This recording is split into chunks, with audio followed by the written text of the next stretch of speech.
The Thing That Walked on the Wind by August Derleth.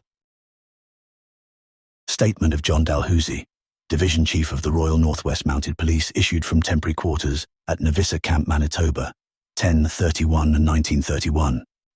This is my final word regarding the strange circumstances surrounding the disappearance of Constable Robert Norris from Navissa Camp last March 7th, and the discovery of his body on the 17th of this month in a snowbank 4 miles north of here. My attitude in the matter will be clearly seen by the time the end of this statement is read. For the assistance of those to whom this matter is not so familiar, I want to chronicle briefly the facts leading up to it.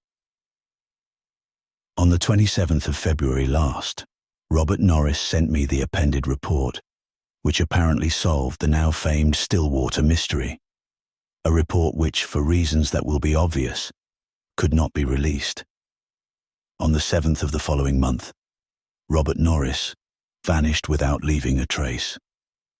On the 17th of this October, his body was found deep in a snowbank 4 miles north of here. Those are the known facts. I append herewith the last report made to me by Robert Norris. Navissa Camp, 27 February 1931. In view of the extreme difficulty of the task which lies before me in writing to you what I know of the mystery at Stillwater, I take the liberty of copying for you in shortest possible form the account which appeared in the Navissa Daily under date of 27 February 1930, exactly a year ago at this writing. Navissa Camp, February 27. An as yet unverified story regarding the town of Stillwater on the Olassie Trail 30 miles above Nelson has come to the editors of the Daily. It is said that no single inhabitant can be found in the village, and that travelers coming through the district can find no signs of anyone having left it. The village was last visited on the night of February 25th, just prior to the storm of that date. On that night, all was as usual, according to all reports. Since then, nothing has been seen of the inhabitants. You will remember this case at once as the unsolved mystery which caused us so much trouble, and which earned us so much undeserved criticism. Something happened here last night which throws a faint light on the Stillwater mystery, affording us some vague clues, but clues of such nature that they can help us not at all, especially so far as staving off press criticism is concerned.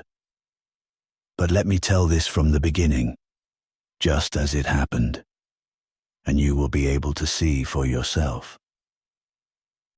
I had put up with Dr. Jameson, in whose house at the northern end of the village I had been staying for years whenever I stopped over in Navissa Camp. I came to the camp in early evening and had hardly got settled when the thing happened. I had stepped outside for a moment. It was not cold, nor yet particularly warm. A wind was blowing, yet the sky was clear. As I stood there, the wind seemed to rise, and abruptly it grew strikingly cold. I looked up into the sky, and Jay saw that many of the stars had been blotted out. Then a black spot came hurtling down at me, and I ran back toward the house. Before I could reach it, however, I found my path blocked. Before me, the figure of a man fell gently into the snowbanks. I stopped, but before I could go to him, another form fell with equal softness on the other side of me. And lastly, a third form came down. But this form did not come gently. It was thrown to the earth with great force.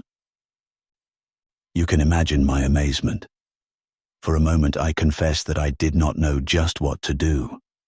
In that brief space of my hesitation, the sudden wind went down, and the sharp cold gave place to the comparative mildness of the early evening. Then I ran to the closest form, and ascertained at once that the man was still living, and was apparently unhurt. The second, also a man, was likewise unhurt. But the third body was that of a woman. She was stone cold. Her skin to the touch was icy to an astounding degree, and she had the appearance of having been dead for a long time. I called Dr. Jameson, and together we managed to get the three into the house. The two men we put to bed immediately, and for the woman we called the coroner, the only other doctor in Navissa camp. We also had to summon other help, and Dr. Jameson called in 2 nurses. A quick examination proved that the men were, as I had conjectured, very little hurt. The same examination disclosed another astonishing point: the identification of these 2 men. You will remember that at about the time of the Stillwater case, on the night of the 25th of February, in fact, 2 men had left Nelson for Stillwater and had vanished as mysteriously as the inhabitants of that town. These 2 men had given their names in Nelson as Allison Wentworth and James MacDonald. Identification papers found on the bodies of these strange visitors from above proved conclusively that at least 2 of the men who were supposed to have been in Stillwater at the time the mysterious tragedy occurred had returned, for our visitors were none other than Wentworth and MacDonald. You can easily visualize with what anticipation I looked for a solution to the Stillwater mystery from these 2 men when once they regained consciousness. I resolved, in consequence, to keep a bedside watch. The doctors told me that Wentworth showed the best signs of coming out of his unconscious delirium first, and I took my place at his side, one of the nurses ready to take down anything Wentworth might say. Shortly after I had taken my position there, the body of the girl was identified by a resident of Navissa camp, who had already heard of her and had come to look at the body. The girl was Irene Massete, the only daughter of the Massete who ran the tavern at Stillwater. This indicated conclusively that the 2 men had been in Stillwater at the time of the inexplicable tragedy which swept its inhabitants off the face of the earth, and very probably were in the tavern at the moment the tragedy occurred, perhaps talking with this girl. So I thought at the moment.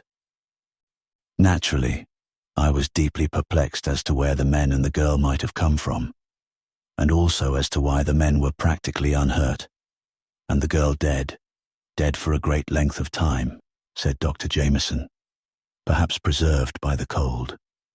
And why and how did the men come gently to the earth, and why was the girl literally dashed to the ground? But all these puzzling questions were for the time being shoved into the background, so eager was I to get at the mystery which surrounded the Stillwater case. As I have already written, I had taken my place beside the bed of Wentworth and listened eagerly for any hint he might drop in his delirium, for as he became warmed, he began to talk a great deal, though not always intelligibly. Some sentences and phrases could be made out, and these the nurse took down in shorthand. I copy a few of the sentences one heard as we bent over the bed. Deathwalker, God of the winds, you who walk on the wind, adoramus te, adoramus te, adoramus te. Destroy these faithless ones, you who walk with death, you who pass above the earth, you who have vanquished the sky. Light gleams from the mosques of Baghdad. Stars are born in the Sahara. Lhasa, lost Lhasa. Worship, worship, worship, the Lord of the winds. These enigmatic words were followed by a deep and profound silence, during which the man's breathing struck me as highly irregular. Dr. Jameson, who was there, noticed it also, commenting on it as a bad sign, though there was no intimation as to what might have brought on this sudden irregularity, unless it were some unconscious excitement. The delirious jumble meanwhile continued, even more puzzling than before. Windwalker, disperse the fogs over England. Adoramus te. It is too late to escape. Lord of the winds, fly, fly, or he will come. Sacrifice, sacrifice. A sacrifice must be, yes, must be made. Chosen one, Irene. Oh, Windwalker, sweep over Italy when the olive trees blossom, and the cedars of Lebanon, blue in the wind. Cold swept Russian steppes, over wolf-infested Siberia, onward to Africa, Africa. Blackwood has written of these things, and there are others, the old ones, elementals, and back to Leng, lost Leng, hidden Leng, whence sprung Windwalker, and others. Dr. Jameson was much interested in the mention of elementals, and since he appeared to know something of them, I asked him to explain. It seems that there still exists an age-old belief that there are elemental spirits of fire, water, air, and earth. All-powerful spirits, subject to no one. Spirits actually worshipped in some parts of the world. His excitement I thought rather exaggerated, and I shot questions at him. It is very difficult for me to chronicle what came out finally in answer to all my questions. It is something that had been kept carefully away from us, though how it could have been is puzzling to me. Even I hesitated at first to believe Dr. Jameson, though he appears to have known it for some time, and assures me that a number of people could tell odd stories if they wanted to. I remember that several anonymous reports of a highly suggestive nature were turned into us, but I hardly dared suspect what lay behind them at the time. It seems that the inhabitants of Stillwater to a body performed a curious worship, not of any god we know, but of something they called an air elemental. A large thing, I am told, vaguely like a man, yet infinitely unlike him. Details are very distorted and unreliable. It is said to have been an air elemental, but there are weird hints of something of incredible age that rose out of hidden fastness in the far north from a frozen and impenetrable plateau up there.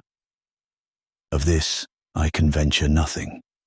Dr. Jameson mentions a plateau of Leng, of which I have never heard save in the incoherent babblings of Wentworth. But what is most horrible, most unbelievable, in the mystery of this strange communal worship, is the suggestion that the people of Stillwater made human sacrifices to their strange god.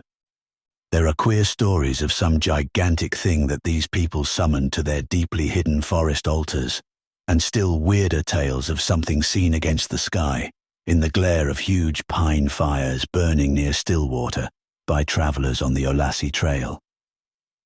How much credence it is advisable to give these stories, you must decide for yourself. For I am, frankly, in view of later developments, which I will chronicle in their order, unable to give any opinion. Dr. Jameson, whom I regard as a man of great intelligence, assures me that the elemental stories are sincerely believed hereabouts, and admitted to my surprise that he himself was unwilling to condemn belief without adequate knowledge. This was, in effect, admitting that he himself might believe in them. The man Wentworth suddenly became conscious, and I turned from Dr. Jameson. He asked naturally where he was, and he was told. He did not seem surprised. He then asked what year this was, and when we told him expressed only an irritated surprise. He murmured something about an even year then, and aroused our interest the more. And MacDonald? He asked then. Here, we answered. How did we come? You fell from the sky. Unhurt? He puzzled over this for a moment. Then he said, He put us down then. There was a girl with you, said Dr. Jameson. She was dead? He answered in a tired voice. Then he turned his strangely burning eyes on me and asked, You saw him? You saw the thing that walked on the wind? Then he will return for you, for none can see him and escape. We waited a few moments, thinking to give him time to become more fully conscious. But alas, he lapsed into a semi-conscious state. It was then that Dr. Jameson, after another examination, announced that the man was dying. This was naturally a great shock to me, and this shock was emphasized when Dr. Jameson added that the man MacDonald would in all probability die without ever gaining consciousness. The doctor could not guess at the cause of death, beyond referring vaguely to an assumption that perhaps these men had become so inured to cold that they could no longer stand warmth.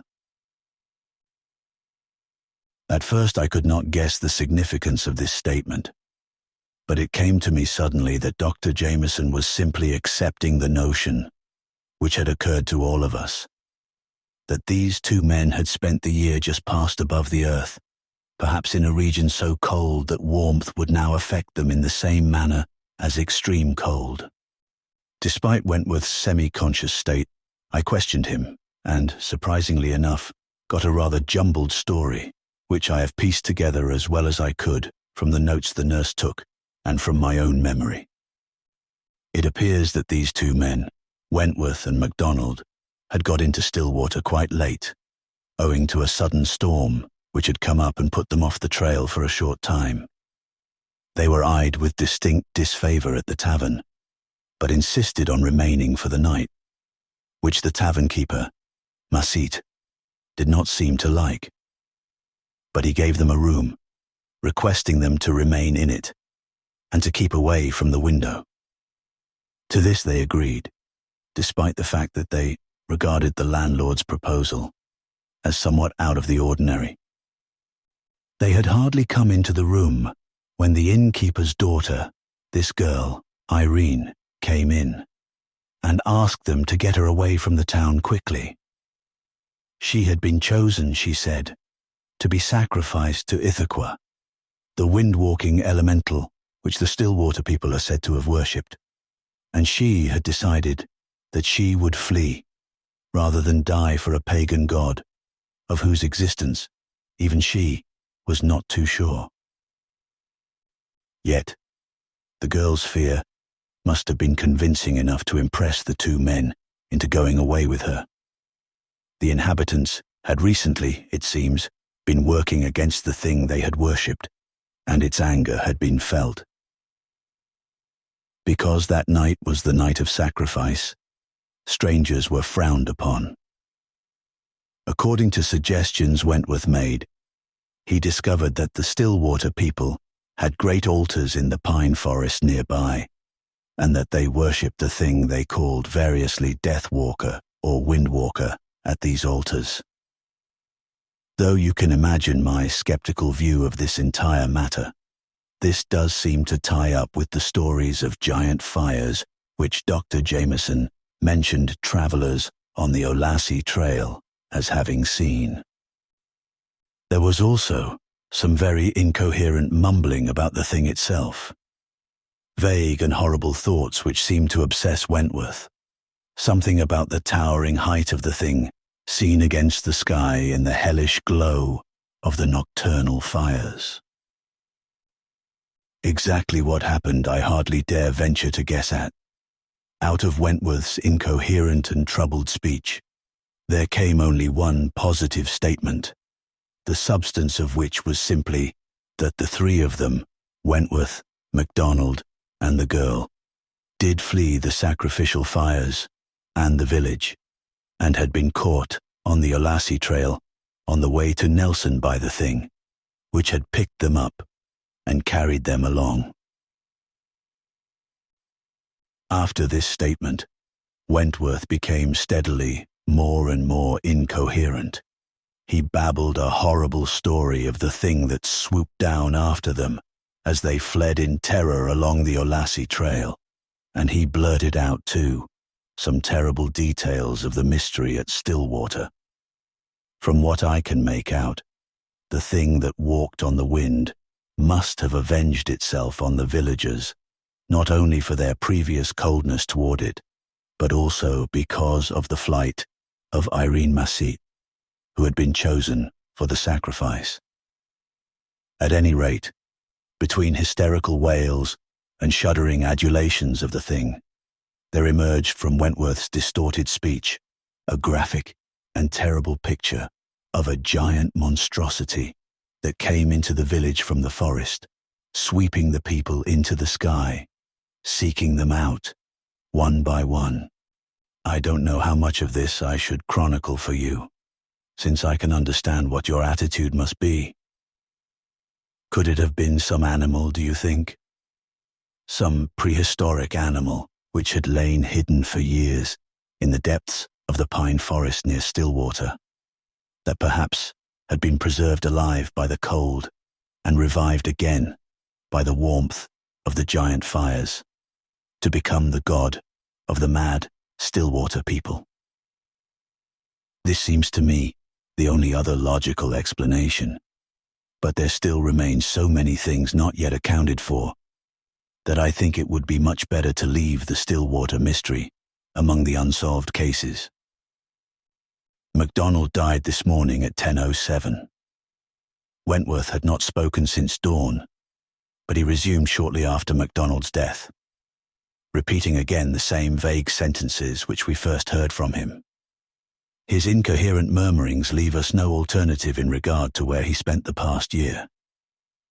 He seems to believe that he was carried along by this wind thing, this air elemental, though it is fairly certain that neither of the missing men was anywhere reported throughout the past year. This story may be simply the product of an overburdened mind, a mind suffering from a great shock, and the seemingly vast knowledge of the hidden places of the earth, as well as the known, may have been derived from books. I say may have been derived, because in view of Wentworth's suggestive, almost convincing murmurings, it becomes only a tentative possibility. I know of no book which chronicles the mystic rites at the Lamasery in Tibet, which tells of the secret ceremonies of the Lhasa monks. Nor do I know of any book which reveals the hidden life of the African impi, nor of any pamphlet or monograph even so much as hinting at the forbidden and accursed designs of the Cho-Cho people of Burma, nor of anything ever written which suggests that there are strange hybrid men living under the snow and ice of Antarctica, that there exists today a lost kingdom of the sea, accursed Relier, where slumbering Cthulhu, deep in the earth beneath the sea, is waiting to rise and destroy the world. Nor have I ever heard of the shunned and forbidden plateau of Leng, where the ancient ones once ruled. Please do not think I exaggerate. I have never heard of these things before, yet Wentworth speaks as if he had been there, even hinting that these mysterious people have fed him.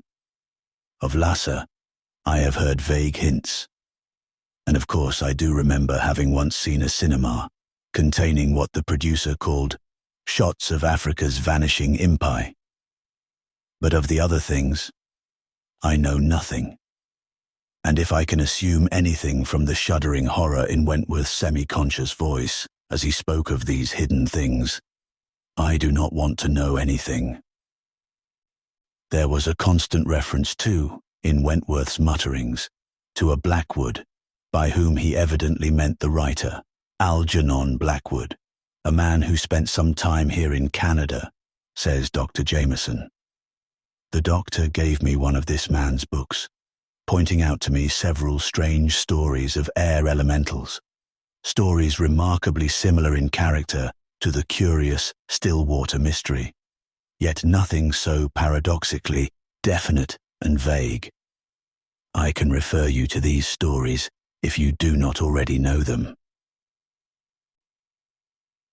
The doctor also gave me several old magazines in which are stories by an American, a certain H.P. Lovecraft, which have to do with Cthulhu, with the lost sea kingdom of R'lyeh and the forbidden plateau of Leng.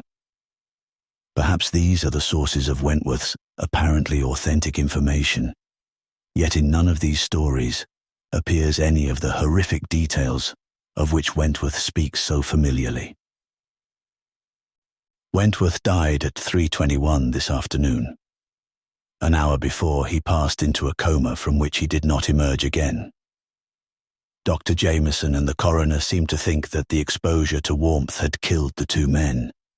Jameson telling me candidly that a year with the Windwalker had so inured the men to cold that warmth like ours affected them, as extreme cold would affect us normal men. You must understand that Dr. Jameson was entirely serious, yet his medical report read that the two men and the girl had died from exposure to the cold. In explanation, he said, "I may think what I please, Norris, and I may believe what I please, but I dare not write it." Then, after a pause, he said, "And if you are wise, you will withhold the names of these people from the general public, because questions are certain to arise once they become known. And how are you people going to explain their coming to us from the sky, and where they spent the year, since the Stillwater mystery? And finally, how are you going to react against the storm of criticism, which will fall on you once more, when the Stillwater case is reopened with such strangely unbelievable facts as we have gathered here from the lips of a dying man?" I think Dr. Jameson is right. I have no opinion to offer, absolutely none, and I am making this report only because it is my duty as an officer to do so, and I am making it only to you. Perhaps it had better be destroyed, rather than kept in our files, from which it might at some future time be resurrected by a careless official or an inquiring newspaper man. As I have already told you, any opinion that I have to offer would be worthless. But in dosing, I want to point out two things to you. I want to refer you first to the report of Peter Herrick, in charge of the investigation at Stillwater last year, under date of 3rd March 1930. Quote from the report, which I have at hand. On the Alhazred Trail, about 3 miles below Stillwater, we came upon the meandering tracks of 3 people. An examination of the tracks seemed to indicate that there were 2 men and 1 woman. A dog sled had been left behind along the trail, and for some inexplicable reason these 3 people had started running along the trail toward Nelson, evidently away from Stillwater. The tracks halted abruptly, and there was no trace of where they might have gone. Since there had been no snow since the night of the Stillwater mystery, this is doubly puzzling. It is as if the 3 people had been lifted off the earth.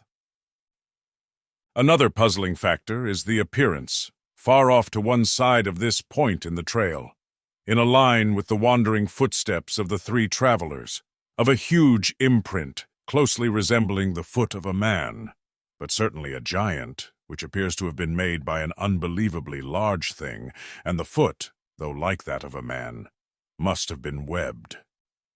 To this, I want to add some information of my own. I remember that last night, when I threw that startled glance into the sky and saw that the stars had been blotted out, I thought that the cloud, which had obscured the sky, looked curiously like the outline of a great man. And I remember, too, that where the top of the cloud must have been, where the head of the thing should have been, there were 2 gleaming stars, visible despite the shadow.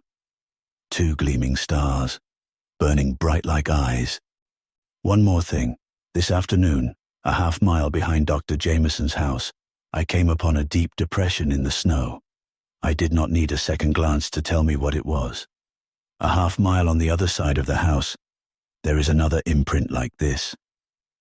I am only thankful that the sun is rapidly distorting the outlines, for I am only too willing to believe that I have imagined them, for they are the imprints of gigantic feet, and the feet must have been webbed. Thus ends Robert Norris's strange report. Because he had carried it for some time with him, I did not receive the report until after I had learned of his disappearance. The report was posted to me on the 6th of March. Under date of March 5th, Norris has scrawled a final brief and terrible message in a hand which is barely legible. 5 March, something is pursuing me. Not a night has passed since the occurrence at Nervissa camp to give me any rest. Always I have felt strange, horrible, yet invisible eyes looking down at me from above. And I remember Wentworth saying that none could live who had seen the thing that walked on the wind. And I cannot forget the sight of it against the sky, and its burning eyes looking down like stars in the haunted night. It is waiting. It was this brief paragraph which caused our official physician to declare that Robert Norris had lost his mind and had wandered away to some hidden place from which he emerged months later, only to die in the snow. I want to add only a few words of my own. Robert Norris did not lose his mind. Furthermore, Robert Norris was one of the most thorough, the keenest men under my orders, and even during the terrible months he spent in far places, I am sure he did not lose possession of his senses. I grant our physician only one thing. Robert Norris had gone away to some hidden place for those months. But that hidden place was not in Canada. No, nor in North America, whatever our physician may think. I arrived at Nervissa camp by plane within 10 hours of the discovery of Robert Norris's body. As I flew over the spot where the body was found, I saw far away on either side deep depressions in the snow. I have no doubt what they were. It was I, too, who searched Norris's clothes and found in his pockets the mementos he had brought with him from the hidden places where he had been. The gold plaque, depicting in miniature a struggle between ancient beings and bearing on its surface inscriptions in weird designs. The plaque, which Dr. Spencer of Quebec University affirms, must have come from some place incredibly old, yet is excellently preserved. The incredible geological fragment which, confined in any walled place, gives off the growing hum and roar of winds far, far beyond the rim of the known universe. The Survivor by H.P. Lovecraft and August Derleth. Certain houses, like certain persons, manage somehow to proclaim at once their character for evil. Perhaps it is the aroma of evil deeds committed under a particular roof, long after the actual doers have passed away, that makes the gooseflesh come and the hair rise. Something of the original passion of the evildoer, and of the horror felt by his victim, enters the heart of the innocent watcher, and he becomes suddenly conscious of tingling nerves, creeping skin, and a chilling of the blood. Algernon Blackwood.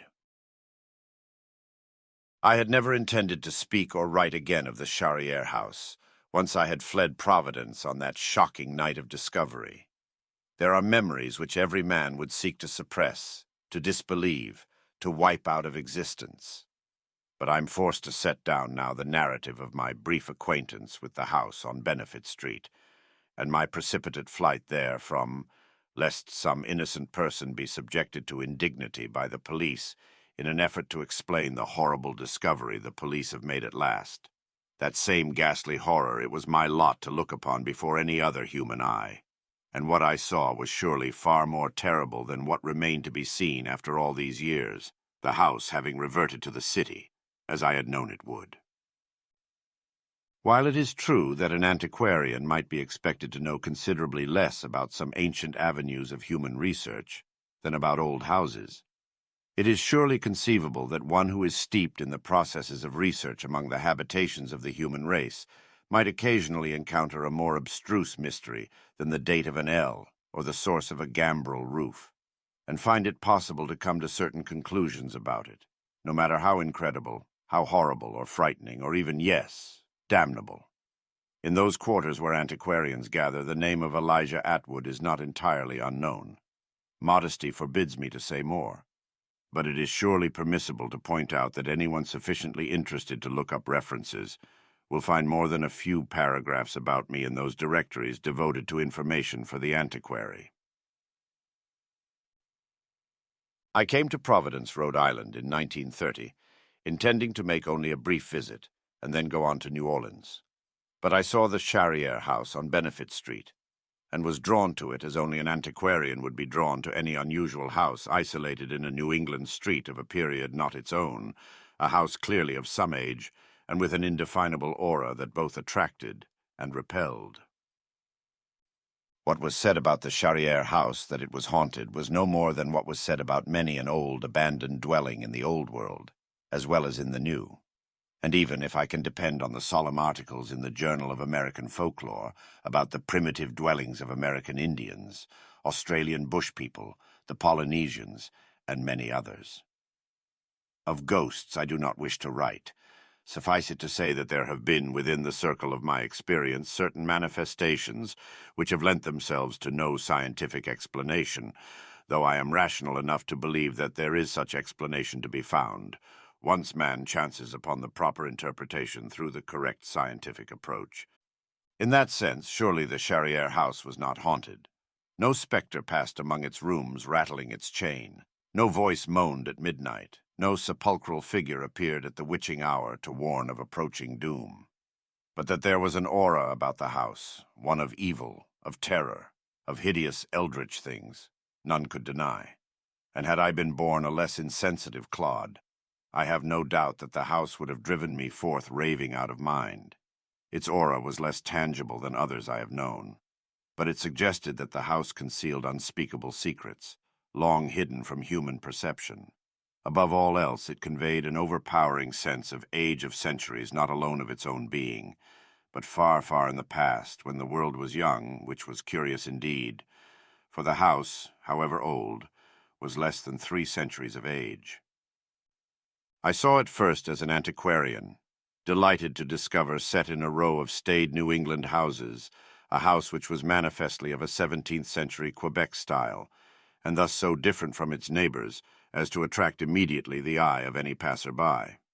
I had made many visits to Quebec, as well as to other old cities of the North American continent, but on this first visit to Providence, I had not come primarily in search of ancient dwellings, but to call upon a fellow antiquarian of note, and it was on my way to his home on Barnes Street that I passed the Charrière House, observed that it was not tenanted, and resolved to lease it for my own. Even so, I might not have done so, had it not been for the curious reluctance of my friend to speak of the house, and indeed his seeming unwillingness that I go near the place. Perhaps I do him an injustice in retrospect, for he, poor fellow, was even then on his deathbed, though neither of us knew it. So it was at his bedside I sat, and not in his study, and it was there that I asked about the house, describing it unmistakably, for, of course, I did not then know its name or anything about it. A man named Charrière had owned it, a French surgeon, who had come down from Quebec, but who had built it Gamwell did not know. It was Charrière he had known.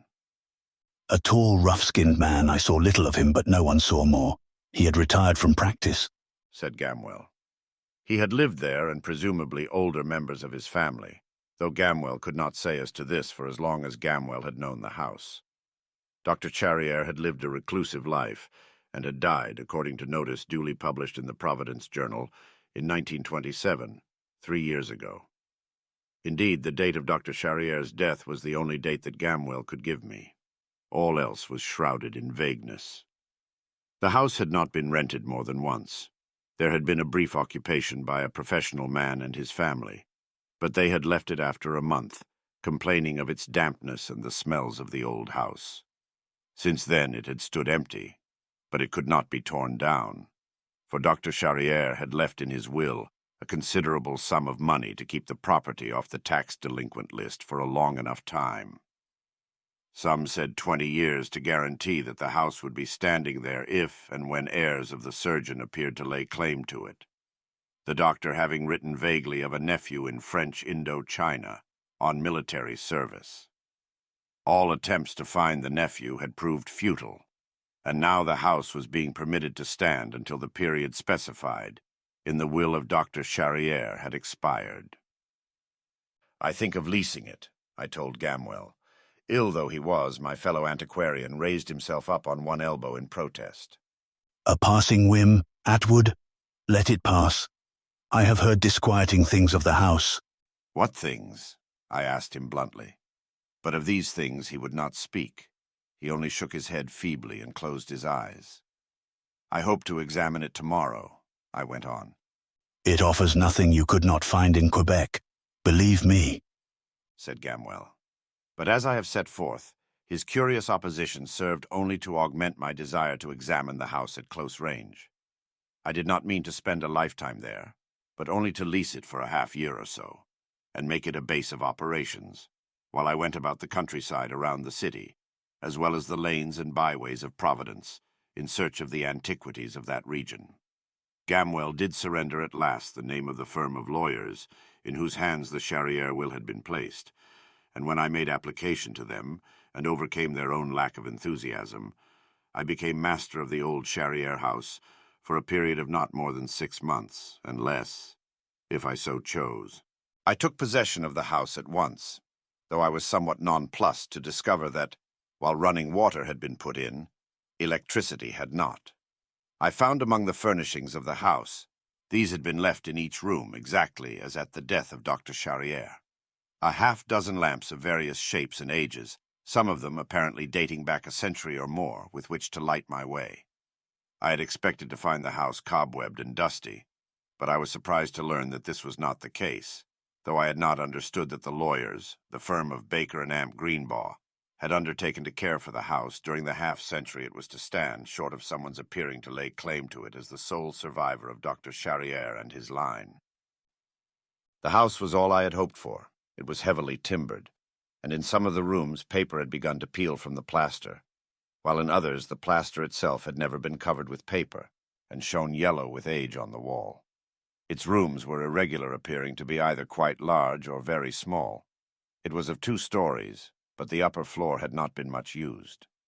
The lower or ground floor, however, abounded in evidence of its one-time occupant, the surgeon, for one room of it had manifestly served him as a laboratory of some kind, and an adjoining room as a study, for both had the look of having been but recently abandoned in the midst of some inquiry or research, quite as if the occupation of the house by its brief tenant post-mortem Charriere had not touched upon these rooms.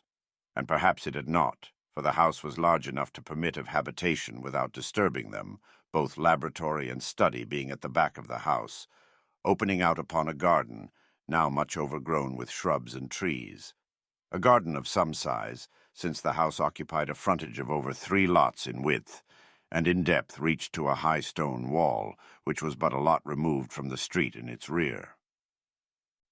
Dr. Charriere had evidently been in the midst of some work when his hour had struck, and I confess its nature intrigued me at once, for it was plainly no ordinary one. The inquiry was not alone a study of man, for there were strange, almost cabalistic drawings resembling physiological charts of various kinds of saurians, though the most prominent among them were of the order Loricata and the genera Crocodilus and Osteolemus, though there were also recognizable drawings of Gavialis, Tomistoma, Gaiman, and Alligator, with a lesser number being speculative sketches of earlier members of this reptilian order reaching back to the Jurassic period. Yet even this fascinating glimpse of the surgeon's odd vein of inquiry would not have stimulated any really genuine delving into his affairs, had it not been for the antiquarian mystery of the house. The Charriere house impressed me at once as having been the product of its age, save for the later introduction of waterworks. I had all along assumed that Dr. Charriere himself had built it. Gamwell had nowhere in our somewhat elliptical conversation given me to understand otherwise, nor had he, for that matter, mentioned the surgeon's age at his death. Presuming it to be a well-rounded 80 years, then it was certainly not he who had built the house, for internal evidence spoke clearly of its origin in the vicinity of the year 1700, or over 2 centuries before Dr. Charriere's death. It seemed to me, therefore, that the house only bore the name of its most recent long-time tenant. and not that of its builder. It was the pursuit of this problem which brought me to several disturbing facts, which bore no relationship, seemingly, to credible facts. For one thing, the year of Dr. Charriere's birth was nowhere in evidence. I sought out his grave. It was, strangely, on his own property. He had obtained permission to be buried in his garden, not far from a gracious old well which stood, roofed over with bucket and all, still as it had stood, doubtless, for almost as long as the house had been standing, with a view to examining his headstone for the date of his birth. But, to my disappointment and chagrin, his stone bore only his name. Jean-François Charrière, his calling. Surgeon, his places of residence or professional occupation. Bayonne, Paris, Pondicherry, Quebec. Providence and the year of his death, 1927. No more. This was enough only to further me on my quest, and forthwith I started to make inquiry by letter of acquaintances in various places where research might be done. Within a fortnight, the results of my inquiries were at hand. But far from being in any way satisfied, I was more perplexed than ever. I had made my first inquiry of a correspondent in Bayonne, presuming that since this was first mentioned on the stone, Charrière might have been born in that vicinity. I had next inquired in Paris, then of a friend in London, who might have access to information in British archives pertaining to India, and then in Quebec. What did I glean from all this correspondence but a riddling sequence of dates? A Jean-François Charrière had indeed been born in Bayonne, but in the year 1636. The name was not unknown in Paris either, for a 17-year-old lad of that name had studied under the royalist exile Richard Wiseman in 1653 and for 3 years thereafter. At Pondicherry and later, too, on the Coromandel coast of India, one Dr. Jean-François Charrière, surgeon in the French army, had been on duty from 1674 onward. And in Quebec, the earliest record of Dr. Charrière was in 1691. He had practiced in that city for 6 years, and had then left the city for an unknown destination. I was left patently with but one conclusion, that the said Dr. Jean-François Charrière, born in Bayonne, 1636, last known to have been in Quebec the very year of the erection of the Charrière house on Benefit Street, was a forebear of the same name as the late surgeon who had last occupied the house. But if so, there was an absolute lacuna between that time in 1697 and the lifetime of the last occupant of the house, for there was nowhere any account of the family of that earlier Jean-François Charrière. If there had been a Madame Charrière, if there had been children, as assuredly there must have been for the line to continue to the present century, there was no record of them. It was not impossible that the elderly gentleman who had come down from Quebec might have been of single status upon his arrival in Providence, and might have married thereafter. He would then have been 61 years of age. Yet a search of the appropriate registry failed to reveal any record of such a marriage, and I was left more bewildered than ever, though as an antiquarian I was fully aware of the difficulties of discovering facts, and I was not at that time too discouraged to continue my inquiries. I took a new line and approached the firm of Baker and Amp Greenbaugh for information about the late Dr. Charrière. Here an even more curious rebuff awaited me, for when I inquired about the appearance of the French surgeon, both the lawyers were forced to admit that they had never laid eyes on him. All their instructions had come by letter, together with checks of generous figures. They had acted for Dr. Charrière approximately 6 years before his death, and thereafter. Before that time, they had not been retained by Dr. Charrière. I inquired then about his nephew, since the existence of a nephew implied at least that there had at one time been a sister or brother to Charrière. But here, too, I was rebuffed. Gamwell had misinformed me, for Charrière had not specifically identified him as a nephew, but only as the sole male survivor of my line. This survivor had only been presumed to have been a nephew, and all search for him had come to naught, though there was that in Dr. Charrière's will which implied that the said sole male survivor would not need to be sought, but would make application to the firm of Baker and Amp Greenbaugh, either in person or by letter, in such terms as to be unmistakable. Mystery there was, certainly. The lawyers did not deny it. But it was understood also that they had been well rewarded for their trust, too well to permit of any betrayal of it save in such casual terms as they had related to me. After all, as one of the lawyers sensibly pointed out, only 3 years had elapsed since the death of Dr. Charrière, and there was still ample time for the survivor to present himself. Failing in this line of inquiry, I again called on my old friend Gamwell, who was still abed and now noticeably weaker. His attending physician, whom I encountered on the way out, now for the first time intimated that old Gamwell might not rise again, and cautioned me not to excite him, or to tire him with too many questions. Nevertheless, I was determined to ferret out what I could about Charrière, though I was not entirely prepared for the keen scrutiny to which I was subjected by Gamwell, quite as if he had expected that less than 3 weeks' residence in the Charrière house should have altered my very appearance. After the amenities had been exchanged, I turned to the subject about which I had come. Explaining that I had found the house so interesting, I desired to know more of its late tenant.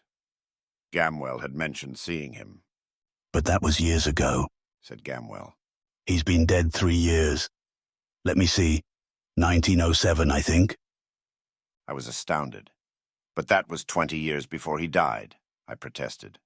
Nevertheless, Gamwell insisted, that was the year. And how had he looked?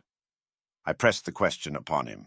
Disappointingly, senility and illness had encroached upon the old man's once fine mind. Take a newt, grow him a little, teach him to walk on his hind legs and dress him in elegant clothes. I give you Dr. Jean-François Charrière, except that his skin was rough, almost horny. A cold man. He lived in another world. How old was he? I asked then. 80? 80. When first I saw him, I was but 20. Then he looked no older. And 20 years ago, my good Atwood, he had not changed a jot. He seemed 80 the first time. Was it the perspective of my youth? Perhaps. He seemed 80 in 1907, and died 20 years later. 100, then. It might well have been. But Gamwell, too, was dissatisfying. Once again there was nothing definite, nothing concrete, no single fact, only an impression, a memory of someone, I felt, Gamwell had disliked for no reason he could name. Perhaps some professional jealousy he did not care to name biased his judgment. I next sought the neighbors, but I found them for the most part younger people who had little memory of Dr. Charrière, except as someone whom they wished elsewhere, for he had an abominable traffic in lizards and the like, and none knew what diabolic experiments he performed in his laboratory. Only one among them was of advanced age.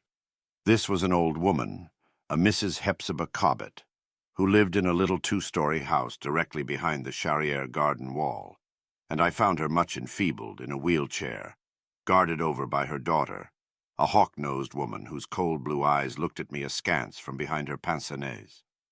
Yet the old woman spoke, starting to life at mention of Dr. Charrière's name, realizing that I lived in the house. You'll not live there long. Mark my words. It's a devil's house, she said with some spirit that degenerated rapidly into a senile cackling. Many's the time I've laid eyes on him. A tall man, bent like a sickle, with a wee tuft of beard like a goat's whisker on his chin.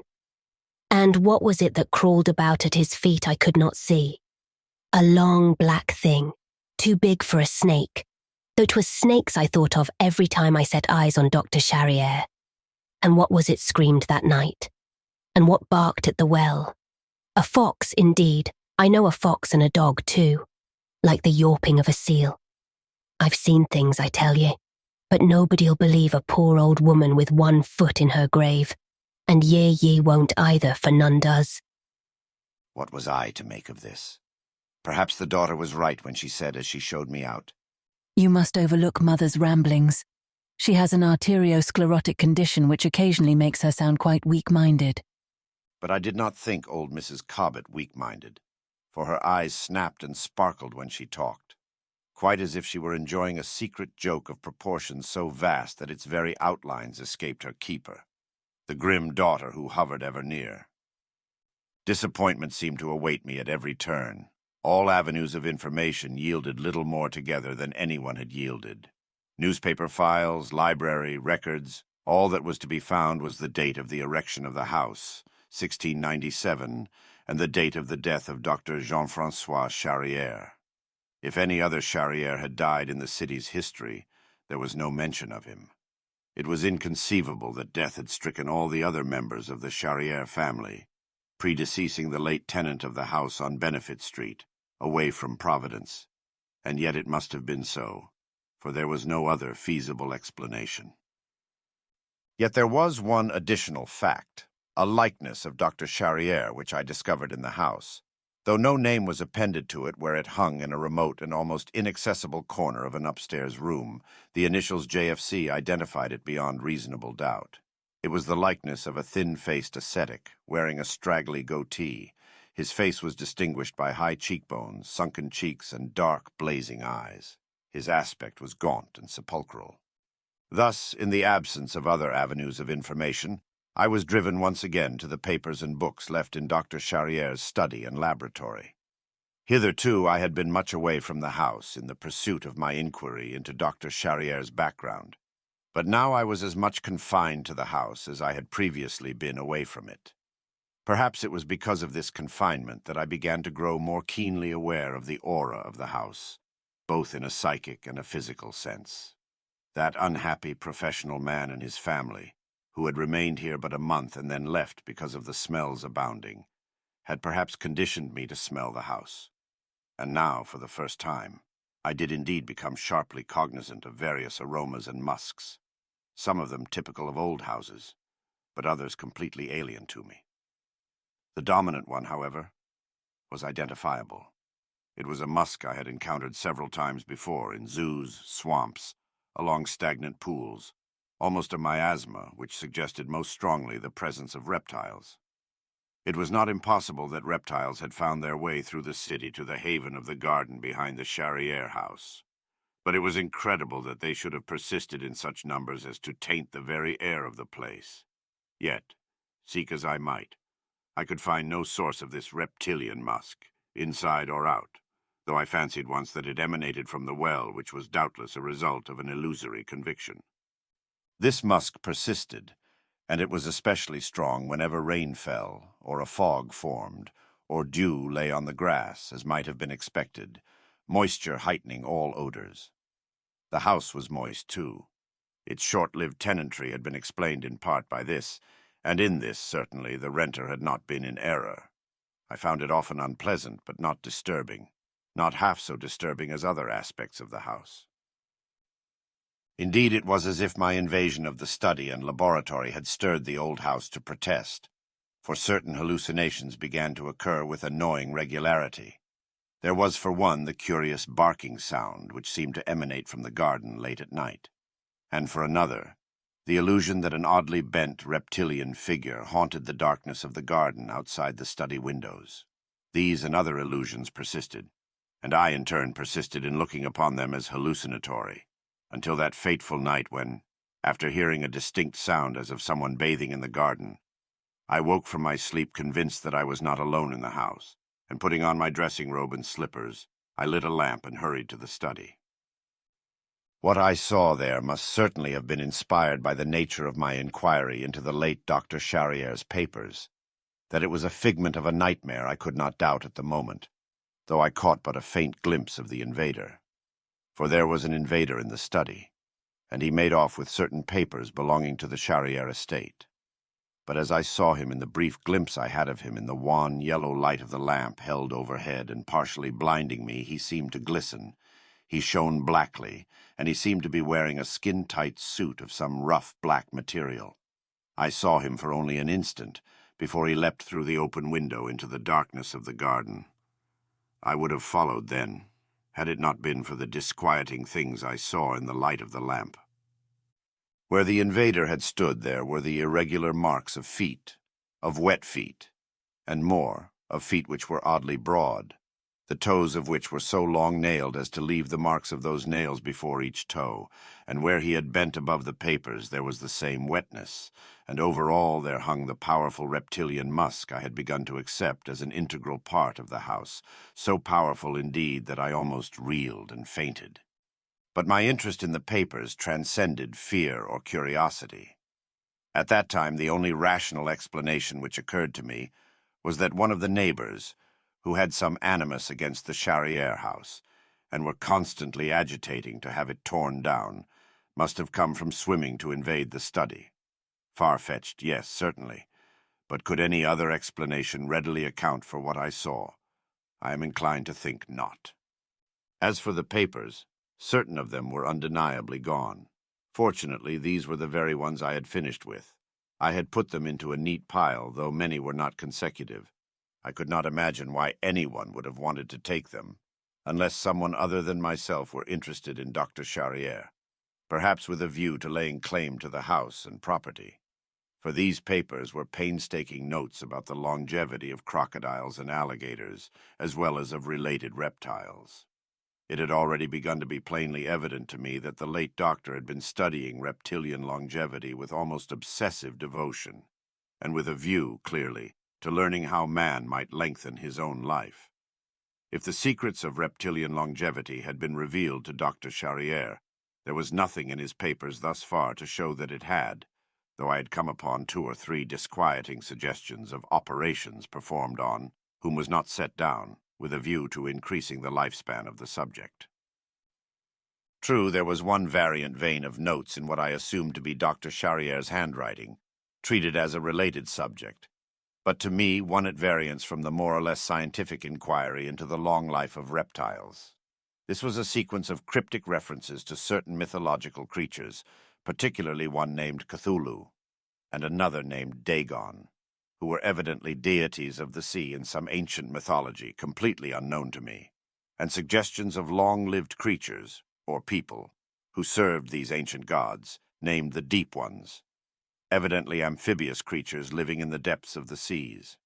Among these notes were photographs of a singularly hideous monolithic statue of a distinctly saurian cast of feature labeled East Coast Hivawa is, Marquesas, object of worship, and of a totem pole of the Northwest Coast Indians of a disturbingly similar workmanship, also reptilian in aspect, this one being marked Kwakiutl Indian Totem, Quatsino Sound, Simti, erected by Tlingit Inns. These curious notes existed as if to show that Dr. Charrière was not averse to examining rites of ancient sorceries and primitive religious beliefs in an effort to bring about some earnestly desired goal. What that goal might be was soon evident enough. Dr. Charrière had not been interested in the study of longevity for its sake alone. No, he had also wished to prolong his own life, and there were certain upsetting hints in the writings he had left behind him to suggest that, in part at least, he had succeeded beyond his wildest dreams. This was a disturbing discovery to make because it recalled again the curious history of that first Jean-François Charrière, also a surgeon, about whose later years and death there was fully as much mystery as there was about the birth and early years of the late Dr. Jean-François Charrière, who died in Providence in 1927. The events of that night, though not frightening me too badly, did result in my purchasing a powerful Luger pistol in a second-hand shop, as well as a new flashlight. The lamp had impeded me in the night, which a flashlight would not do in similar circumstances. If indeed I had a visitor from among the neighbors, I could be sure that the papers he had taken would no more than whet his appetite, and sooner or later he would return. Against that contingency I meant to be fully prepared, and if again I caught a marauder in the study of the house I had leased, I would not hesitate to shoot if my demand to stop where he was were not heeded. I hoped, however, that I would not have occasion to use the weapon in such a manner. On the next night I resumed my study of Dr. Charrière's books and papers. The books had surely at one time belonged to his forebears, for many of them dated back through the centuries. Among them was a book translated into the French from the English of R. Wiseman, testifying to some connection between the Dr. Jean-François Charrière, who had studied in Paris under Wiseman, and that other surgeon of similar name who had, until recently, lived in Providence, Rhode Island. They were en masse a singular hodgepodge of books. They seemed to be in every known language, from French to Arabic. Indeed, I could not hope to translate a majority of the titles, though I could read French and had some smattering of the other Romance languages. I had at that time no understanding of the meaning of such a title as Unausprechlichen Kulten, by von Junst, though I suspected that it was akin to the Count Derleth's Culte des Goules, since it stood next to that book on the shelf. But then, books on zoological subjects stood beside weighty tomes about ancient cultures. They bore such titles as An Inquiry into the Relationship of the Peoples of Polynesia and the Indian Cultures of the South American Continent, with special reference to Peru, the Panacotic Manuscripts, De Fortivis Literarum Notis, by Giambattista Porta, Thicknesses' Cryptographic, the Demonolatreia of Remigius, Banfort's The Saurian Age, a file of the Aylesbury, Massachusetts transcript, another of the Arkham, Massachusetts Gazette and the like.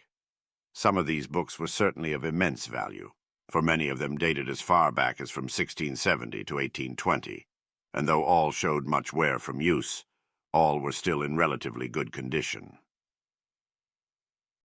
These books, however, meant comparatively little to me.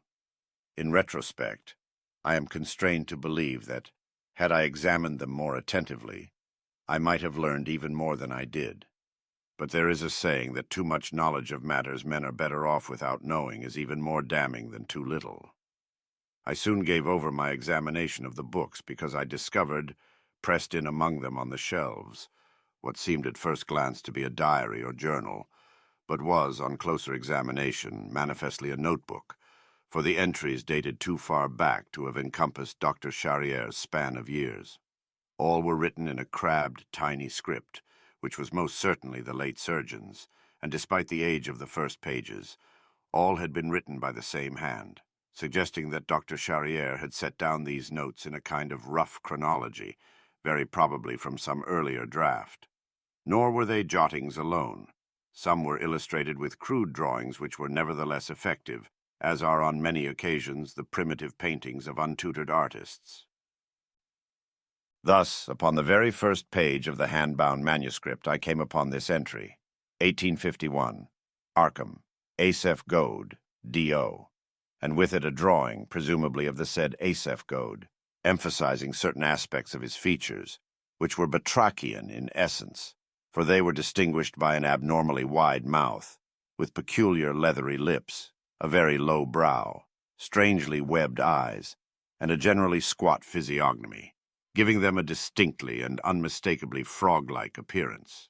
This drawing took up the majority of the page, and the jotting accompanying it I assumed to be a notation of an encounter, evidently in research, for it could hardly have been in the flesh, with a subhuman type. Could the D.O. have been a reference to the Deep Ones, mention of which I had previously encountered, which doubtless Dr. Charriere looked upon as a verification of the trend of his research, a trend to support a belief he probably held that some kinship with Batrachia, and hence very probably also saurians, could be traced. To that end, too, there were other jottings. Most of them were so vague, perhaps purposely so, as to seem to me at that first examination of them virtually meaningless. What was I to make of a page like this, for instance? 1857, St. Augustine, Henry Bishop, skin very scaly but not ichthyic, said to be 107 years old, no deteriorative process, all senses still keen, ancestry uncertain but Polynesian trade in background. 1861, Charleston, Balach family, crusted hands, double jaw construction, entire family manifesting similar stigmata. Anton 117 years old, Anna 109, unhappy away from water. 1863, Innsmouth, Marsh, Waite, Elliot, Gilman families. Captain Obed Marsh, a trader in Polynesia, married to a Polynesian woman, all bearing facial characteristics similar to Asaph Goad's. Much secretive living. Women seldom seen in streets, but at night much swimming. Entire families, all the rest of the town keeping to their houses, swimming out to Devil Reef. Relationship to Diu very marked. Considerable traffic between Innsmouth and Ponap. Some dark religious worship. 1871. Jed Price, carnival entertainer, billed as Alligator Man. Appears in Pool of Alligators, saurian look, long lantern jaw, said to have pointed teeth but whether real or filed unable to determine. This was the general tenor of the jottings in the book. Their range was continental. There were notes referring to Canada and Mexico as well as the eastern seaboard of North America. From them, Dr. Jean-Francois Charrière began to emerge as a man obsessed with a strange compulsion to establish proof of the longevity of certain human beings seemingly bearing some kinship to saurian or batrachian ancestors. Admittedly, the weight of the evidence gathered, could one have accepted it all as fact, rather than as wishfully colored accounts of people with some marked physical defect, seemed to lend to Dr. Charrière and his belief a strange and provocative corroboration. Yet the surgeon had not often gone beyond the realm of pure conjecture. What he sought seemed to be the connecting link among the various instances which had come to his notice. He had sought this link in 3 bodies of lore. The most familiar of these was the Vodou legendary of African culture. Next to it, in familiarity, stood the animal worship of ancient Egypt. Finally, and most important, according to the surgeon's notes, was a completely alien culture, which was as old as Earth, nay, older, involving ancient elder gods and their terrible, unceasing conflict with equally primeval old ones, who bore such names as Cthulhu, Hastur, Yog-Sothoth, Shub-Nigrath, and Nyarlathotep, and who were served in turn by such curious beings as the Cho-Cho people, the Deep Ones, the Shantaks, the abominable snowmen, and others, some of whom appeared to have been a suborder of human being, but others of which were either definite mutations or not human at all. All this fruit of Dr. Charrière's research was fascinating, but in no case had he adduced a definite, provable link. There were certain saurian references in the Vodou cult.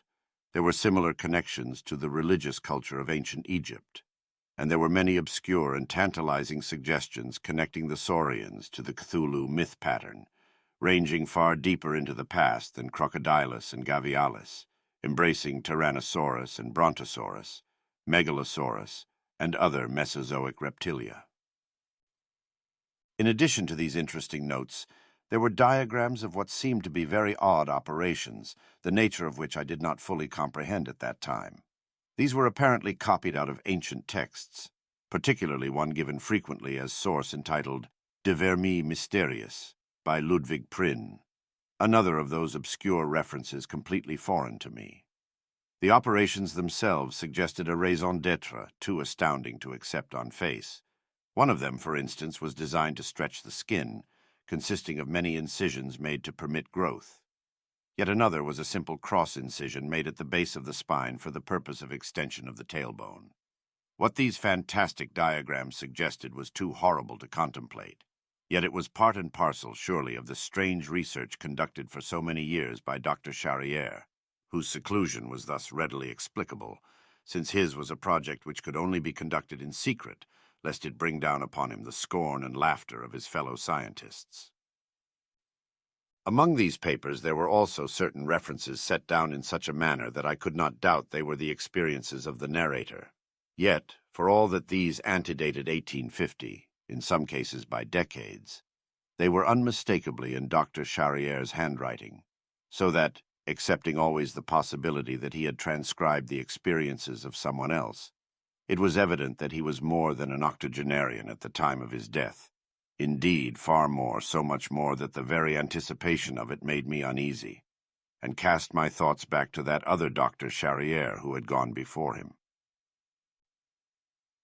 The sum total of Dr. Charrière's credo amounted to a strongly hypothetical conviction that a human being could, by means of certain operations, together with other unusual practices of a macabre nature, take upon himself something of the longevity that characterized the Sauria, that as much as a century and a half, perhaps even 2 centuries, could be added to a man's lifespan, and beyond that, given a period of semi-conscious torpor in some moist place, which would amount to a kind of gestation, the individual could emerge again, somewhat altered in aspect, true, to begin another lengthy span of life, which would, by virtue of the physiological changes which had taken place in him, be of necessity somewhat altered from his previous mode of existence. To support this conviction, Dr. Charrière had amassed only a number of legendary tales, certain data of a kindred nature, and highly speculative accounts of curious human mutations known to have existed in the past 291 years. A figure which later assumed far more meaning when I realized that this was the exact span of time from the year of the birth of that earlier Dr. Charrière to the date of the later surgeon's death. Nowhere in all this material was there anything resembling a concrete line of scientific research, with educible proof-only hints, vague intimations, hideous suggestions, sufficient, in truth, to fill a casual reader with horrible doubts and terrible half-formed convictions, but not nearly enough to warrant the sober interest of any genuine scholar. How much farther I would have gone into Dr. Charriere's research, I do not know. Had it not been for the occurrence of that which sent me screaming in horror from that house on Benefit Street, it was possible that I would have gone much farther instead of leaving house and contents to be claimed by a survivor who I know now will never come, thus leaving the house to fall to its ultimate destruction by the city. It was while I was contemplating these findings of Dr. Charriere that I became aware of being under scrutiny, that manifestation people are fond of calling the sixth sense. Unwilling to turn, I did the next best thing. I opened my pocket watch, set it up before me, and used the inside of the highly polished case as a kind of mirror to reflect the windows behind me. And there I saw, dimly reflected, a horrible travesty of a human face, which so startled me that I turned to view for myself that which I had seen mirrored. But there was nothing at the pane, save the shadow of movement. I rose, put out the light, and hastened to the window. Did I then see a tall, curiously bent figure, crouched and shuffling in an awkward gait into the darkness of the garden? I believed that I did, but I was not given to folly enough to venture out in pursuit. Whoever it was would come again, even as he had come the previous night. Accordingly, I settled back to watch, a score of possible explanations crowding upon my mind. As the source of my nocturnal visitor, I confess I put at the head of the list the neighbors who had long opposed the continued standing of the house of Dr. Charriere. It was possible that they meant to frighten me away, unaware of the shortness of my lease. It was also possible that there was something in the study they wanted, though this was far-fetched, in view of the time they had had to search the house during its long period of unoccupancy. Certainly the truth of the matter never once occurred to me.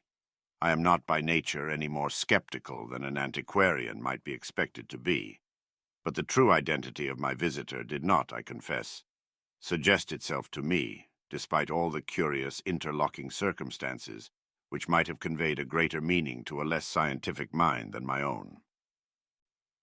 As I sat there in the dark, I was more than ever impressed with the aura of the old house. The very darkness seemed alive, but incredibly remote from the life of Providence which swirled all around it. The interior darkness was filled instead with the psychic residue of years, the persistent smell of moisture, accompanied by that musk so commonly associated with reptilian quarters at the zoo, the smell of old wood, old limestone, of which the cellar walls were composed, the odor of decay, for the centuries had begun to deteriorate both wood and stone. And there was something more, the vaporous hint of an animal presence, which seemed indeed to grow stronger with every passing moment. I sat there well over an hour before I heard any untoward sound. Then it was indistinguishable. At first I thought it a bark, akin to that sound made by alligators, but then I thought it rather less a figment of my perfervid imagination than the actual sound of a door closing. Yet it was some time before another sound smote upon my ears, a rustling of papers. Astonishing as it was, an intruder had actually found his way into the study before my very eyes without being seen. I turned on the flashlight, which was directed at the desk I had left. What I saw was incredible, horrible. It was not a man who stood there, but a travesty of a man. I know that for one cataclysmic moment I thought consciousness would leave me, but a sense of urgency coupled with an awareness of acute danger swept over me, and without a moment's hesitation I fired 4 times, at such range that I knew each shot had found harbor in the body of the bestial thing that leaned over Dr. Charriere's desk in that darkened study. Of what followed I have mercifully only the vaguest memory. A wild thrashing about the escape of the invader, my own uncertain pursuit. I had struck him, certainly, for a trail of blood led from the study to the windows through which he had gone, tearing away glass and frame in one. Outside, the light of my flash gleamed on the drops of blood, so that I had no difficulty following them. Even without this to follow, the strong musk pervading the night air would have enabled me to trace whoever had gone ahead. I was led not away from the house, but deeper into the garden, straight to the curb of the well behind the house, and over the curb into the well, where I saw for the first time in the glow of the flashlight the cunningly fashioned steps which led down into that dark maw. So great was the discharge of blood at the well curb that I was confident I had mortally wounded the intruder. It was that confidence which impelled me to follow, despite the manifest danger. Would that I had turned at the well curb and gone away from that accursed place. For I followed down the rungs of the ladder set into the well wall, not to the water below, as I had first thought I might be led, but to an aperture opening into a tunnel in the well wall, leading even deeper into the garden. Compelled now by a burning desire to know the nature of my victim, I pushed into this tunnel, unmindful of the damp earth which stained my clothes, with my light thrust before me, and my weapon in instant readiness. Up ahead I could see a kind of hollowed-out cavern, not any larger than enough to permit a man to kneel upright, and in the center of my flashlight's glow stood a casket, at sight of which I hesitated momentarily, for I recognized the direction of the tunnel away from the well led toward the grave of Dr. Charrière. But I had come too far to retreat. The smell in this narrow opening was almost indescribable. Pervading every part of the tunnel was the nauseatingly strong musk of reptiles. Indeed, it lay so thickly in the air that I had to force myself to press on toward the casket. I came up to it and saw that it lay uncovered. The trail of blood led to the edge of the casket and into it. Impelled by burning curiosity and a half-formed fear of what I might find, I rose to my knees and forced the light tremblingly into the casket. It may well be charged that after so many years my memory is no longer to be relied upon. But what I saw there was imprinted indelibly on my memory.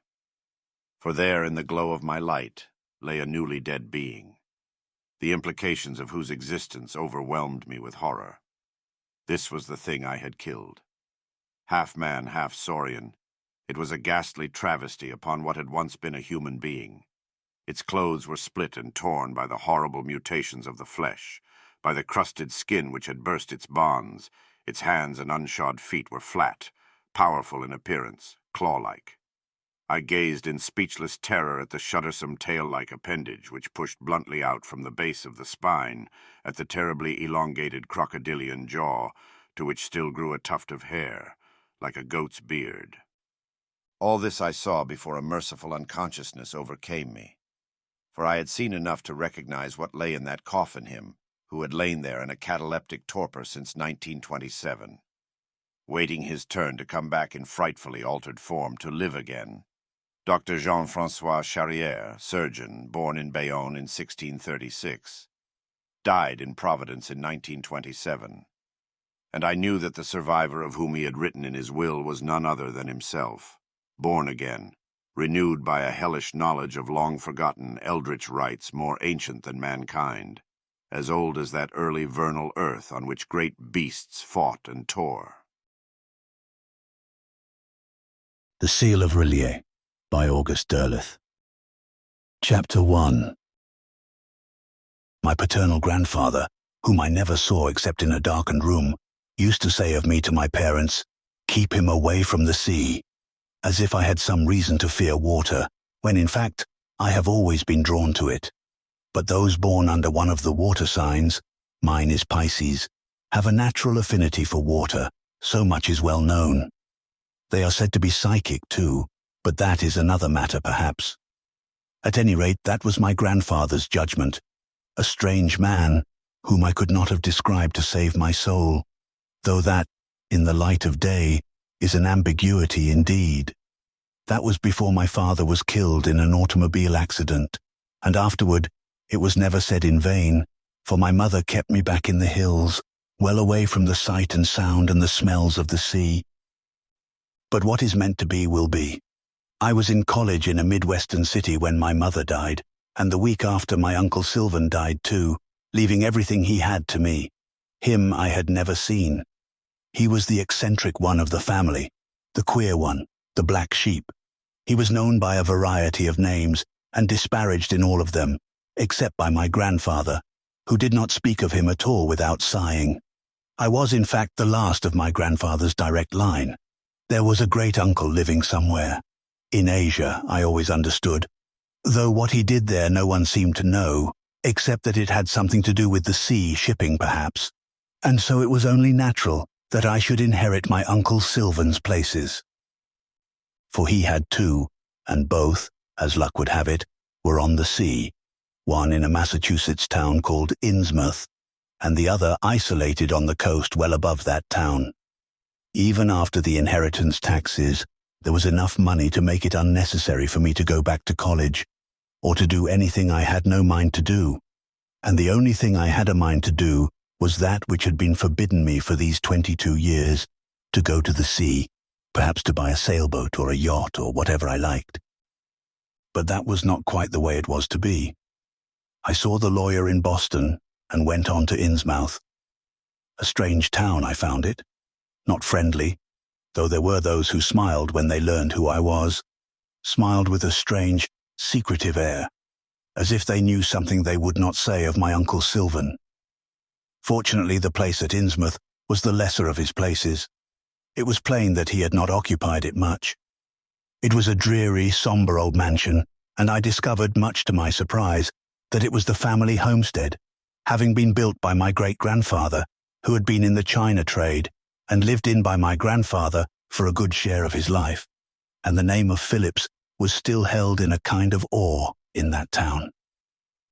No, it was the other place in which my Uncle Sylvan had spent most of his life. He was only 50 when he died, but he had lived much like my grandfather. He had not been seen about much, being seldom away from that darkly overgrown house, which crowned a rocky bluff on the coast above Innsmouth. It was not a lovely house, not such a one as would call to the lover of beauty, but it had its own attraction nevertheless, and I felt it at once. I thought of it as a house that belonged to the sea, for the sound of the Atlantic was always in it, and trees shut it from the land, while to the sea it was open, its wide windows looking ever east. It was not an old house like that other, 30 years I was told, though it had been built by my uncle himself on the site of a far older house that had belonged to my great-grandfather too.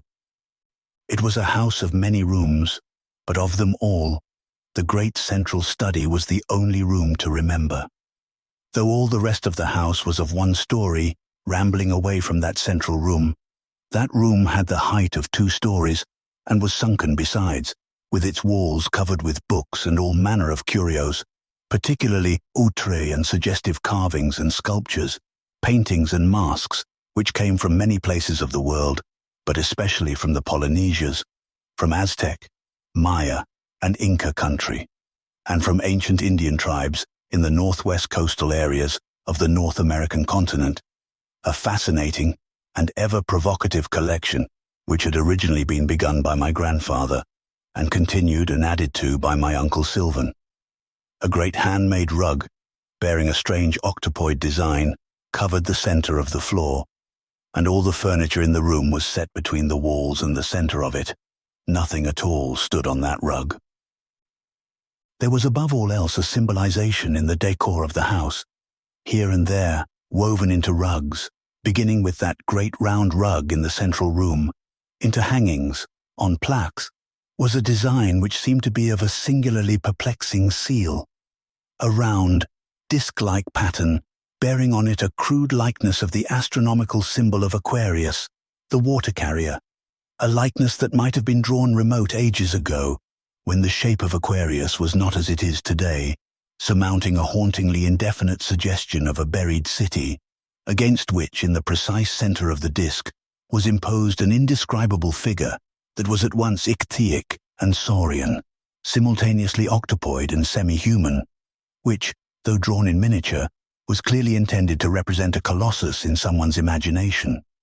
Finally, in letters so fine that the eye could hardly read them, the disk was ringed round with meaningless words in a language I could not read, though far down inside of me it seemed to strike a common chord. Punglui Muglwanaf Cthulhu Relier Ugarnaglftan. That this curious design should have exercised upon me from the beginning the strongest possible attraction did not seem at all strange, though its significance did not come to me until later, nor could I account for the unimaginably strong pull of the sea.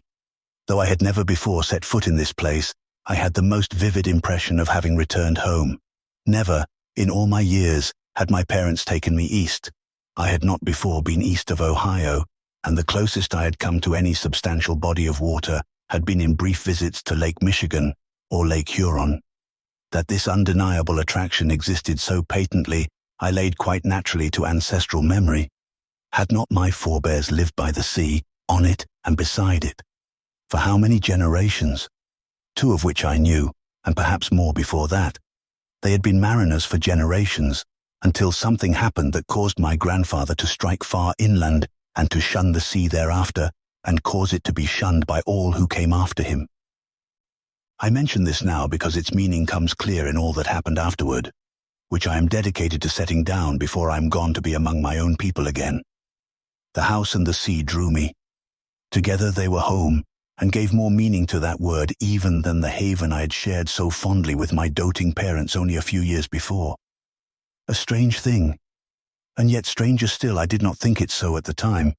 It seemed the most natural occurrence, and I did not question it. Of what manner of man my Uncle Sylvan was, I had no way of knowing at once.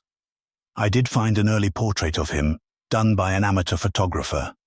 It was a likeness of an unusually grave young man, surely not more than 20, to judge by his appearance, and of an aspect which, while not exactly unattractive, was doubtless repellent to many people, for he had a face which suggested something more than just the humanness of him, with his somewhat flat nose, his very wide mouth, his strangely basilisk eyes. There was no more recent photograph of him, but there were people who remembered him from the years when he still walked or drove into Innsmouth to shop, as I learned on a day I stopped into Asa Clark's store to buy my supplies for the week. You're a Phillips? Asked the aged proprietor. I admitted that I was. Son of Sylvan? My uncle never married, I said. We've had naught but his word for that. Then you'll be Jared's son. How is he? Dead. The old man shook his head. Dead too, eh? The last of that generation, then. And you? I'm the last of mine. The Phillipses were once high and mighty hereabouts. An old family, but you'll know it. I said I did not. I had come from the Midwest and had little knowledge of my forebears. That's so? Well, the Phillipses go back about as far as the marshes. The two were in business long ago together. China trade, shipped from here and Boston for Asia, Japan, China, the islands, and they brought back many things, aye, many things indeed. You figuring to stay hereabouts? I told him I had inherited and moved into my uncle's place on the coast. I was now looking for servants to staff it. You'll not find 'em. The place is too far up the coast and much disliked. If any more of the Phillipses were left, but most of them died in 28, that time of the explosions and the fire. Still, you might find a marsh or two who do for you. They're still about. Not so many of them died that night. With this oblique and mystifying reference, I was not then concerned. My first thought was of someone to help me at my uncle's house. Marsh, I repeated. Can you name one and give me his address? There is one, he said thoughtfully, and then smiled as if to himself. That was how I came to meet Ada Marsh. She was 25, but there were days when she looked much younger, and other days when she looked older. I went to her home, found her, asked her to come to work for me days. She had a car of her own, even if but an old-fashioned Model T. She could drive up and back, and the prospect of working in what she called strangely Sylvan's hiding seemed to appeal to her. Indeed, she seemed almost eager to come, and promised to come that day still, if I wished her to. She was not a good-looking girl, but, like my uncle, she was strangely attractive to me, however much she may have turned others away. There was a certain charm about her wide, flat-lipped mouth, and her eyes, which were undeniably cold, seemed often very warm to me. She came the following morning, and it was plain to me that she had been in the house before, for she walked about as if she knew it. "You've been here before," I challenged her. The Marshes and the Phillipses are old friends, she said, and looked at me as if I must have known. And indeed, I felt at that moment as if I did certainly know it was just as she said. Old, old friends, as old, Mr. Phillips, as the earth itself is old. as old as the water carrier and the water. She too was strange. She had been here, as a guest of Uncle Sylvan, I found out more than once. Now, without hesitation, she had come to work for me, and with such a curious simile on his lips, as old as the water carrier and the water, which made me to think of the design which lay all about us, and for the first time, I now believe, thinking back upon it, implanting in me a certain feeling of uneasiness, for the second moment of it was but a few words away. Have you heard, Mr. Phillips? Heard what? If you had heard, you would not need to be told. But her real purpose was not to come to work for me, I soon found out. It was to have access to the house, as I learned when I came back up from the beach ahead of schedule, and found her engrossed not in work, but in a systematic and detailed search of the great central room. I watched her for a while.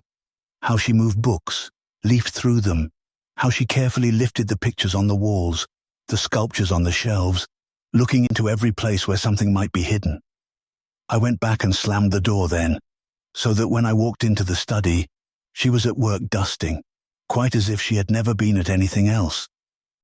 It was my impulse to speak, but I foresaw that it would not do to tip my hand. If she sought something, perhaps I could find it first.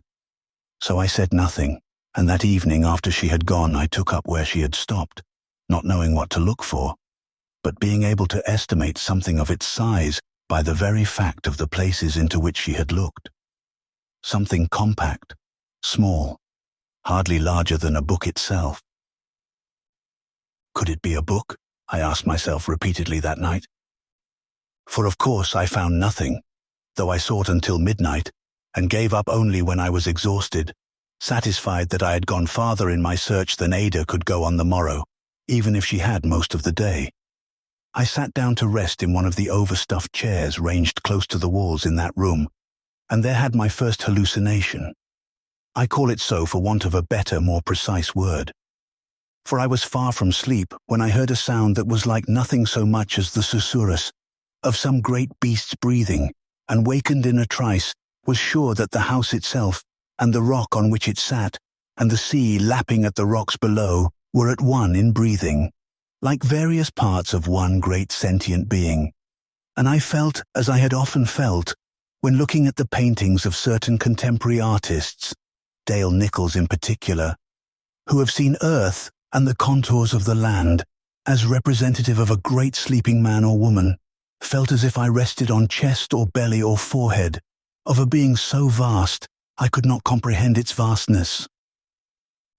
I do not remember how long the illusion lasted.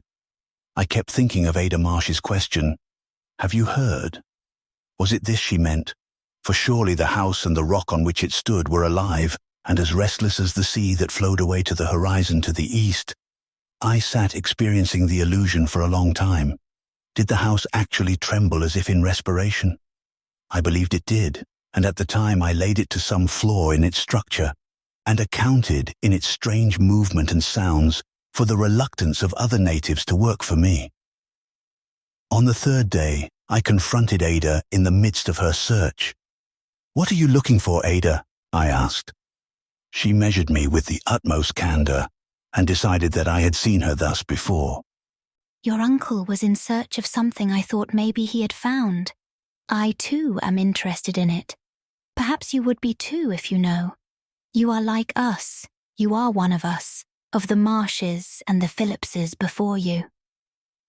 What would it be? A notebook, a diary, a journal, papers. Your uncle spoke very little of it to me, but I know.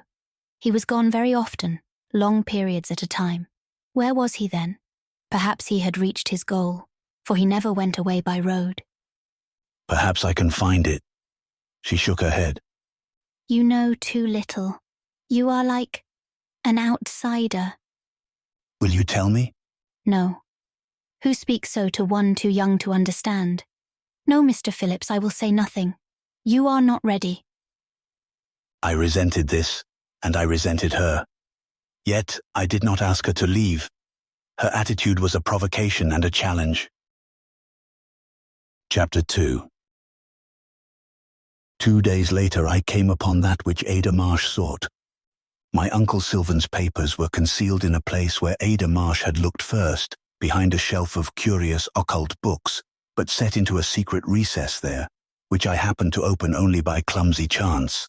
A journal of sorts, and many scraps and sheets of paper, covered with tiny script in what I recognized as my uncle's hand. I took them at once to my own room and locked myself in, as if I feared that at this hour, at dead of night, Ada Marsh might come for them. An absurd thing to do, for I not only did not fear her, but actually was drawn to her far more than I would have dreamed I might be when first I met her. Beyond question, the discovery of the papers represented a turning point in my existence. Say that my first 22 years were static, on a waiting plane. Say that the early days at my Uncle Sylvan's coast house were a time of suspension between that earlier plane and that which was to come.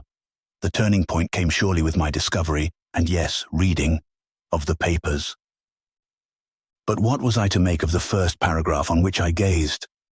Sut Conter Shelf, northernmost end at Inns, stretching all the way around to Vic, Singapore, Orig, source of Ponop, A suggests R in Pacific, Vic of Ponop, E holds RNR Inns, major writers suggest it in depths. Could R occupy entire Cont Shelf from Inns to Singapore? That was the first. The second was even more baffling. See who waits dreaming in R is all in all and everywhere. He is in R at Inns, and at Ponape he is among the islands and in the depths. How are the deep ones related? And where did Obad and Cyrus make the first contact? Ponape or one of the lesser islands? And how, on land or in the water? But my uncle's papers were not alone in that treasure trove. There were other, even more disturbing revelations. The letter, for instance, from the Reverend Jabez Lovell Phillips to some unnamed person, dated over a century before, in which he wrote, "On a certain day in August of 1797, Captain Obadiah Marsh, accompanied by his first mate Cyrus Alcott Phillips, reported their ship, the Corey, lost with all hands in the Marquesas. The captain and his first mate arrived in Innsmouth Harbor in a rowboat, yet did not seem any the worse for weather or wear, despite having covered a distance of many thousands of miles in a craft deemed well nigh impossible of having carried them so far. Thereafter began in Innsmouth such a series of happenings as were to make the settlement accursed within one generation, for a strange race was born to the Marshes and the Phillipses. A blight was fallen upon their families which followed after the appearance of women. And how came they there? Who were the wives of the captain and his first mate, and loosed upon Innsmouth a spawn of hell that no man has found it possible to put down, and against whom all the appeals to heaven I have made no avail. What disports in the waters off Innsmouth in the late hours of darkness? Mermaids, say some. Faugh, what idiocy! Mermaids indeed. What if not the accursed spawn of the Marsh and Phillips tribes? Of this I read no more, being curiously shaken. I turned next to my uncle's journal and found the last entry. R is as I thought. Next time I shall see himself, where he lies in the depths, waiting upon the day to come forth once more. But there had been no next time for Uncle Sylvan, only death. There were entries before this one, many of them. Clearly my uncle wrote of matters beyond my knowledge. He wrote of Cthulhu and R'lyeh, of Hastur and Loigor, of Shub-Nigrath and Yog-Sothoth, of the Plateau of Leng, of the Sussex Fragments and the Necronomicon, of the Marsh Drift and the Abominable Snowmen. But most often of all, he wrote of R'lyeh and of Great Cthulhu, the R and the C of his papers, and of his abiding search for them, for my uncle, as was made plain in his own handwriting, was in search of these places or beings. I could hardly distinguish one from the other in the way he set down his thoughts, for his notes and his journal were written for no other eyes but his own, and he alone understood them, for I had no frame of reference upon which to draw. There was, too, a crude map drawn by some hand before my Uncle Sylvan's, for it was old and badly creased. It fascinated me, though I had no genuine understanding of its real worth. It was a rough map of the world, but not of that world I knew or had learned about in my studies, rather of a world that existed only in the imagination of him who had made the map. For deep in the heart of Asia, for instance, the mapmaker had fixed the Plateau Leng, and above this, near what ought to have been Mongolia, Kadath in the cold waste, which was specified as in space-time continua, coterminous, and in the sea about the Polynesians, he had indicated the marsh drift, which I gathered was a break in the ocean floor. Devil Reef off Innsmouth was indicated too, and so was Ponape. These were recognizable, but the majority of place names on that fabulous map were utterly alien to me. I hid the things I had found where I was sure Ada Marsh would not think of looking for them, and I returned, late though the hour was, to the central room. And there I sought out, as if by instinct, unerringly, the shelf behind which the things I had found had been concealed. There were some of the things mentioned in Uncle Sylvan's notes, the Sussex fragments, the narcotic manuscripts, the Cultes des Goules, by the Comte Derleth, the Book of Eibon, von Junst's Unausprechlichen Kulten, and many others. But alas, most of them were in Latin or Greek, which I could not read well, however ably I could struggle through French or German. Yet I found enough in those pages to fill me with wonder and terror, with horror and a strangely exhilarating excitement, as if I had realized that my Uncle Sylvan had bequeathed me not only his house and property, but his quest and the lore of eons before the time of man. For I sat reading until the morning sun invaded the room and paled the lamps I had lit, reading about the great old ones, who were first among the universes, and the elder gods, who fought and vanquished the rebellious ancient ones, who were great Cthulhu, the water-dweller, Hastur, who reposed at the lake of Hali in the Hyades, Yog-Sothoth, the all-in-one and one-in-all, Ithaqua, the wind-walker, Loigor, the star-treader, Cthugha, who abides in fire, great Azathoth, all of whom had been vanquished and exiled to outer spaces against the coming of another day in far time yet to come, when they could rise with their followers and once again vanquish the races of mankind and challenge the elder gods.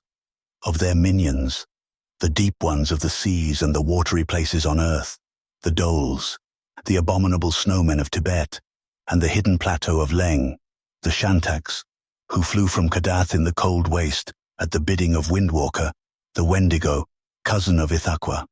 Of their rivalries, one and yet divided. I read all this and more, damnably more, the collection of newspaper clippings of inexplicable happenings, accounted for by my Uncle Sylvan, as evidence of the truth in which he believed. And in the pages of these books was more of the curious language I had found woven into the decorations of my uncle's house. Punglui Mungluanaf Cthulhu, Relier Uganagul Ftan, which was translated, I read in more than one of these accounts, as, "In his house at Relier, dead Cthulhu lies dreaming."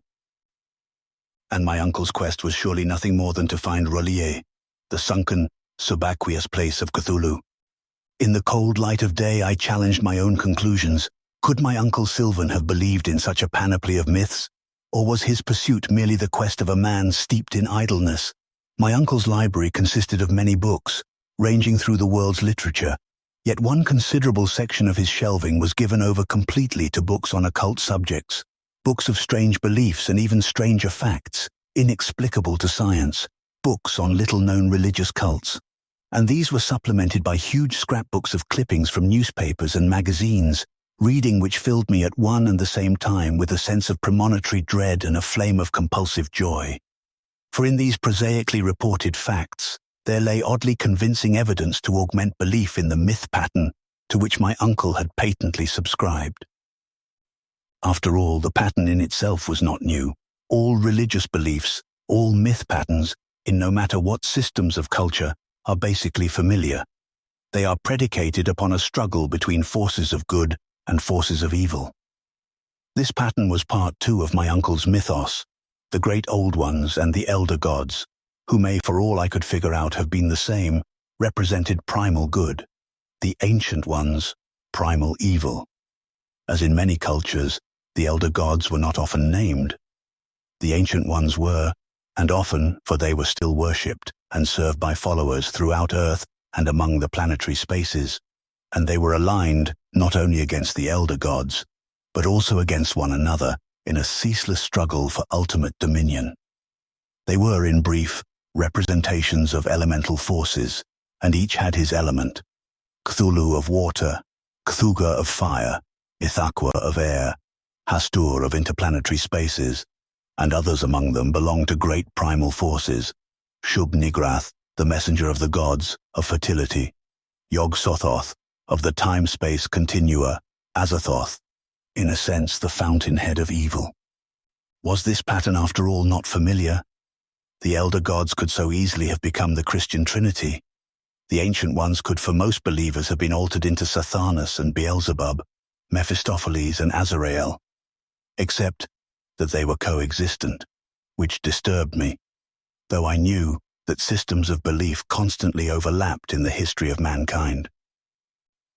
More, there was certain evidence to show that the Cthulhu myth pattern had existed not only long before the Christian mythos, but also before that of ancient China and the dawn of mankind, surviving unchanged in remote areas of the earth, among the Cho-Cho people of Tibet, and the abominable snowmen of the high plateaus of Asia, and a strange sea-dwelling people known as the Deep Ones, who were amphibian hybrids, bred of ancient matings between humanoids and batrachia, mutant developments of the race of man, surviving with recognizable facets in newer religious symbols, in Quetzalcoatl and others among the gods of Aztec, Mayan, and Inca religions, in the idols of Easter Island, in the ceremonial masks of the Polynesians and the Northwest Coast Indians, where the tentacle and octopoid shape, which were the marks of Cthulhu, persisted, so that in a sense, it might be said that the Cthulhu mythos was primal.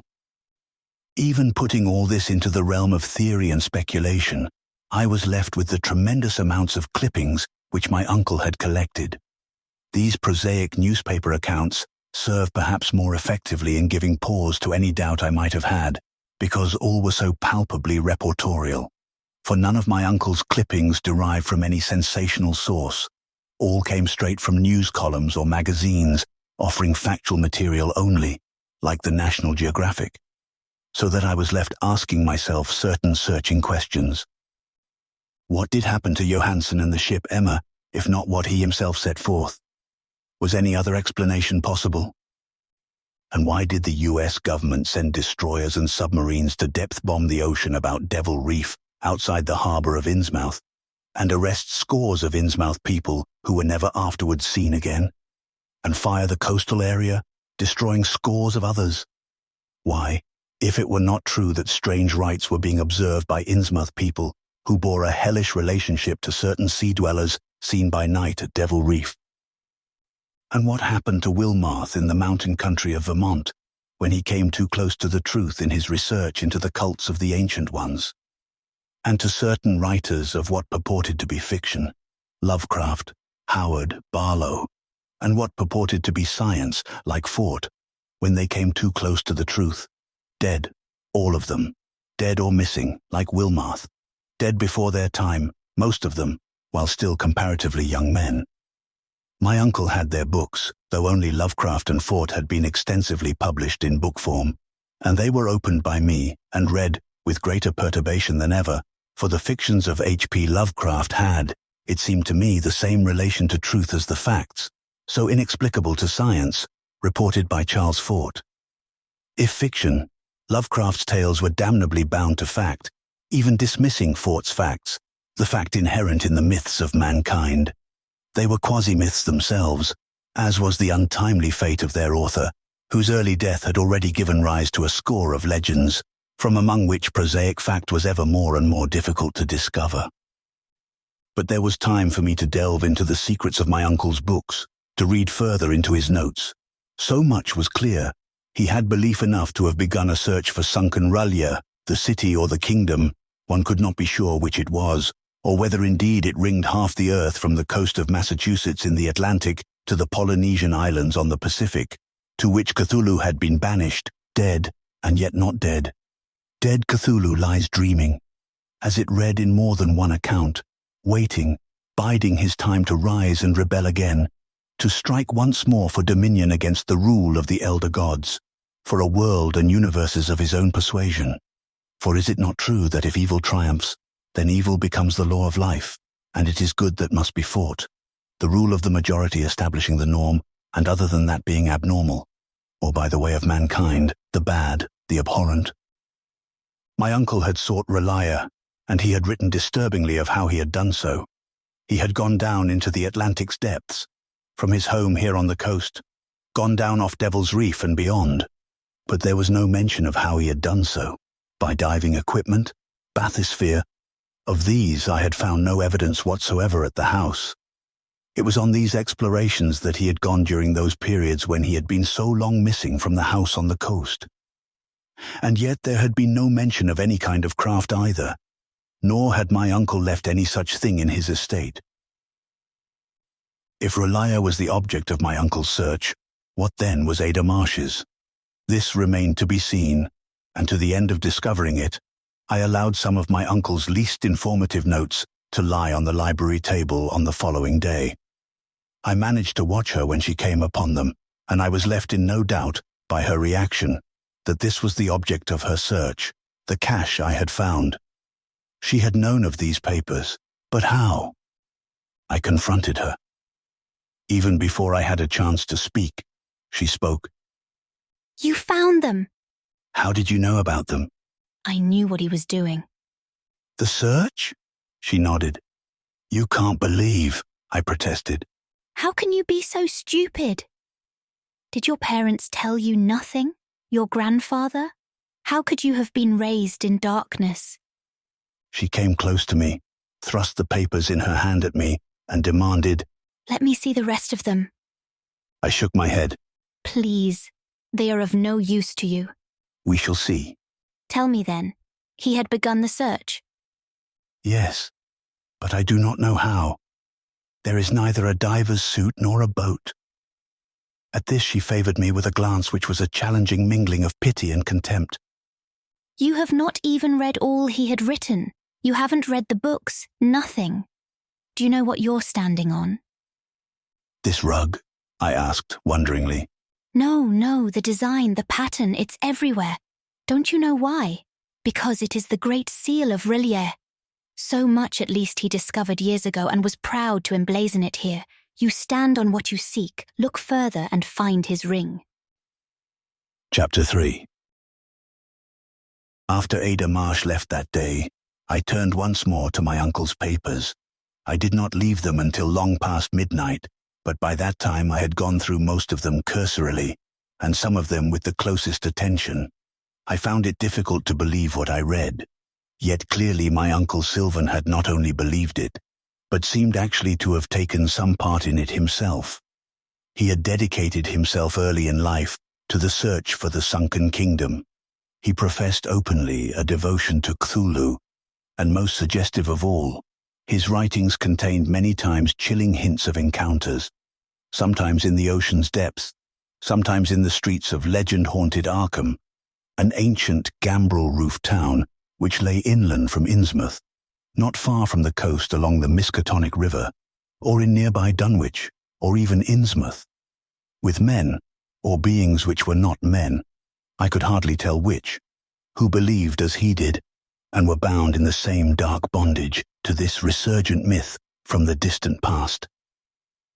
And yet, despite my iconoclasm, there was, too, an edge of belief I could not diminish. Perhaps it was because of the strange insinuations in his notes, the half-statements, which were meant only for reference to his own knowledge, and thus never clear, for he referred to something he knew too well to set down. The insinuations about the unhallowed marriages of Obadiah Marsh and 3 others. Could there have been a Phillips among them? And the subsequent discovery of photographs of the Marsh women, Obadiah's widow, a curiously flat-faced woman, very dark of skin with a wide, thin-lipped mouth, and the younger Marshes, all of whom resembled their mother, together with odd references to their curious hopping gait, so much a characteristic of those who descended from those who came back alone from the sinking of the Corrie, as Uncle Sylvan put it. What he meant to say was unmistakable. Obadiah Marsh had married in Ponape a woman who was not a Polynesian, yet lived there, and belonged to a sea race which was only semi-human, and his children and his children's children had borne the stigmata of that marriage, which had in turn led to the eradication visited upon Innsmouth in 1928, and to the destruction of so many members of the old Innsmouth families. Though my uncle wrote in the most casual manner There was horror behind his words, and the echo of disaster rolled out from behind the sentences and paragraphs of his writing. For these of whom he wrote were allied to the deep ones. Like them, they were amphibious creatures. Of how far the accursed taint went, he did not speculate, nor was there ever word to settle his own status in relation to them. Captain Obadiah Marsh, presumably also Cyrus Phillips, and 2 others of the Corey's crew who had remained behind in Ponape, certainly shared none of the curious traits of their wives and children, but whether the taint went beyond their children, none could say. Was it this Ada Marsh had meant when she had said to me, "You are one of us"? Or had she reference to some even darker secret? Presumably my grandfather's abhorrence of the sea was due to his knowledge of his father's deeds. He, at least, had successfully resisted the dark heritage.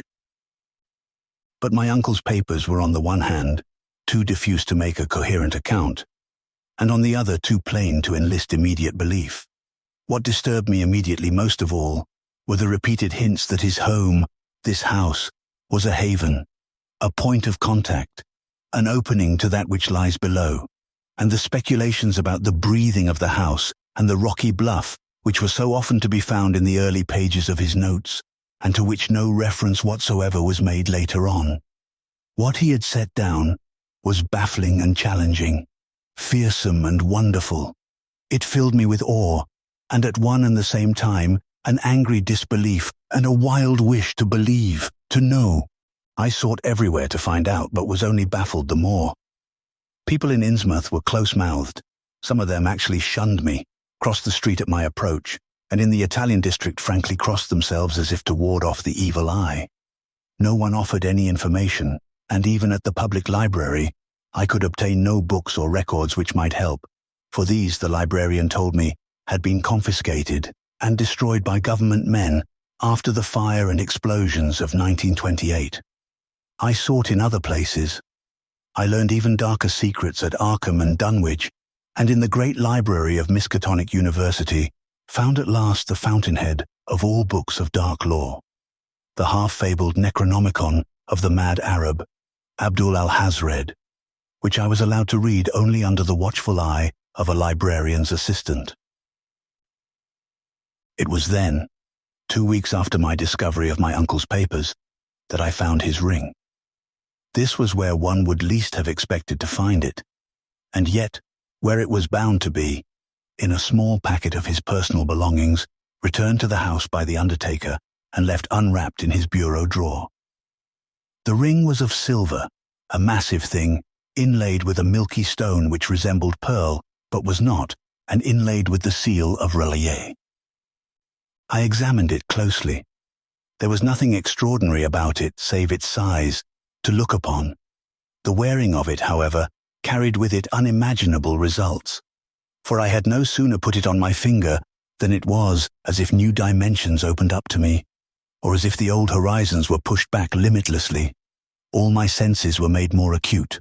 The very first thing I noticed was my awareness of the susurrus of the house and the rock, now one with the sea's slow movement, so that it was as if the house and the rock were rising and falling with the movement of the water, and it seemed as if I heard from below the house itself the rushing and retreating of water.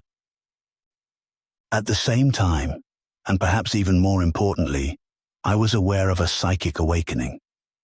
With the assumption of the ring, I became cognizant of the pressure of unseen forces, potent beyond the telling, as were this house, the focal point of influences beyond my comprehension.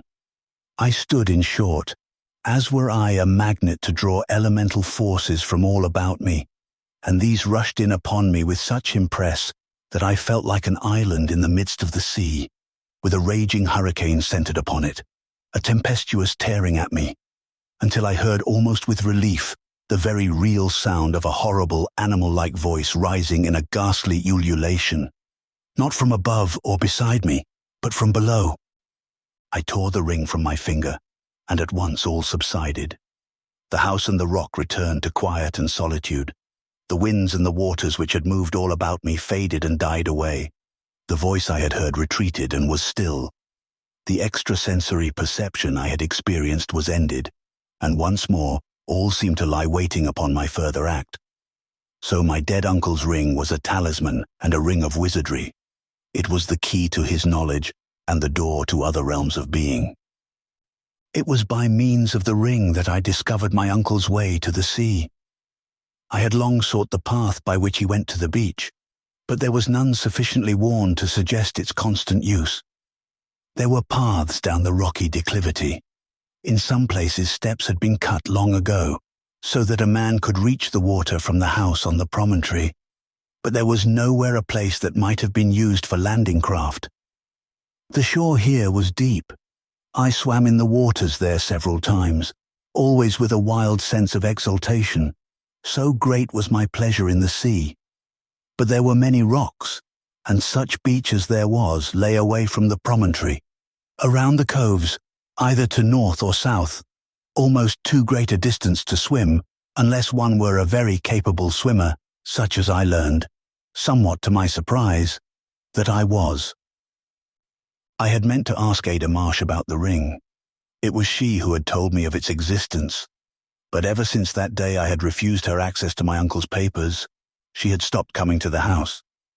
True, I had seen her lurking about from time to time, or spied her car parked along the road which led past my property, rather far to the west of the house, and so knew that she prowled the vicinity. Once I had gone into Innsmouth to look for her, but she was not at her home, and my inquiries brought me only open hostility from most of the populace, and sly, meaningful glances I could not correctly interpret from others, those shambling, half-derelict people who lived along the coast streets and byways. So it was not due to her help that I found my uncle's way to the sea. I had put on the ring one day, and drawn to the sea, was bent on climbing down to the water's edge, when I found myself, while in the act of crossing the great central room of the house, virtually unable to leave it, so strong was its pull upon the ring. I ceased to try presently, recognizing that a psychic force was manifest, and simply stood waiting for guidance, so that, when I was impelled toward a singularly repellent work of carved wood, a primitive piece representing some hideous batrachian hybrid, affixed to a pedestal along one wall of the study, I yielded to impulse, went over to it, seized hold of it, and pushed, pulled, and finally turned it right and left. It gave to the left. Instantly, there was a creaking of chains, a clanking of gears, and the entire section of the study floor covered by the rug bearing the seal of Rallier came up like a great trapdoor. I went wonderingly over to it, my pulse quickening with excitement, and I looked down into the pit below, a great yawning depth, into the darkness of which a continuing spiral of steps had been hewn out of the solid rock upon which the house stood. Did it lead to water below? I selected a book at random from my uncle's set of Dumas and dropped it. Then I stood listening for any sound from below. It came at last, a splash, distantly. So, with the utmost caution, I crept down the interminable stairs, down into the smell of the sea. Small wonder I had felt that the sea was in the house, down into the dank coolness of a watery place, until I could feel the moisture on the walls and the steps underfoot, down into the sound of restless water below, the sloshing and rushing of the sea, until I came to where the stairs ended, at the very edge of the water, in a kind of cavern that was large enough to have held the entire house in which my Uncle Sylvan had lived. And I knew beyond cavil that this was my uncle's way to the sea, this and no other, though I was as mystified as ever to find even here no evidence of boat or diving gear, but only footprints, and seen in the light of the matches I struck something more, the long, slithered marks and the blobs where some monstrous entity had rested, marks which made me to think with prickling scalp and goose-flesh skin of some of those hideous representations brought to the great room above me by my Uncle Sylvan and others before him from the mysterious islands of Polynesia. How long I stood there, I do not know, for there, at the water's edge, with the ring bearing the seal of Rallier on my finger, I heard from the depths of the water below sounds of movement and life, coming from a great distance indeed, from outward, which is to say, from the direction of the sea, and from below, so that I suspected the existence of some sort of passage to the sea, either immediately at hand by means of a subaqueous cavern, or below this level, for the cavern in which I stood was ringed around, so far as I could see in the wan glow of the matches I lit, with solid rock, and the movement of the water indicated the movement of the sea, which could not have been coincidental. So the opening was outward, and I must find it without delay. I climbed back up the stairs, closed the opening once more, and hurried to my car for a journey to Boston. I returned late that night with a diving helmet and a portable oxygen tank, ready to descend next day into the sea below the house. I removed the ring no more, and that night I dreamed great dreams of ancient lore, of cities on distant stars and magnificent spired settlements in far, fabulous places of the earth, in the unknown Antarctic, high in mountainous Tibet, far beneath the surface of the sea. I dreamed that I moved among great dwellings in wonder and beauty, amidst others of my kind, and among aliens as friends, aliens whose very aspect might, in waking hours, have congealed the blood in my veins, all here in this nocturnal world given to one cause, the service to those great ones whose minions we were, dreamed through the night of other worlds, other realms of being, of new sensations and incredible tentacled beings commanding our obedience and worship, dreamed so that I woke next morning exhausted and yet exhilarated, as if in the night I had actually experienced my dreams and yet remained charged with unimaginable strength for greater ordeals to come. But I was on the threshold of a greater discovery. Late the next afternoon, I donned my swimming trunks, affixed a pair of flippers to my feet, put on the helmet and oxygen tanks, and descended to the water's edge below the house. Even now I find it difficult to write of what befell me without wonder and incredulity. I lowered myself cautiously into that water, feeling for bottom, and finding it, walked outward toward the sea, at the bottom of a cavern many times the height of a man, walked outward until suddenly I came to its end, and there, without warning, I stepped off into space and fell slowly through the water toward the ocean floor, a grey world of rocks and sand and aquatic growth that wove and writhed eerily in the dim light which penetrated that depth. Here I was sharply conscious of the water's pressure, and beginning to wonder, too, about the weight of the helmet and oxygen tank when the time came for me to rise again. Perhaps the need of finding some place by means of which to walk out onto the shore would preclude any further search. Yet, even as I thought this, I was impelled ever outward, walking away from the shore and bearing south, out from Innsmouth. It dawned upon me with horrifying suddenness that I was being drawn as by a magnet, even against my better judgment, for the oxygen in my tanks would not last long, and would need to be replenished before I could hope to return, if I went very far out from the shoreline. Yet I was helpless to prevent myself from going seaward. It was as if some power beyond my control were drawing me away from the shore, outward and down, for the land beneath the sea there sloped gently downward, in a direction southeast of the house on the rock. In this direction I went steadily now, without pause, even though I was aware of a growing panic. I must turn about, must begin to find my way back. To swim up to the cave would require almost superhuman effort, despite the lightning pressure of the depths to start me on my way. To reach the foot of the stairs in the pit below the house, at a time when my oxygen was surely all but gone, would be almost impossible if I did not turn without delay. Yet something there was would not permit me to turn. I moved ever onward, outward, as if by a design imposed upon me by a power greater than my own. I had no alternative. I must go ahead. And all the while my alarm grew. I found myself in violent conflict between what I wished to do and what I must do, and the oxygen in my tanks diminished with every step. Several times I vaulted upward, swimming vigorously. But, while there was no difficulty about swimming, indeed, I seemed to swim with almost miraculous ease, always I came back to the ocean floor, or found myself swimming outward. Once I paused and looked about me, trying in vain to pierce the ocean's depths. I thought I imagined a great pale green fish swimming in my wake, and had the illusion that it was a mermaid, for I seemed to see hair streaming from it. But then, It was lost again behind the growths of that aquatic deep. But I could not pause for long. I was drawn ever forward, until at last I knew that my oxygen was almost gone. My breathing became more and more labored, and I struggled to swim to the surface, only to find myself falling from the place to which I had vaulted upward, falling into a crevice on the ocean's floor.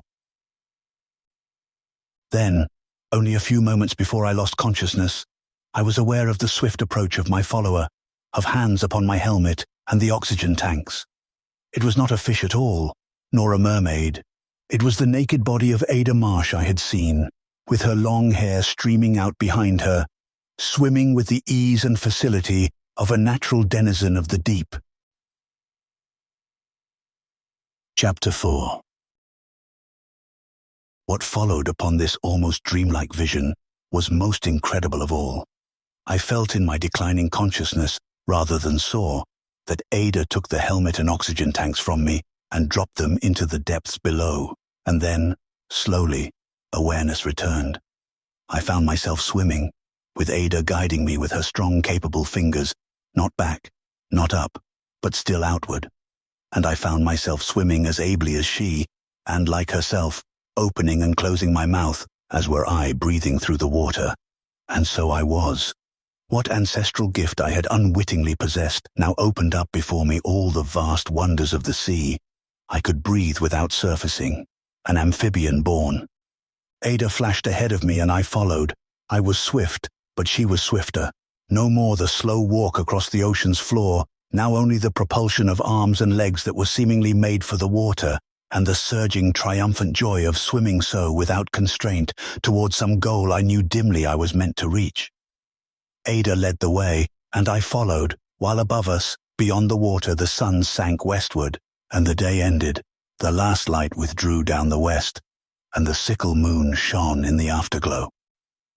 And at this hour, we drove upward toward the surface, following a line of jagged rock which marked the wall of shore or island, I could not tell which, and broke water far from the shore, at a place where a shelf of land jutted out of the sea, from which it was possible to see to the west the twinkling lights of a town, a harbour city, seeing which, and looking back to where Ada Marsh and I sat in the moonlight, with boats moving shadowily between us and the shore, and between us and the line of the horizon to the east, I knew where we were, on that same Devil Reef off Innsmouth, the place where once before, prior to that catastrophic night in 1928, our ancestors had played and disported themselves among their brethren from the ocean's deeps.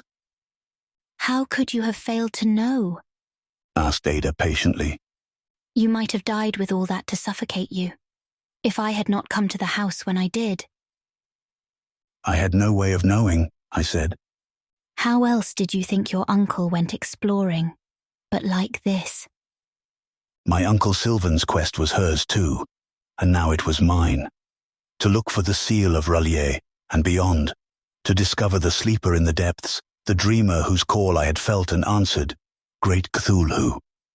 It was not off Innsmouth, of that Ada was confident, and to prove it, she led the way down into the depths once more, far down off Devil Reef, and showed me the great megalithic stone structures lying in ruin there, as a result of the depth bombing of 1928, the place where many years before the early Marshes and Phillipses had continued their contact with the deep ones, down to swim among the ruins of that once great city, where I saw the first of them and was filled with horror at the sight, the frog-like caricature of a human being that swam with greatly exaggerated movements so similar to those of a frog, and watched us with bulging eyes and batrachian mouth, boldly, not fearful, recognizing us as his brethren from outside, down through the monoliths to the ocean floor once more.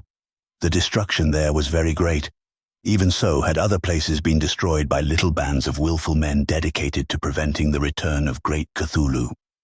And so up again, and back to the house on the rock, where Ada had left her clothes, and to make that compact which bound us each to each, and to plan for the journey to Ponape and the further search. Within 2 weeks we were off to Ponape in a chartered craft, off on that mission of which we dared breathe no word to the ship's crew, for fear they would think us mad and desert. We were confident that our quest would be successful, that somewhere in the uncharted islands of the Polynesias we would find that which we sought, and finding it, go to join forever our brethren of the seas who serve and wait upon the day of the resurrection, when Cthulhu and Hastur and Loigor and Yog-Sothoth shall rise again and vanquish the elder gods in that titanic struggle which must come. We made Ponape our headquarters. Sometimes we set out from there. Sometimes we used the craft we had chartered, oblivious of the curiosity of the crew. We searched the waters. Sometimes we were gone for days, and soon my metamorphosis was complete. I dare not tell how we sustained ourselves in those journeys under the sea, of what manner of food we ate. Once there was a crash of a great airliner, but of this, no more. Suffice it to say that we survived, and I found myself doing things I would have thought bestial only a year ago, that nothing but the urgence of our quest impelled us on, and nothing other concerned us, only our survival and the goal we held ever before our eyes. How shall I write of what we saw and still retain even a shred of confidence and trust? The great cities of the ocean floor, and the greatest of them all, the most ancient, off the coast from Ponape, where the deep ones abounded, and we could move for days among the towers and the great slabs of stone, down among the minarets and domes of that sunken city, almost lost among the aquatic forest growth of the bottom of the sea, seeing how the deep ones lived, befriending and befriended by a curious marine life which was octopoid in general appearance, and yet was not octopoid, fighting sharks and other enemies, even as we were forced to do from time to time, living only to serve him whose call can be heard in the depths, though none knows where he lies dreaming against the time of his coming again.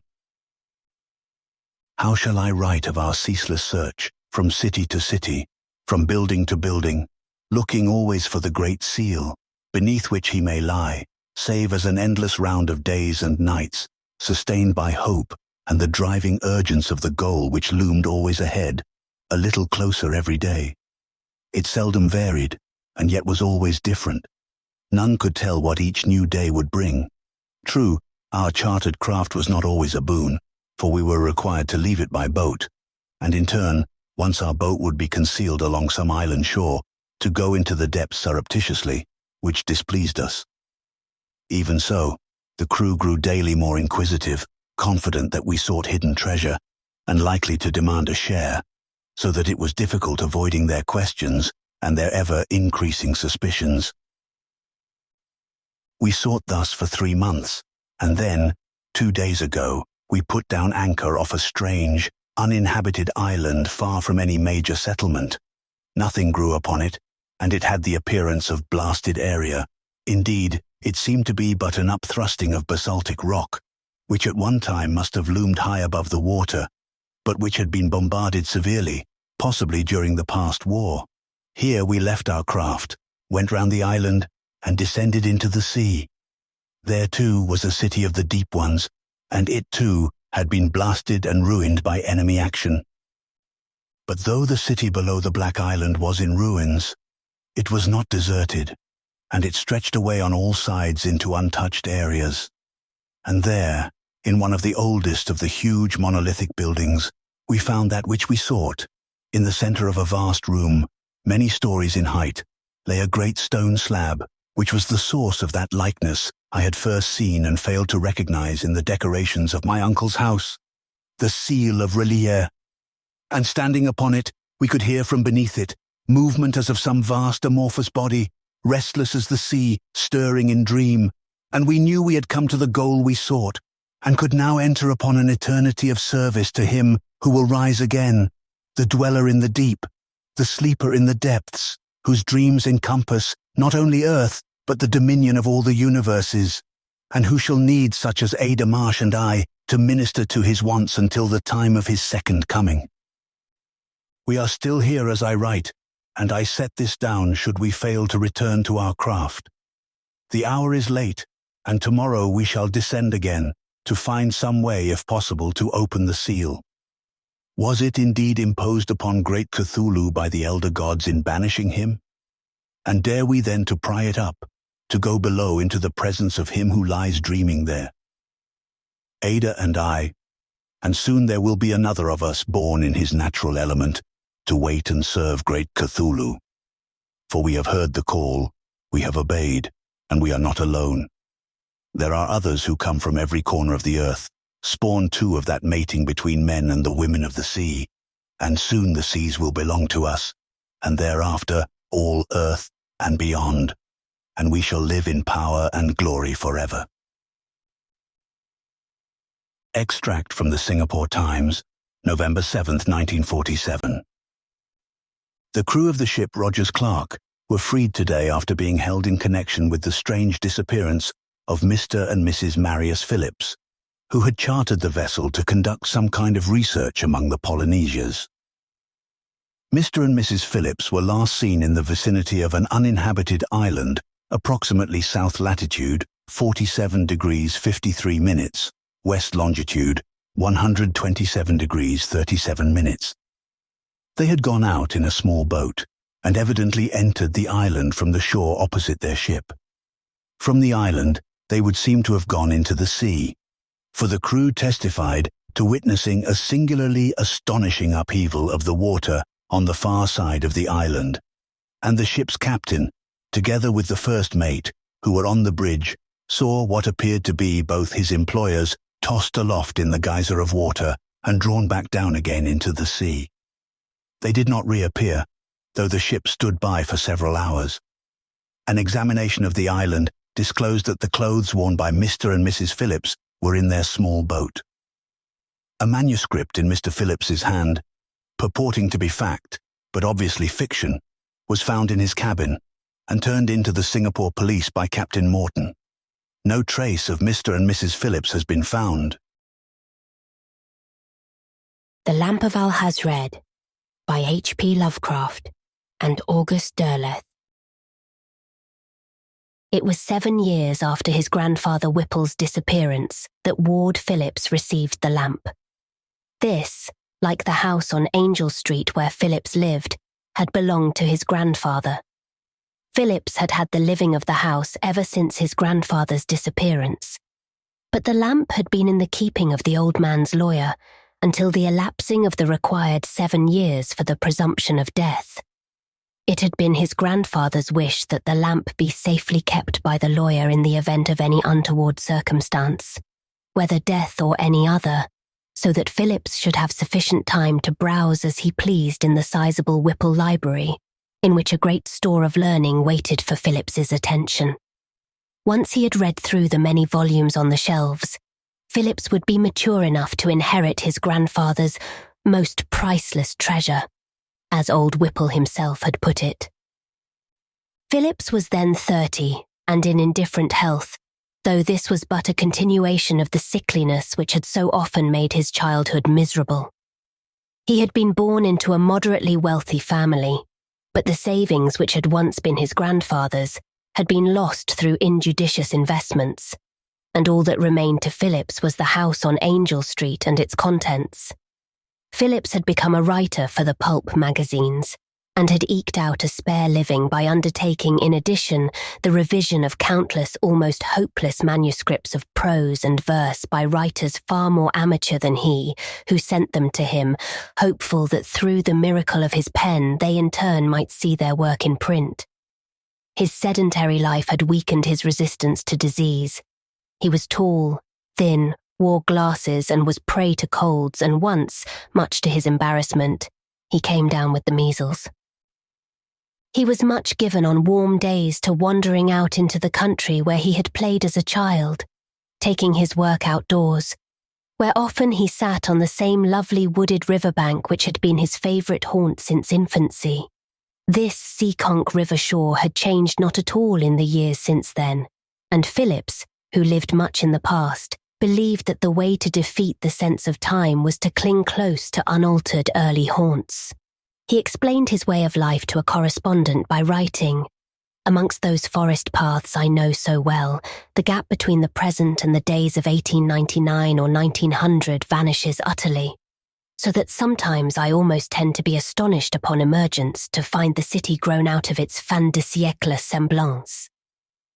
And, in addition to the Seekonk's banks, He went often to a hill, Nantuckenhaunt, from the slope of which he could look down upon his native city and wait there for the sunset and the enchanting panoramas of the city springing to its life by night, with the steeples and gambrel roofs darkening upon the orange and crimson, or mother of pearl and emerald afterglow, and the lights winking on, one by one, making of the vast, sprawling city a magical land to which, more than to the city by day, Phillips fancied himself bound.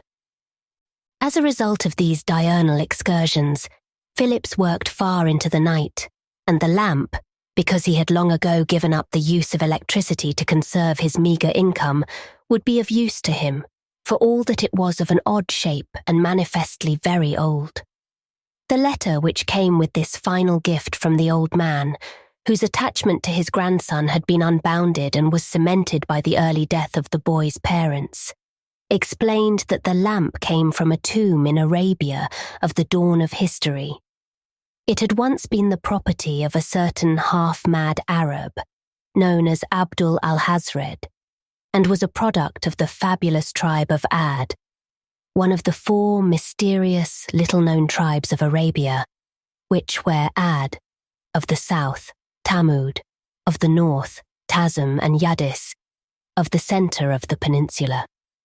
It had been found long ago in the hidden city called Irem, the city of pillars, which had been erected by Shedad, last of the despots of Ad, and was known by some as the Nameless City, and said to be in the area of Hadramant, and by others, to be buried under the ageless, ever-shifting sands of the Arabian deserts, invisible to the ordinary eye, but sometimes encountered by chance by the favourites of the prophet. In concluding his long letter, old Whipple had written, "It may bring pleasure equally by being lit or by being left dark. It may bring pain on the same terms. It is the source of ecstasy or terror."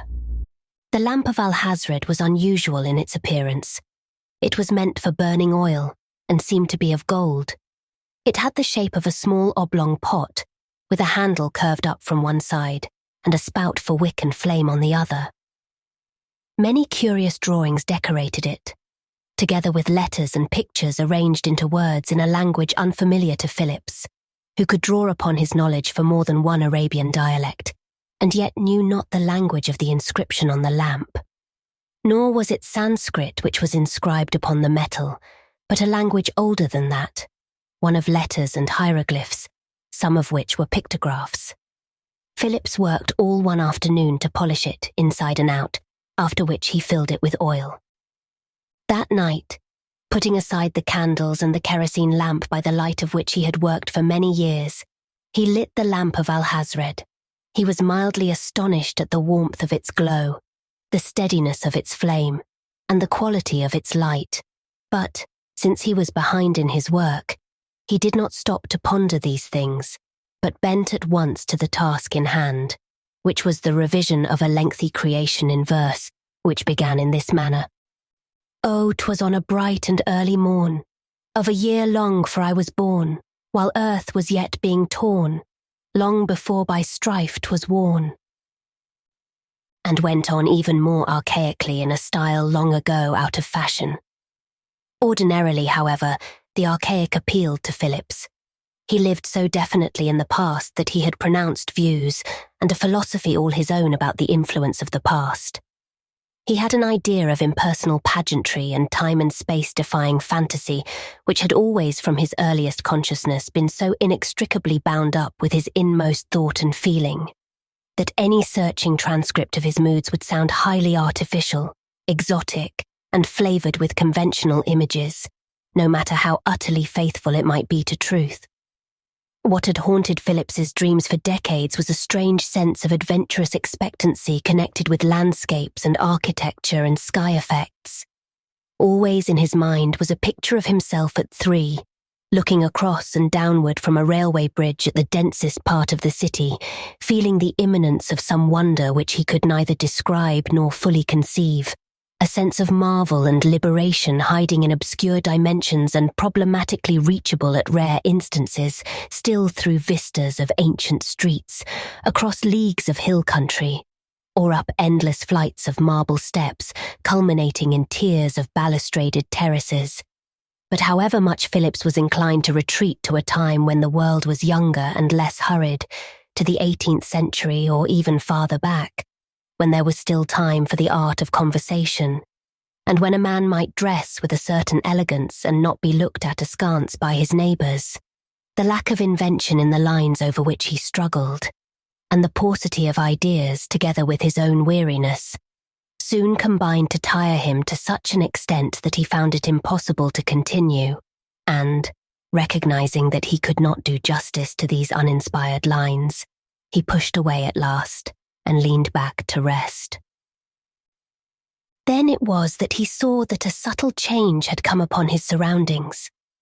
The familiar walls of books, broken here and there by windows, over which Phillips was in the habit of drawing the curtains tight so that no light from outside, of sun or moon or even of the stars, invaded his sanctuary, were strangely overlaid not only with the light of the lamp from Arabia, but also by certain objects and vistas in that light.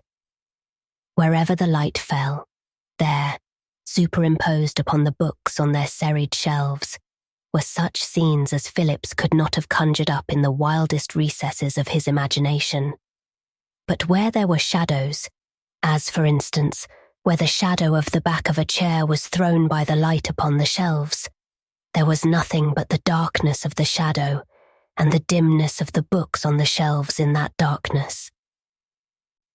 Philip sat in wonder and looked at the scenes unfolded before him. He thought fleetingly that he was the victim of a curious optical illusion, but he did not long entertain this explanation of what he saw. Nor, curiously, was he in want of an explanation. He felt no need of it. A marvel had come to pass, and he looked upon it with but a passing question, only the wonder at what he saw. For the world upon which he looked in the light of the lamp was one of great and surpassing strangeness. It was like nothing he had ever seen before, nor like anything he had read or dreamed about. It seemed to be a scene of the earth when young, one in which the land was still in the process of being formed, a land where great gouts of steam came from fissures and rocks, and the trails of serpentine animals showed plainly in the mud. High overhead flew great beasts that fought and tore, and from an opening in a rock on the edge of a sea, a tremendous animal appendage, resembling a tentacle, uncoiled sinuously and menacingly into the red, wan sunlight of that day, like a creature from some fantastic fiction. Then, slowly, the scene changed. The rocks gave way to wind-swept desert, and like a mirage rose the deserted and hidden city, the lost city of the pillars, fabled Irem.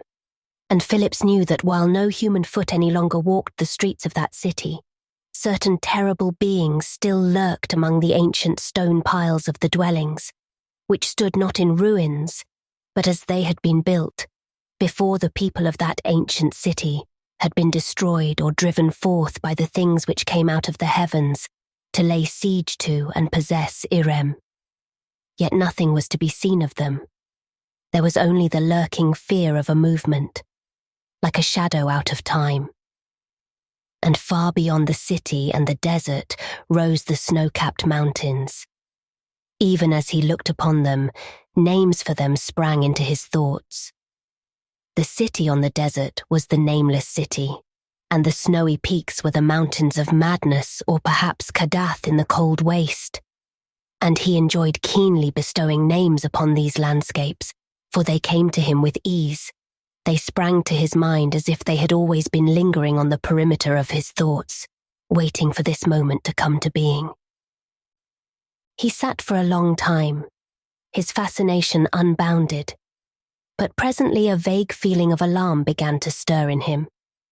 The landscapes passing before his eyes were no less of the quality of dreams, but there was a disquieting persistence of the malign, together with unmistakable hints of horrible entities which inhabited those landscapes, so that finally he put out the light and somewhat shakily lit a candle, and was comforted by its wan, familiar glow. He pondered long on what he had seen. His grandfather had called the lamp his most priceless possession. Its properties must then have been known to him. And what were its properties but an ancestral memory and a magic gift of revelation, so that he who sat in its glow was enabled to see in turn the places of beauty and terror its owners had known. What Phillips had seen, he was convinced, were landscapes known to Alhazred. But how inadequate this explanation was, and how perplexed Phillips grew, the more he thought of what he had seen. He turned at last to the work he had put aside and lost himself in it, pushing back from his awareness all the fancies and alarms which clamoured for recognition. Late next day, Phillips went out into the October sunlight, away from the city. He took the car line to the edge of the residential district and then struck out into the country. He penetrated a terrain which took him almost a mile from any spot he had ever before trod in the course of his life, following a road which branched north and west from the Plainfield Pike and ascending a low rise which skirted Nenticon-Haunt's western foot, and which commanded an utterly idyllic vista of rolling meadows, ancient stone walls, hoary groves, and distant cottage roofs to the west and south. He was less than 3 miles from the heart of the city, and yet basked in the primal rural New England of the first colonists. Just before sunset, he climbed the hill by a precipitous cart path bordering an old wood, and from the dizzy crest obtained an almost stupefying prospect of outspread countryside, gleaming rivulets, far-off forests, and mystical orange sky, with the great solar disk sinking redly amidst bars of stratus clouds. Entering the woods, he saw the actual sunset through the trees, and then turned east across the hill to a more familiar cityward slope which he had always sought. Never before had he realized the great extent of Nenticon-Haunt's surface. It was in reality a miniature plateau or tableland, with valleys, ridges, and summits of its own, rather than a simple hill.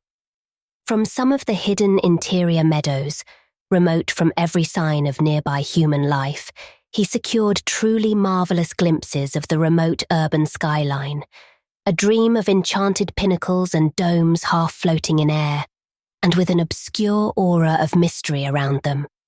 The upper windows of some of the taller towers held the fire of the sun after he had lost it, affording a spectacle of cryptic and curious glamour.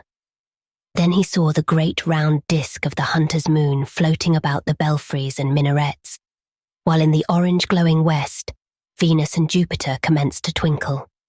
His route across the plateau was varied, sometimes through the interior, sometimes getting toward the wooded edge where dark valleys sloped down to the plain below, and huge balanced boulders on rocky heights imparted a spectral druidic effect where they stood out against the twilight. He came finally to better-known ground, where the grassy ridge of an old buried aqueduct gave the illusion of a vestigial Roman road, and stood once more on the familiar eastward crest, which he had known ever since his earliest childhood. Before him, the outspread city was rapidly lighting up, and lay like a constellation in the deepening dusk. The moon poured down increasing floods of pale gold, and the glow of Venus and Jupiter in the fading west had grown intense. The way home lay before him down a steep hillside to the car line, which would take him back to the prosaic haunts of man. But throughout all these halcyon hours, Phillips had not once forgotten his experience of the night before, and he could not deny that he looked upon the coming of darkness with an increased anticipation. The vague alarm which had stirred him had subsided in the promise of further nocturnal adventure of a nature hitherto unknown to him. He ate his solitary supper that night in haste, so that he could go early to his study, where the rows of books that reached to the ceiling greeted him with their bland assurance of permanence. This night, he did not even glance at the work which awaited him, but lit the lamp of Alhazred at once. Then he sat to wait for whatever might happen. The soft glow of the lamp spread yellowly outward to the shelf-girt walls. It did not flicker. The flame burned steadily, and as before, the first impression Phillips received was one of comforting, lulling warmth. Then slowly the books and the shelves seemed to grow dim, to fade, and gave way to the scenes of another world and time.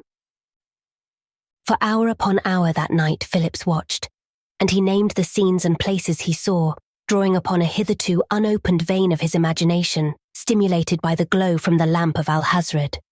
He saw a dwelling of great beauty, wreathed in vapours, on a headland like that near Gloucester, and he called it the strange high house in the mist.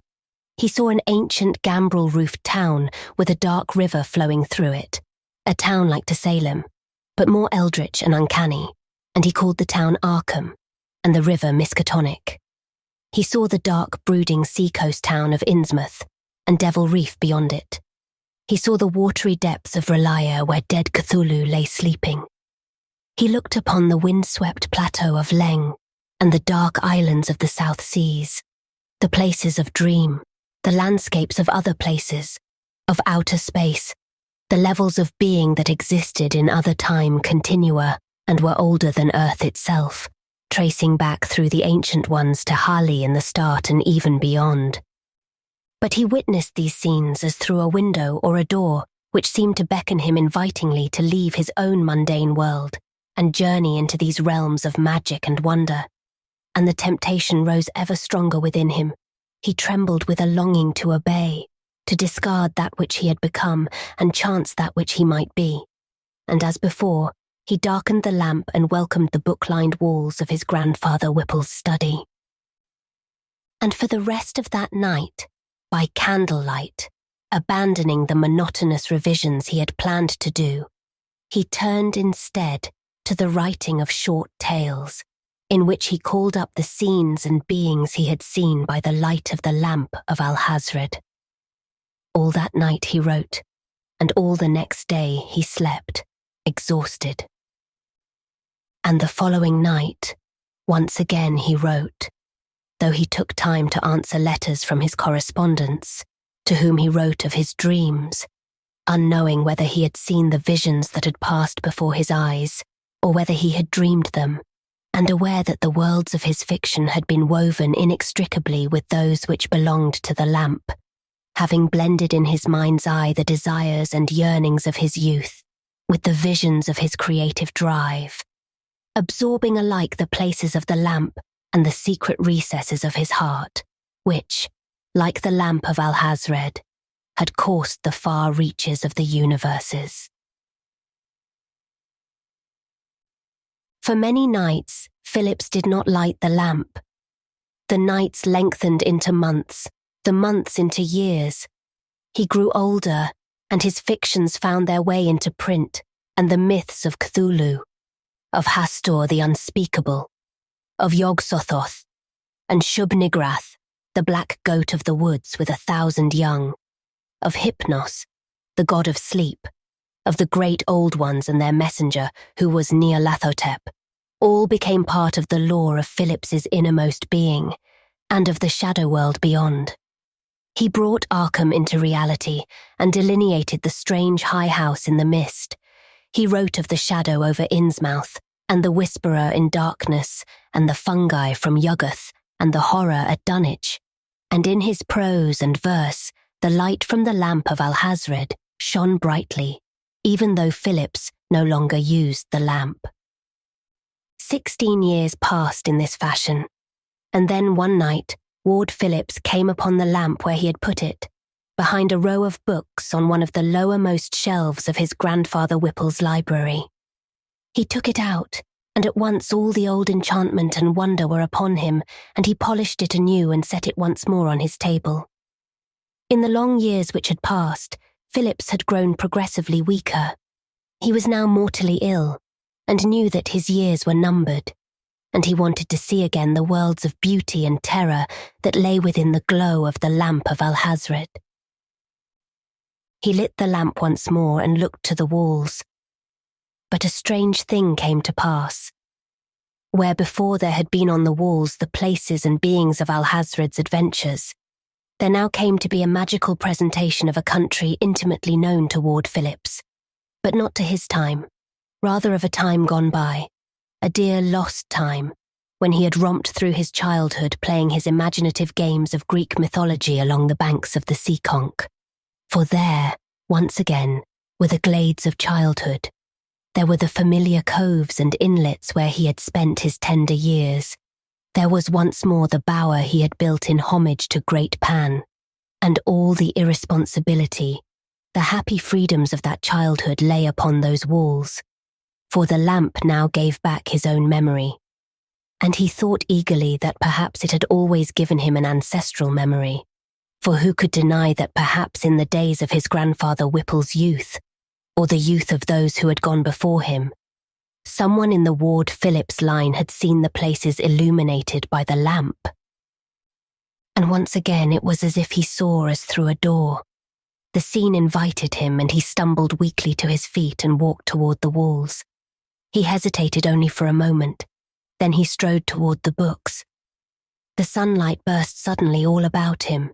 He felt shorn of his shackles, and he began to run lithely along the shore of the Seekonk to where, ahead of him, the scenes of his childhood waited, and he could renew himself, beginning again, living once more the halcyon time when all the world was young. It was not until a curious admirer of his tales came to the city to visit him that Ward Phillips' disappearance was discovered. It was assumed that he had wandered away into the woods and been taken ill and died there, for his solitary habits were well known in the Angel Street neighborhood, and his steady decline in health was no secret. Though desultory searching parties were organized and sent out to scour the vicinity of Nentycon Haunt and the shores of the Seekonk, there was no trace of Ward Phillips.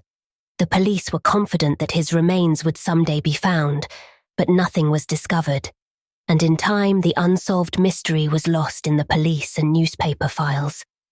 The years passed. The old house on Angel Street was torn down, the library was bought up by bookshops, and the contents of the house were sold for junk, including an old-fashioned antique Arabian lamp, for which no one in the technological world past Phillips's time could devise any use. The Gable Window, by H.P. Lovecraft and August Derleth. Chapter 1. I moved into my cousin Wilbur's home less than a month after his untimely death, not without misgivings, for its isolation in a pocket of the hills off the Aylesbury Pike was not to my liking. Yet I moved with a sense of fitness that this haven of my favourite cousin should have descended to me. As the old Wharton place, the house had been untenanted for many years. It had fallen into disuse after the grandson of the farmer who had built it had left the soil for the seaside city of Kingston, and my cousin had bought it from the estate of that heir, disgruntled with the meagre living to be made on that sadly depleted land. It was not a calculated move, for the Akelys did nothing but by sudden impulse. Wilbur had been for many years a student of archaeology and anthropology. He had been graduated from Miskatonic University in Arkham, and immediately following his graduation had spent 3 years in Mongolia, Tibet and Xinjiang province, followed by an equal number of years divided among South and Central America and the southwestern part of the United States. He had come home to reply in person to an offer to join the staff of Miskatonic University, but instead, he had bought the old Wharton farm and set about to remodel it, tearing down all but one of the outbuildings and imposing upon the central structure an even more curious shape than it had gathered to itself in the course of the 20 decades it had been standing. Indeed, the extent of these alterations was not fully apparent to me until I myself took possession of the house. It was then that I learned that Wilbur had retained unaltered only one face of the old house, that he had completely rebuilt the front and one side, and had erected a gable room over the south wing of the ground floor.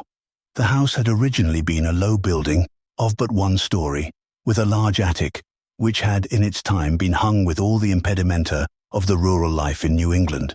In part, it had been constructed of logs, and some of this construction had been carefully retained by Wilbur, which was testimony to my cousin's respect for the handiwork of our forebears in this country.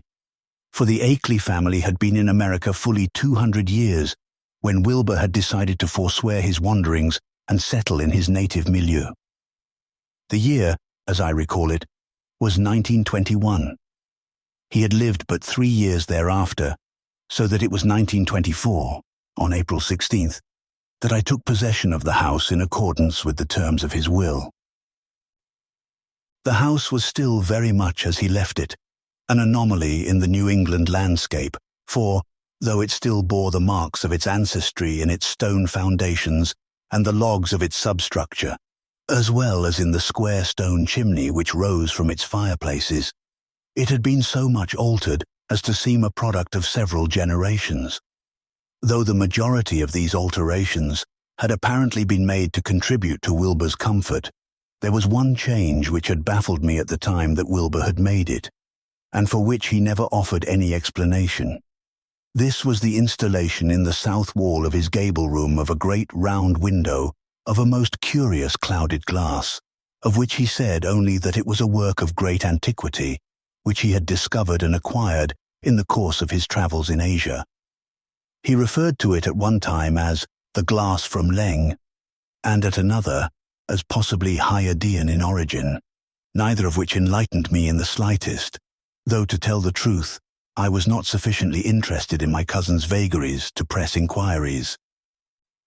I soon wished, however, that I had done so, for I discovered rapidly, once I had taken up my existence in the building, that my cousin's entire living seemed to revolve not about the central rooms of the house on the ground floor, which one might have expected, since these were appointed for maximum effect and comfort, but about the south gable room, for it was here that he kept his rack of pipes, his favorite books, records, and most comfortable pieces of furniture, and it was here that he worked on such manuscripts pertinent to his studies as he had in progress at the time that he was struck down with a coronary ailment while he was at work in the stacks of Miskatonic University Library. That some adjustment between what had been his regimen and what was mine would have to be made, I knew, and it must be made in my favor. It seemed, therefore, that the first order of business was a restoration of the rightful way of existence in the house, a resumption of life on the ground floor, for to tell the truth, I found myself from the beginning curiously repelled by the gable room, in part certainly because it reminded me so strongly of the living presence of my dead cousin, who could never again occupy his favorite corner of the house, in part also because the room was to me unnaturally alien and seemed cold to me, holding me off as by some physical force I could not understand, though this was surely consistent with my attitude about the room, for I could understand it no more than I ever really understood my cousin Wilbur. The alteration I wished to bring about, however, was not as easily accomplished as I had hoped it might be, for I was soon aware that my cousin's old den cast an aura over the entire house. There are those who hold that houses inevitably assume something of the character of their owners. If the old house had worn any of the characteristics of the Whartons, who had lived in it for so long, it was certain that my cousin had effectively obliterated them when he remodeled the house. For now, it seemed often literally to speak of Wilbur Akeley's presence. It was not often an obtrusive feeling, only rather an uneasy conviction I experienced of being no longer alone, or of being watched under some scrutiny, the source of which was not known to me. Perhaps it was the very isolation of the house which was responsible for this fancy, but it came to seem to me that my cousin's favorite room was like something alive, waiting on his return, like an animal unaware that death had intervened, and the master for whom it waited would not again come back. Perhaps because of this obsession, I gave the room more attention than in fact it deserved. I had removed from it certain articles, such as a very comfortable lounging chair, but I was curiously impelled to bring them back, out of compulsions which arose from different and often conflicting convictions. The fancy that this chair, for instance, which at first proved to be so comfortable, was made for someone of a different shape from my own, and thus was uncomfortable to my person, or the belief that the light was not as good downstairs as above, which was responsible for my returning to the gable room, the books I had removed from it. The fact was, undeniably, that the character of the gable room was subtly at variance with that of the remainder of the house. My cousin's home was in every way prosaic enough, except for that one room in the south gable. The ground floor of the house was filled with creature comforts, but gave little evidence of having been extensively used, save for that room given over to the preparation of food. In contrast, the Gable room, while also comfortable, was comfortable in a different way, difficult to explicate. It was as if the room, manifestly a den built by one man for his use, had been used by many different kinds of people, each of whom left something of himself within these walls, without, however, any identifying mark. Yet I knew that my cousin had lived the life of a recluse, save for his journeys to the Miskatonic at Arkham and the Widener Library in Boston. He had gone nowhere else. He had received no callers, and even, on the rare occasions when I stopped at his home, as an accountant I did sometimes find myself in his vicinity, he seemed always willing that I be gone, though he was unfailingly courteous, and though I never remained longer than 15 minutes at most. Truth to tell, the aura of the Gable room diminished my resolve. The lower floor was ample for my purposes.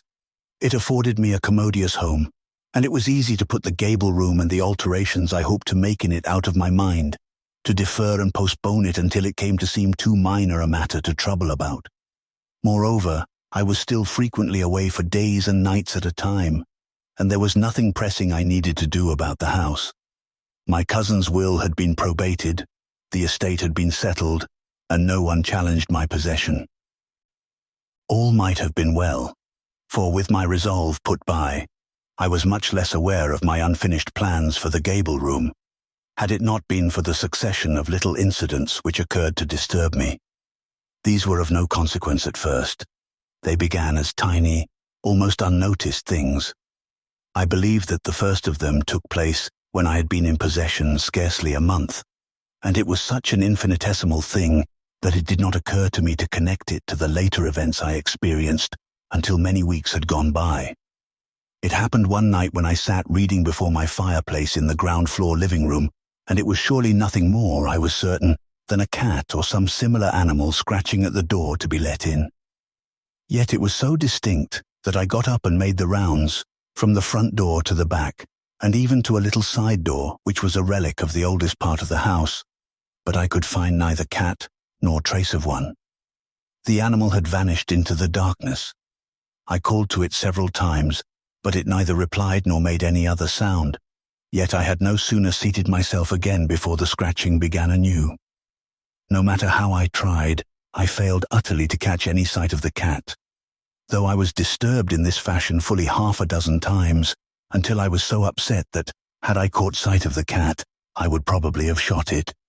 Of itself, this was an incident so trivial that no one would think twice about it.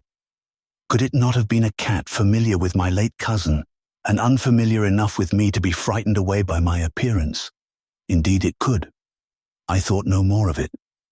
However, in less than a week, a similar incident took place, differing in one marked exception to the first. This time, instead of there being the clawing or scratching of a cat, there was a slithering, groping sound that sent a chill of apprehension through me, just as if a giant snake or an elephant's trunk were moving along the glass of the windows and doors. The pattern of its sounding and my reactions was exactly similar. I heard but saw nothing. I listened but could find nothing. Only the intangible sounds. A cat, a snake. What more? But there was yet more, quite apart from the occasions on which the cat or the snake seemed to have returned for another try. There was the time when I heard what sounded like hoofbeats, or the tramping of some gigantic animal, or the twittering of birds pecking at the windows, or the slithering of some vast body, or the sucking sounds of lips or suckers. What was I to make of all this? I considered hallucination, and dismissed it as an explanation, for the sounds occurred in all kinds of weather, and at all hours of the night and day, so that, had there actually been an animal of any size at door or window, I should certainly have caught sight of it before it vanished into the wooded hills which rose on all sides of the house, for the fields had long since been reclaimed by new growths of poplar, birch, and ash trees. This mysterious cycle might never have been interrupted if I had not chanced one evening to open the stair door leading up to the Gable room, on account of the heat of the ground floor. For it was then, when the clawing of a cat came once more, that I realized the sound came not from one of the doors, but from the window in the Gable room. I bounded up the stairs in unthinking haste, never stopping to realize that it would have been a remarkable cat indeed, which could, or would, climb to the second floor of the house and demand entrance through the round window, which was the only opening into the room from outside.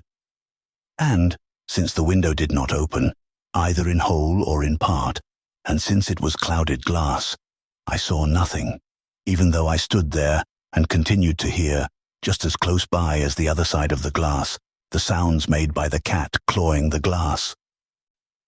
I raced downstairs, snatched up a powerful flashlight, and went out into the hot summer night to throw a beam of light to the side wall in which the window stood. But now all sound had ceased, and now there was nothing whatsoever to be seen but the bland house wall and the equally bland window, which looked as black from the outside as it looked like clouded white from within. I might have remained forever baffled, and often I think it would surely have been for the best had it been so. But it was not meant to be. It was at about this time that I received from an elderly aunt a prize cat named Little Sam, which had been a pet of mine as a kitten 2 years before.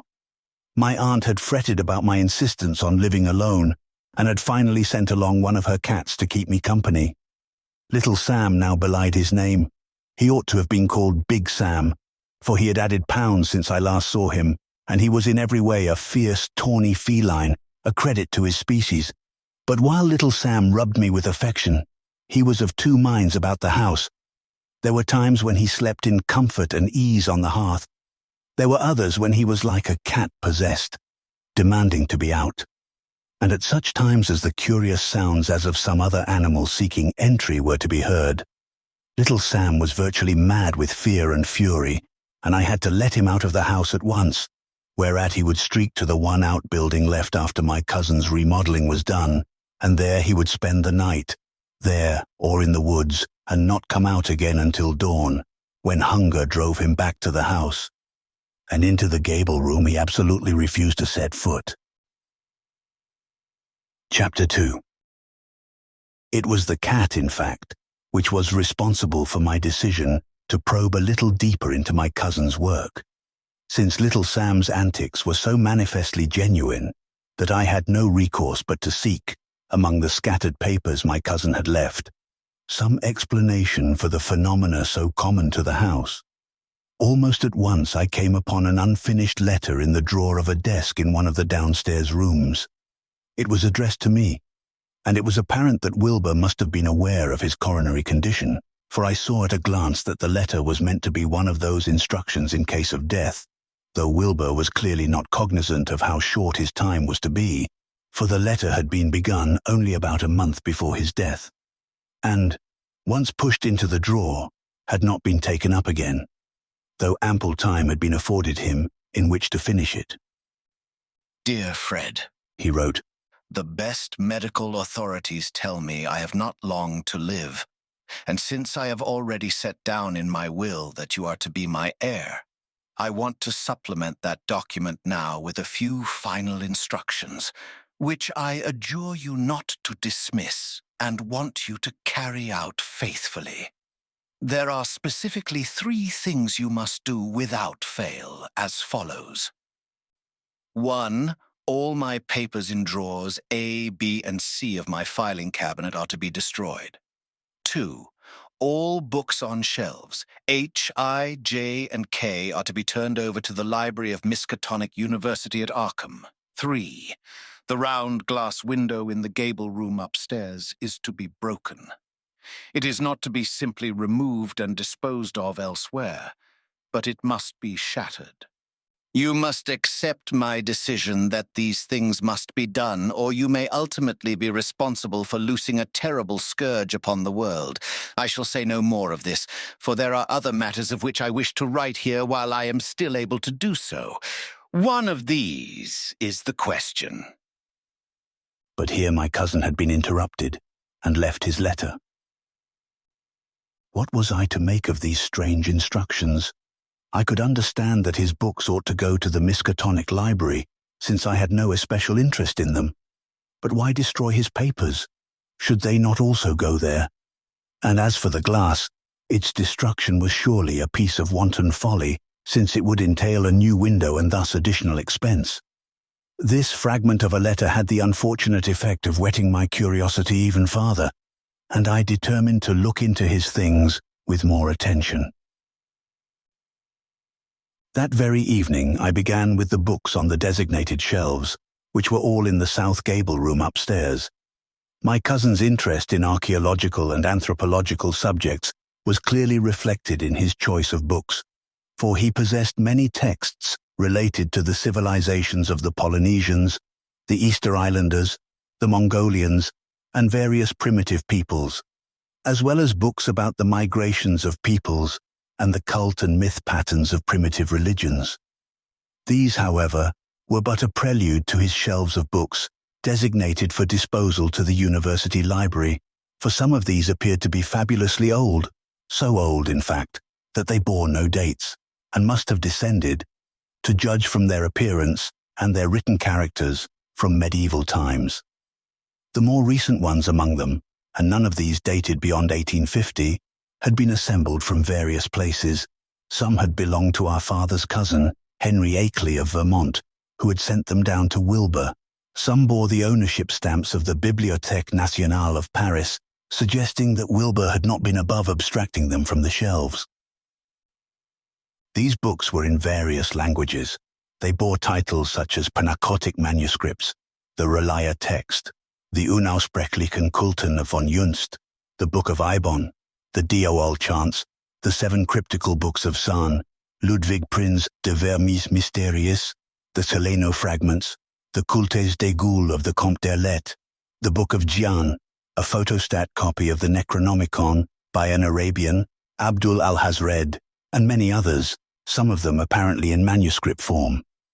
I confess that these books baffled me, for they were filled, such of them as I could read, with an incredible lore of myths and legends, related beyond question to the ancient primitive religious beliefs of the race, and, if I could read it correctly, of other and alien races as well. Of course, I could not hope to do justice to the Latin, French, and German texts. It was difficult enough to read the Old English of some of the manuscripts and books. In any case, I soon lost patience with this task, for the books postulated a belief so bizarre that only an anthropologist would be likely to give enough credence to it to amass so much literature on the subject. Yet it was not uninteresting, though it represented a familiar pattern. It was the old credo of the force of light against the force of darkness, or at least so I took it to be. Did it matter whether you called it God and the devil, or the elder gods and the ancient ones, good and evil, or such names as the Nodens, Lord of the Great Abyss, the only named elder god, or these of the great old ones, the idiot god, Azathoth, that amorphous blight of nethermost confusion which blasphemes and bubbles at the center of all infinity, Yog-Sothoth, the all-in-one and one-in-all, subject to neither the laws of time nor of space, coexistent with all time and coterminous with space, Nyarlathotep, the messenger of the ancient ones, great Cthulhu, waiting to rise again from hidden Relia in the depths of the sea, the unspeakable Hastur, lord of the interstellar spaces, Shub-Nigrath, the black goat of the woods with 1,000 young. And just as the races of men who worshipped various known gods bore sectarian names, so did the followers of the ancient ones, and they included the abominable snowmen of the Himalayas and other Asian mountain regions, the deep ones, who lurked in the ocean depths to serve great Cthulhu, though ruled by Dagon, the Shantaks, the Cho-Cho people, and many others, some of whom were said to stem from the places to which the ancient ones had been banished, as was Lucifer from Eden, when once they revolted against the elder gods, such places as the distant stars of the Hyades, unknown Kadath, the plateau of Leng, the sunken city of Relia. Throughout all this, there were 2 disturbing notes which suggested that my cousin took this myth pattern more seriously than I had thought. The repeated reference to the Hyades, for instance, reminded me that Wilbur had spoken of the glass in the gable window as possibly Hyadian in origin. Even more specifically, he had referred to it as the glass from Leng. It is true that these references might have been coincidental, and for a while I took comfort in telling myself that Leng might well be some Chinese dealer in antiques, and the word Hyadian might readily have been misunderstood. Yet this was a mere pretense on my part, for there was indeed everything to show that Wilbur had had more than a passing interest in this utterly alien mythos. If his possession of the books and manuscripts themselves were not enough, his notes left me in no doubt whatsoever. For there were in his notes far more than strange references, which I found oddly disturbing. There were crude yet effective drawings of shockingly outre settings and alien creatures, such beings as I could never, in my wildest dreams, have conceived. Indeed, for the most part, the creatures beggared description. They were winged, bat-like beings of the size of a man. They were vast, amorphous bodies, hung with tentacles, looking at first glance octopoid, but very definitely far more intelligent than an octopus. They were clawed half-man, half-bird creatures. They were horrible, batrachian-faced things, walking erect, with scaled arms and a hue of pale green, like seawater. There were also more recognizable human beings, however distorted, stunted, and dwarfed peoples living in a cold place, to judge by their attire, with certain characteristics of the batrachian beings, yet unmistakably human. I had never dreamed that my cousin was possessed of such imagination.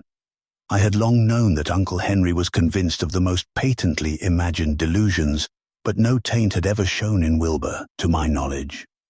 I saw now, however, that he had skillfully concealed from all of us the essentials of his true nature, and I was more than a little astonished at this revelation. For certainly no living creature could ever have served as models for his drawings, and there were no such illustrations in the manuscripts and books which he had left behind. Moved by my curiosity, I delved deeper and deeper into his notes, and finally put aside certain cryptic references which seemed, however remotely, to bear upon my immediate quest, arranging them into a sequence, which was easy, for all were dated. October 15th, 21. Landscape coming clearer. Leng, suggestive of southwestern America. Caves filled with hordes of bats which begin to come out, like a dense cloud, just before sundown, blot out the sun. Low shrub growth, twisted trees, a place of much wind. Snow-capped mountains in distance, right along the rim of the desert region. October 21st, 21. 4 Shantaks mid-scene. Average height exceeding that of a man, furred, bat-like bodies, bat wings extending 3 feet above head, face beaked, vulture-like, but otherwise resembling bat. Crossed landscape in flight, pausing to rest on crag in middle distance. Not aware. Did one have a rider? Cannot be sure. November 7th, 21. Night. Ocean, a reef-like island in the foreground, deep ones together with humans of partly similar origin, hybrid white, deep ones scaled, walk with frog-like gait, a cross between a hop and a step, somewhat hunched too, as most batrachia. Others seem to have swum to reef. Possibly Innsmouth? No coastline evident, no town lights. Also no ship. Rise from below beside reef. Devil Reef? Even hybrids ought not to be able to swim too far without some resting place. Possibly coast foreground out of sight. November 17th, 21. Utterly alien landscape. Not of Earth, so far as I know. Black heavens, some stars, crags of porphyry or some similar substance. Foreground a deep lake, Halley. In 5 minutes the water began to ripple where something rose, facing inward. A titanic, aquatic being, tentacled, octopoid, but far, far larger, 10-20 times larger than the giant octopus Apollyon of the west coast. What was its neck was alone easily 15 rods in diameter. Could not risk chance of seeing its face and destroyed the star. January 4th, 22. An interval of nothingness. Outer space? Planetary approach, as were I seeing through the eyes of some being coming into an object in space.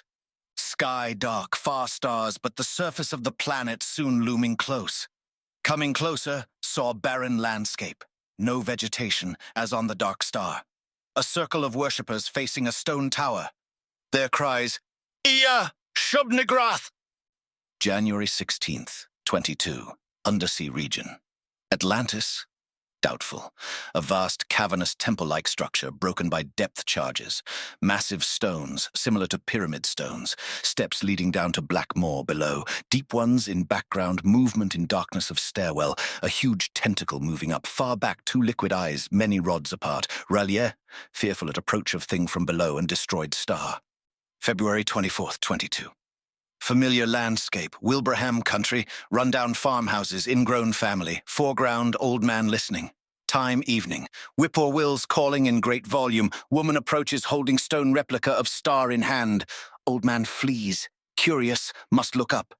March 21st, 22. Unnerving experience today. Must be more careful. Constructed star and spoke the words, Punglui Mglunaf Cthulhu Relia Wuga Nagel Ftan.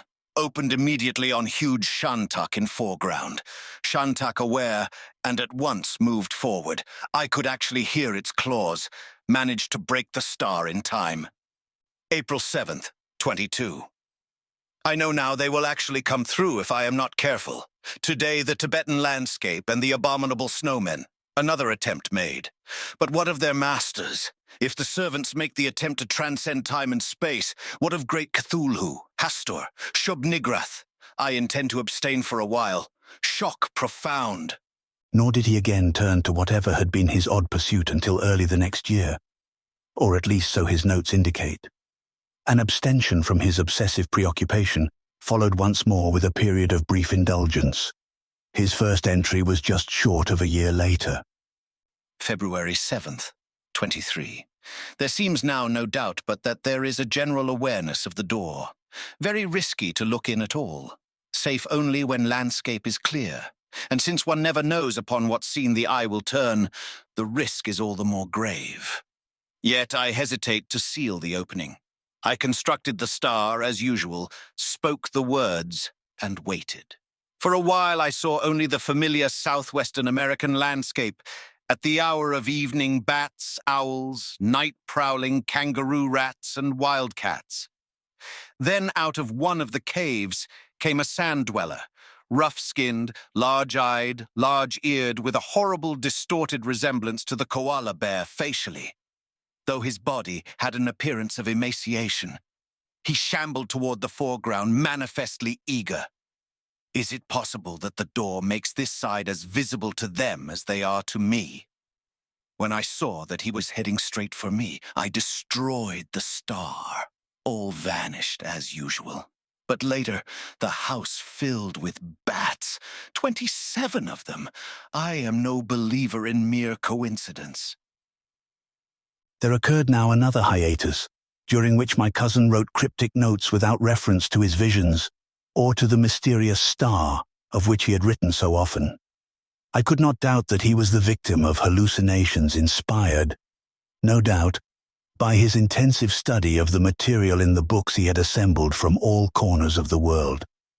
These paragraphs were in the nature of substantiation, though they were in essence an attempt to rationalize what he had seen.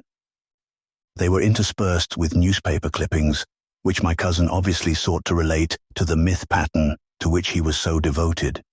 Accounts of strange happenings, unknown objects in the heavens, mysterious disappearances into space, curious revelations regarding hidden cults, and the like. It was painfully patent that Wilbur had come to believe intensely in certain facets of the ancient primitive credos, particularly that there were contemporary survivals of the hellish ancient ones and their worshippers and followers. And it was this, more than anything else, that he was trying to prove.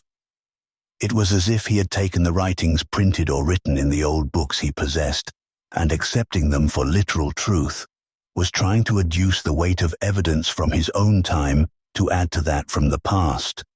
It was true, there was a disturbing element of similarity between the ancient accounts and many of those my cousin had managed to find, but these were doubtless capable of being explained as coincidence. Cogent as they were, I reproduced none of them before sending them to Miskatonic Library for the Akeley collection. But I remember them vividly, and all the more so in the light of that unforgettable climax to my somewhat aimless inquiry into my cousin Wilbur's preoccupation. Chapter 3. I would never have known about the star if it had not been accidentally brought to my attention. My cousin had written repeatedly about making, breaking, constructing, and destroying the star as a necessary adjunct to his illusions, but this reference was utterly meaningless to me, and would perhaps have remained so had I not chanced to see in the slanting light across the floor of the Gable room the faint marks which seemed to outline a five-pointed star. This had been invisible before, because it had been covered by a large rug, but the rug had got moved in the course of my packing the books and papers to be taken to Miskatonic University Library, and thus my sight of the markings was an accident. Even then it did not dawn upon me that these markings represented a star. Not until I finished my work with the books and papers and could push back the rug from the entire center of the floor did the whole design present itself. I saw then that it was a star of 5 points, decorated with various ornamental designs, the whole of sufficient size to permit its being drawn from within it. This then, I knew at once, was the explanation for a box of chalk, for which I had previously found no reason for being in my cousin's favorite room. Pushing books, papers, and all else out of the way, I went for the chalk and set about faithfully copying the star design and all the decorations within the star. It was clearly meant for some kind of Kabbalistic drawing, and it was equally evident that the performer was required to sit within its outlines. So, having completed the drawing in accordance with the impress left by frequent reconstructions, I sat within the design. Quite possibly I expected something to happen, though I was still puzzled by my cousin's references in his notes as to the breaking of the design each time he thought himself menaced. For, as I recalled rituals, it was the breaking of such designs which brought about the danger of psychic invasion. However, nothing whatsoever took place, and it was not until several minutes had passed that I remembered the words. I had copied them, and now I rose to find my copy, and finding it, returned with it to the star, and gravely spoke the words, Funglui Mangluanaf Cthulhu Reliewuga Nagelftang. Instantly a most extraordinary phenomenon took place. I was seated, facing the round window of clouded glass in the south wall, so that I saw everything that happened. The cloudiness vanished from the glass, and I found myself, to my astonishment, looking upon a sun-baked landscape. Though the hour was night, a few minutes past 9 o'clock of a late summer evening in the state of Massachusetts. Yet the landscape which appeared through the glass was one which could not have been found anywhere in New England. An arid country, a land of sandy rocks, of desert vegetation, which was spare, of caverns, and in the background of snow-capped mountains, just such a landscape as had been described more than once in my cousin's cryptic notes. Upon this landscape I gazed in the utmost fascination, my mind in turmoil. Life seemed to be going on in the landscape to which I looked, and I picked out one aspect after another. The rattlesnake crawling sinuously along, the sharp-eyed hawk soaring overhead, which enabled me to see that the hour was not long before sundown, for the reflection of the sunlight on the hawk's breast was indicative. The Gila monster, the roadrunner, all those prosaic aspects of the American Southwest I saw. Where was the scene then? Arizona? New Mexico? But the events of that alien landscape kept on without reference to me. The snake and Gila monster crawled away. The hawk plummeted downward and came up with a snake in his talons. The roadrunner was joined by another, and the sunlight drew away, making of that land a face of great beauty.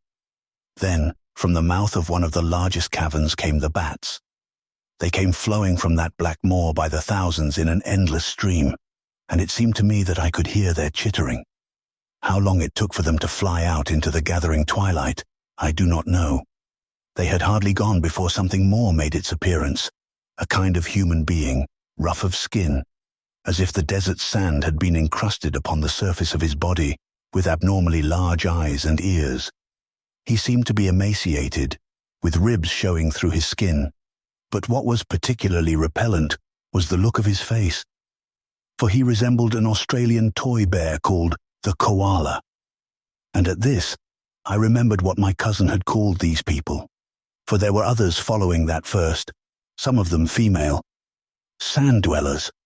They came from the cavern, blinking their great eyes, but soon they came in greater haste and scattered to both sides, crouching behind the bushes. Then, little by little, an incredible monster made its appearance. At first a probing tentacle, then another, and presently half a dozen cautiously exploring the cave's mouth. And then, from out of the darkness of the cavern's well, an eldritch head showed dimly. Then, as it thrust forth, I almost screamed aloud in horror, for the face was a ghastly travesty on everything civilized. It rose from a necklace body which was a mass of jelly-like flesh, rubbery to the eye, and the tentacles which adorned it took rise from that area of the creature's body, which was either its lower jaw or what passed for a neck. Moreover, the thing had intelligent perception, for from the first it seemed to be aware of me. It came sprawling out of the cavern, its eyes fixed upon me, and then began to move with unbelievable rapidity toward the window over that rapidly darkening landscape. I suppose I had no real concept of the danger in which I sat, for I watched with rapt attention, and only when the thing was blotting out all the landscape, when its tentacles were reaching toward the gable window, and through it, that I recognized the paralysis of fright. Through it. Was this then the ultimate illusion? I remember breaking through the icy fear which held me long enough to pull off a shoe and hurl it with all my might at the glass, and at the same time recalled my cousin's frequent references to breaking the star. So I slouched forward and wiped part of the design into oblivion. Even as I heard the sound of shattering glass, I slipped into merciful darkness. I know now what my cousin knew. If only I had not waited quite so long, I might have been spared that knowledge. I might have continued able to believe in illusion, in hallucination.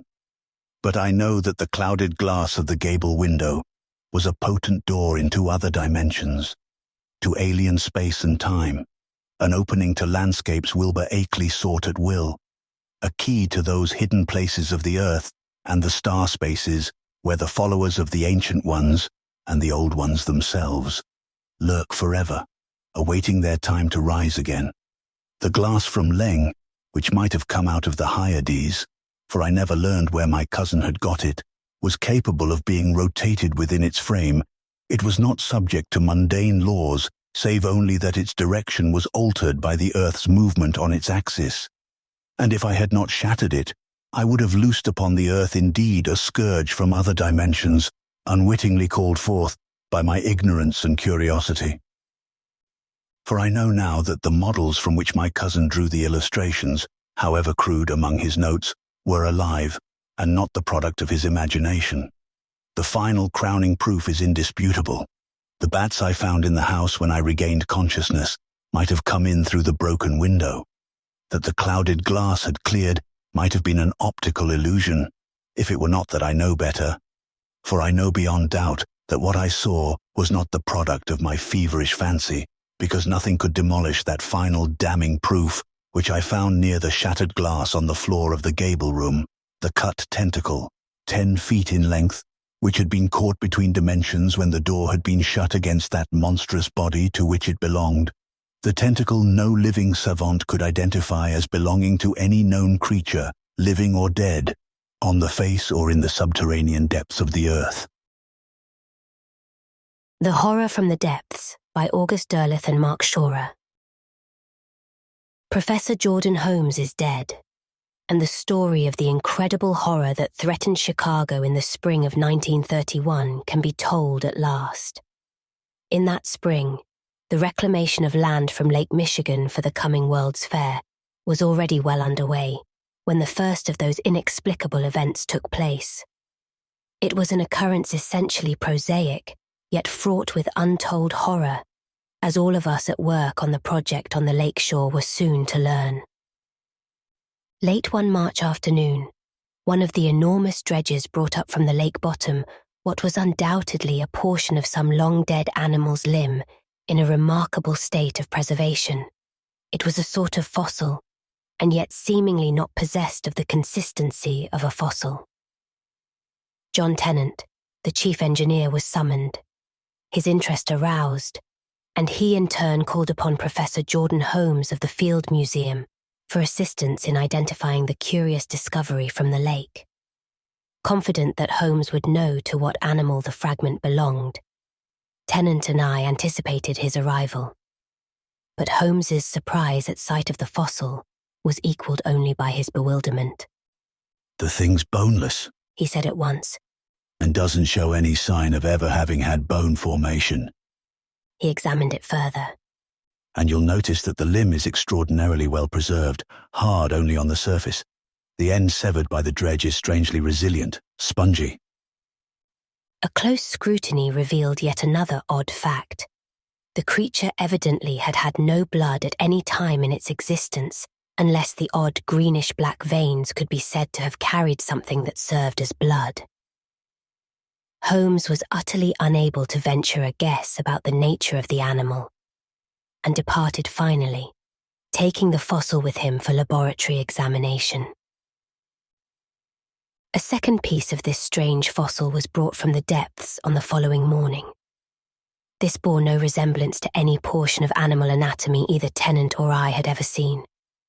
It was oddly round, its surface broken by horny ridges and bumps, and at one end there showed the same spongy resilience which had marked the first find. Except for the fact that it had no opening of any kind, it might by its shape have been a head. Once more we called in Professor Holmes, who wished to take this second piece with him. Since it was bulky, Tennant sent me along. It was in the cab, on the way to the museum, that we noticed the first slight change in our burden. The thing was dripping a dark, greenish-black fluid to the floor of the taxi. Holmes at once turned the thing over and peered intently at the spongy severed end from which the fluid dropped. Seems to be coming from the veins. He murmured. I bent closer. Here and there, where the veins had been cut cleanly by the jaws of the dredge, great drops of liquid formed and trickled down, leaving repulsive greenish-black traces. There was also a slight malodorous stench. Couldn't be water from the lake dissolving some of the spongy tissues, I ventured. I hardly think so. Holmes replied, shaking his head. This fluid seems to be the regular contents of those veins, and now that they're cut, it's naturally flowing away. I voiced his own perplexing doubt. Then if even the liquids in the animal are intact, the preservation is even more remarkable. He shook his head again and made an abrupt motion with one hand. Very remarkable, he said shortly. At the museum, I helped Holmes put it under a glass case with the fossil we had discovered the day before. It was easily apparent that both parts came from the same kind of animal, if not the same one. From that moment on, things began to happen. When I returned to my work from the museum, I had no intimation of the ghastly horror that was to shroud the city. It was on the following morning that the first manifestation of the horror occurred, though at that time there was nothing to suggest the frightful things that were to come. Holmes roused me from my sleep by calling me from the museum and excitedly asking me to come down. I was astounded at the sight that he had called me to see. During the night, the horny structure which encased the spongy mass of our fossil had distinctly cracked. The head, which had been left lying on its side, now stood on its severed end, and at the base, a wide crevice, narrowing down to a similar crack, had sprung open. In the limb, too, a similar crack had appeared, though it was not as large as that on the other fossil. Beneath could now clearly be seen the glistening green body of the creature. But what was most remarkable was the discovery I made. When at Holmes's urgent suggestion, I examined the fossils more closely. Then I saw tiny, finger-like tendrils of flesh, which had sprung into being in the base of the head where the horny outer covering had cracked. Holmes rapidly explained his astonishment at finding this inexplicable change, murmuring something vague about atmospheric conditions bringing it about. Then he suggested that we watch the thing, to see whether any further change might set in during the day, as they had during the night. Whatever we had expected to see, we were disappointed. Though we sat quietly throughout the morning with our eyes fixed upon those strange fossils, there was nothing to reward our interest. And when we finally went out to lunch, both of us were not only definitely crestfallen, but not a little perplexed. But our astonishment upon our return from lunch that noon was infinitely greater than our first surprise of the morning, for what we saw brought home to both of us, with unpleasant suddenness, a startling fact. During the previous night, when there was no one to observe them, the fossils had mysteriously changed. But when we watched that morning, nothing had taken place. And yet, during the lunch hour, when there had been no one to watch, the fossils had changed again. Where the flesh-like tendrils had at first been small, thin, underdeveloped and occasional, they now covered the entire base of the head structure. Now they were materially larger and heavier, having assumed now the actual proportions of fingers. But when we approached the case, despite this apparent change, the tendrils hung there limp and still, and the fossils were as immobile as ever.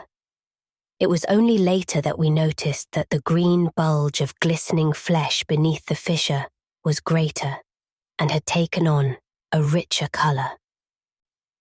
I think that what both Holmes and I desired to avoid was the admission, even to ourselves, that this long-buried thing might still have life. So even after our return that noon, we continued to entertain the theory that perhaps atmospheric change was bringing about the phenomena. At 5 o'clock, both of us were convinced that our theory of slow development was erroneous, for the fossils were precisely as they had been at our return from lunch. They occupied the same amount of space in the glass. The tendrils hung as limply as ever at the base, and the fissure had not moved beyond the little ridge topping the horny surface where we had noted it that noon. It's as if it knows we are watching and could understand, said Holmes, laughing a little. His laugh was not reassuring. He had voiced my own thought. It was as if he said, "The thing has life, intelligence." I could not smile with him, for the suggestion carried with it an unaccountably chilling fear. Holmes gave up at last. Shortly after 6 o'clock he looked at me, a ghost of a smile lurking on his lips. Hungry? I nodded. I'm both hungry and tired. I think we'd better give it up for the time being and get food and sleep. Tomorrow I'll call in Jameson of Chicago University and Morrison from Northwestern. They may be able to suggest something. And this? I asked. Are you leaving it alone all night? He looked at me for a moment without replying. Don't be too surprised at what you see in this building shop. A good many strange things happen here. As for this, strange and weird, I'll admit, but nothing to worry over. I'll tell one of the guards to come through here occasionally during the night. If anything unusual happens, he'll call me. That night the horror struck for the first time. I knew from the moment that I heard Holmes's excited voice over the telephone shortly after 7 the next morning that something highly out of the ordinary had occurred. Fortunately, I was already dressed and ready to go out when his call came, and was consequently waiting for him to pick me up in his car. What he told me, as we sped toward the museum, was given to me in such an incoherent manner that I cannot even attempt to reproduce it as I heard it from his lips. Apparently there had been a telephone call from the museum sometime just before dawn. Holmes had been half asleep, had not gathered exactly what some incoherent voice had said over the wire, and had gone back to sleep. Now that he was awake, he could remember someone screaming, but he could not say now whether this had been the fragment of a nightmare or semi-conscious reality. Yes, there had been horrible babbling sounds and a sucking noise. Someone whistling too, he thought, Then at 6:30, another guard had called him. Something had happened in the laboratories. Something serious. Professor Holmes had better come down at once. The car came to a sudden stop. Holmes and I jumped quickly from it, mounted the steps, and ran down the corridors to the laboratory where the fossil remains were. Together, we burst through the already opened door of the laboratory, then halted abruptly. There, on the floor near the open door, lay the guard, his legs twisted out of all human shape, his arms crushed under his body, his face fixed horribly in an expression of awful fear. It needed no examination to know that he was dead. Then I saw what I had tried to believe on my way down that I might not see. The broken glass on the floor near the body, and a little way away, dark green pieces of a horny shell. Holmes saw them too. He started at them for a moment, wild-eyed. Then he looked at me. To myself, I had already admitted the possibility of our fossils having life. But I had not anticipated malignance. But now, in the awful moments that we stood there in the laboratory, between the dead body of the guard and the fragments of glass and shell on the floor, we knew. Running footsteps broke the spell of horror that held us.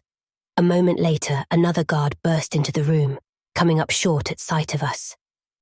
I've just called the police, he said. Better call the coroner, too, answered Holmes curtly. As the guard left the room, Holmes turned to me. We can't hide it any longer, Sharp. That thing had life, intelligence, small though it was. Light and heat are all it needs to develop. It played dead under observation. With us gone for the night, it swelled to the case's capacity, broke the glass, thrust the shell aside, crept from the case. It expanded rapidly, developing a great crushing power. When the guard came, it killed him, mangled him. Then this thing, an unknown being with a living intelligence. This thing escaped. But Holmes silenced me with a curt gesture. On the threshold of the room stood a policeman. When the body of the unfortunate guard had been removed and the debris of glass and shell cleared away, we went into consultation. Dr. Jameson and Professor Morrison, both noted anthropologists, had arrived, and, as best we could, Holmes and I explained to them precisely what had happened as we understood it. It was at the conclusion of this explanation, when it had been made apparent that the thing which had escaped must be apprehended at all costs, that we first realized how we were hampered by our lack of knowledge. What, if anything, did we know of the thing? That must first be determined. We began to set down the little information we had. Certain salient facts confronted us. Evidently the thing had been at the bottom of the lake for a long time. Even though it was now apparently alive, it had been dead for centuries as far as civilization was concerned. It was obviously of an amphibian nature and structurally resembled the amoeba, for apparently it could expand within itself, although the head fossil may have added to its growing body the limb portion which had been near. From that evidence, it might be supposed that the creature did not have limbs by nature, but could at will put forth feeler-like appendages by means of which to move on land. The horny outer covering must have been the foreign material which had collected around the body in the lake, serving as a protective covering. Holmes believed that its real outer skin was that green, glistening coat just under the protective shell. The body tissue was the spongy, boneless, flesh-like material through which coursed a dark, ugly, green-black fluid, which must serve the creature for blood. But what of those veins? And why had the fluid ceased to flow? If the fluid were the creature's lifeblood, then it must have had a good amount when it left the museum. And that meant that the veins must have closed where they had been cut. Yet, most disturbing of the facts that seemed so obvious was the agreement that was reached by the four of us. Though both pieces of the fossil were alive, only one piece had motivating force, and the peculiar growth habits of the dead fossil were conclusive proof of what none of us wished at first to mention. The thing had an intelligence. Moreover, it had great strength and an inconceivable capacity for expanding and growing, for it must have been huge when it broke from the glass cage and attacked the guard. And apparently, it could grow with no other stimulation than heat and light. Holmes looked up at last. Gentlemen, have you any scientific explanation? He asked his colleagues. If there's a scientific explanation, Holmes, we're unaware of it, said Jameson. I made an abrupt protest. But there must be something. 3 pairs of eyes settled on me. Holmes spoke. It's difficult for a scientist to admit that he can't explain something like this by his knowledge sharp. Yet we must admit that this thing's beyond our knowledge, is perhaps older than the beginning of our knowledge. Whatever I might have said was broken off by the entrance of a group of reporters. Holmes made short work of them, carefully withholding any suggestion of the uncanny, and promising them any information which would come out at future investigations. We left the museum shortly before noon, and despite our probings, we had arrived at nothing fundamental in the mystery of the weird lake creature. True, there had been mention by Dr. Jameson of some old, long-forgotten books, and Holmes's consequent agreement to begin a search that afternoon in the museum library. Jameson, who was somewhat more steeped in ancient lore than the others, had suggested several titles of works so obscure that I had never heard of them, and some of which Holmes himself did not know. If ancient books, scientific or not, could explain this thing upon which we had stumbled, this thing hitherto unknown to science, or to any branch of human knowledge, there still remained some hope that the fear that was beginning to enshroud us might be cleared away. We had already admitted that perhaps this creature might return. We were destined to suffer yet another shock, for as we were coming down the museum's outer steps, we were greeted by a newsboy's raucous calling. Mysterious murders near Field Museum. Holmes stopped at the boy's side, his eyebrows drawn in a frown. He took a paper from him and read quickly down the column. I too bought a paper and, with Jameson and Morrison at my side, read rapidly. There was an account of the guard's mysterious death, together with a brief note about the disappearance of the fossil remains. It was, of course, a somewhat garbled report, but it was the latter half of the column that drew our attention. The body of an unidentified man was found at about 7 o'clock this morning in Grant Park. The discovery was made by plainclothesman John Harbinger. The man had apparently been crushed to death and must have been dead for some time, for the body was extraordinarily cold and rigid. The victim had evidently been walking in the direction of the fairgrounds when he was assaulted and killed. The body, which was found under a clump of trees, had, to all appearances, suffered in the same manner as that of the museum guard. For some distance around the body, the grass had been trampled down, and there was evidence of a struggle, for in places clods of earth had been torn up. It is believed that some wild animal was loose in the park, for near the spot and leading away from it were great tracks, similar to the tramplings of an elephant, but having no definite outline. They seem more like impressions made by rounded posts. These tracks were followed through the fairgrounds and disappeared into the lake. I looked quickly up at Holmes, crushing the paper in my hand. The second! Holmes's face had gone white. At my words, he drew a deep breath. It's gone back to the lake now, and will probably stay there. The 4 of us started for the scene of the second murder, but we had barely left the terraced facade of the museum for the park lawns when we too saw the distinct tracks the paper had mentioned. The marks were clear in the grass and soft ground. They were like great pads, pressed down by tremendous weight, and apparently there were 2 limbs.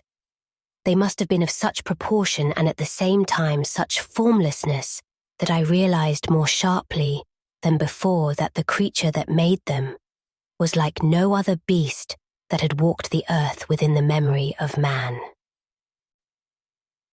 We followed the tracks past the scene of the attack to where they could plainly be seen leading into the water. The thing had returned to the place from whence our great dredge had brought it. Each of us fervently hoped that it had gone back forever, largely because there had been growing in us the conviction that the beast from the depths was not fundamentally of earth, despite its earthly home at the bottom of the lake. And this hope dispelled in a measure that terrible sense of immediate and inexplicable danger which had so vividly obsessed us but a short time before. That afternoon, for the first time in 2 days, I returned to the work from which I had been called by the mysterious happenings. As first assistant to tenant, my position was at least one of semi-authority, and it had not been a difficult matter to gain my chief's consent to take a few days' absence. It was a relief to get back to work, a relief to order men about, to work with something tangible, to feel again that one had some authority, some power, some control over a situation. And there were times in that bright afternoon when I could hardly believe that what had just happened was reality, when I could only believe that the whole affair was an evil chimera without meaning. How much better that it been a chimera. At 5 o'clock, Holmes came for me as he had promised. We spent some time together, but it was not until dinner that night that I knew, from his attitude, that there was something he wanted to impart. Over our coffee, each with a good cigar, I finally spoke of the matter. "Something seems to be bothering you," I said. "Why not say it?" He shrugged his shoulders jerkily. I don't like to open that business again. I want it closed, for good. "The fossils, is it? You might as well tell me." He needed no urging. In the afternoon, he had followed Jameson's suggestions and looked about in the museum library. That collection is famous for its work on archaeology, anthropology, and everything even remotely connected with them. Consequently, its shelves on folklore, ancient and modern, are large. Holmes had no difficulty in finding the books which his colleague had named as possible sources of information regarding our fossil remains. He had gone through several of the old volumes without much success.